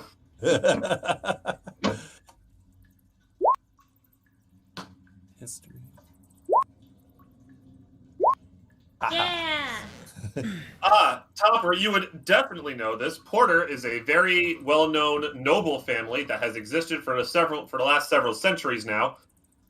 They are known for effectively being collectors and sellers of magical artifacts and items. Okay. In fact, Sonura, you would probably remember that magic store you got kicked out of, that was specifically one of Porter's magic stores. Hoity-toity fancy. Got it. Cool. Well, it's been nice to meet you, Mr. Porter. Yeah, yep. I wish I knew what my family was up to on the surface. And then he just kind of, looks forward. Jerks. You gonna say that? No. I'll think it in my head though while I'm looking at him. Be like, Gotcha. All right.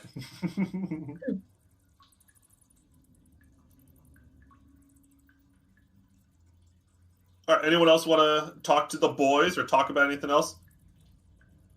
It's important to note that while y'all are kind of in this cart, it is like a somewhat.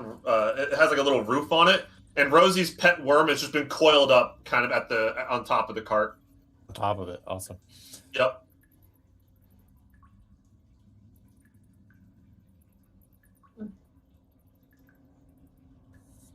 Rosie doing?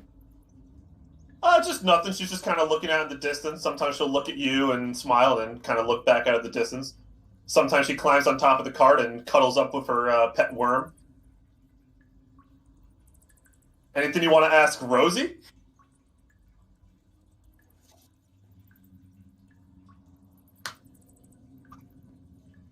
No? Okay. I want to take the time. Wait, am I using this journey to do a disguise kit for Sonura? You can, yeah. Yeah, okay. What are we gonna do? Yeah. I think I just need to figure out how to, I'm gonna try to conceal your eyes with contacts of some kind and bundle you up as well. So it's sort of like double. What do I need to roll on something? Nah, if it's just contacts and you're just putting in more clothes, you literally spend the next 2 days in a cart doing it. You're good. You Okay. manage to do it. Sort out an outfit for you that's not conspicuous. Yeah.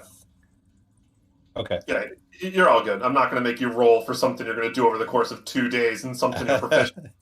Yeah. You're fine.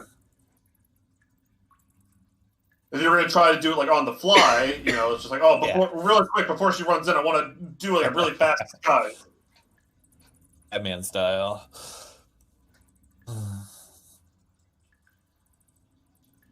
You're gonna have to bail soon, yeah. Huh? We're gonna have to I'm bail almost here. our time. We're past time. Yeah, I don't mind either way. I can keep going until you guys want to stop. Depends on y'all. I think I'd like to start our next session when we arrive at Liberty. So That's fair. unless there's anything else to do during the journey, this is a good stopping point. All right, yeah, no, that's perfectly. That's kind of why I was asking. Does anyone else want to do anything else during the journey, just to kind of get all that finished, so that way next step they can just be, you arrive at Liberty. A nice little fast forward. So nothing else? Good. I don't have anything to do. Cool. All right. Yeah. Then you'll all arrive at Liberty, and that's where we will put the to be continued sign. All right. So, Yeah. I just want to say, Alan, thank you. You're doing a great job as a DM, and Yeah, the story's really I- cool.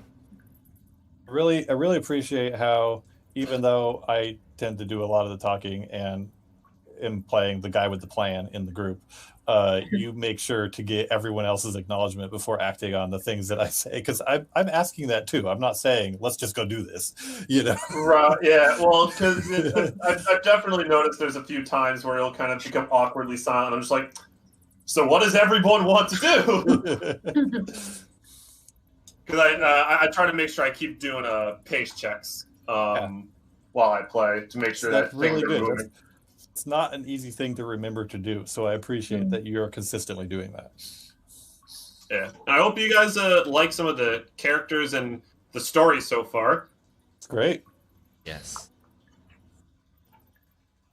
yeah, I have to say, I enjoy the thrill of the let's get out the NPC sheet, Oh yeah. Oh god, I was talking to someone in the other campaign about that. About the Underdark campaign realized I have a roll on the NPC sheet. So It's fantastic. I love it. It's just Me too. it's a game within a game. Just who's it gonna land on? It's a great way to keep variety and make the city feel bigger than you've crafted, because it puts randomness that even you can't control. You know? Right, yeah. And it's FYI, all these NPCs, I have a table for them, but this table is really loose. So say, for example, for Mina, all I had was just that really basic backstory that you now know of her, and nothing else. Yeah, it's great. Yeah. So I land on her. I'm like, all right, how is she about to be introduced to this group? Let me think. All right, running away from slavers because she hates those. Yeah, that works. Yeah. No, it's great because you can't do a full story prep for every possible scenario. You have to. Oh yeah, for sure. You have to just put together all the seeds and then run with it, and that's sort of the balance of being a good DM, is prepping just enough that you can ad lib the rest of it. And I think you're doing a very good balance of that. It's, you definitely have more prep than I've ever done as a DM, and you're doing great with it. Well, so there's certain things that are really easy for me to prep. So fun fact about kind of the world in general, I've been planning this since I was in high school. When I say planning this, I'm mostly talking about things like the eyes and how they work and how kind of you get them and how other people can, quote, steal them. I've had that planned ever since I was in high school. So all I did was just all right, now how do I take that and just shove it into D&D? And I just did. It's great. And it definitely fits the setting. It feels like D&D. Oh, it can fit any setting. That's the reason I like that kind of setup that I made, is that I can throw it into any setting and it just kind of works. Yeah. Well, the multiple worlds reminds me of some of the world building from Numenera, if you've ever read any of that stuff. Yeah, I have. Yeah. No, Numenera is sweet. Yep. But specifically, a major thing that you might grow to realize about the eyes is that they're not combat related. Generally speaking, at least so far, you have not been able to use them for any combat. They're very general and kind of utility wise. They're not really, so say you tried to use it because you probably thought fire was going to come out of your eye or something last session. I was just like, oh, all right, well, let's see what happens when she just focuses on her eye ability.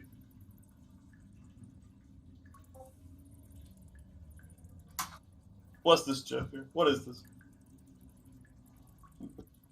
That's a cat in disguise. Sonura is now a bunny person. Yep. I'm okay with that. I can be disguised. That outfit is so cute. Oh my god, I love it. Like, I don't know where they got that, but I won't. She's holding a carrot. I love it. I like the Pusheen one. fuck? The Pusheen one's like basically what we did. We're now a people. I like how one of you is just like, wait, it keeps going. The bounty just keeps going up. Just wait like another week and it'll be like 10. Yeah, 1,000 is a lot for people. I mean, even for us, 1,000 is a lot, but for non-adventurers, it's basically a king's ransom. So, Yup. it's gonna be a real problem real soon. Yeah, there's a good reason why a lot of people are looking for you. I think. All right, we can talk about this next time. So. But I also find it funny how you guys ran into that one group that was looking for you, and it's just like, oh well, if you find her, let us know. It's like, we're not going to let you know. Yeah, and they just keep walking. It was just like, yeah, we wouldn't let anyone else know either.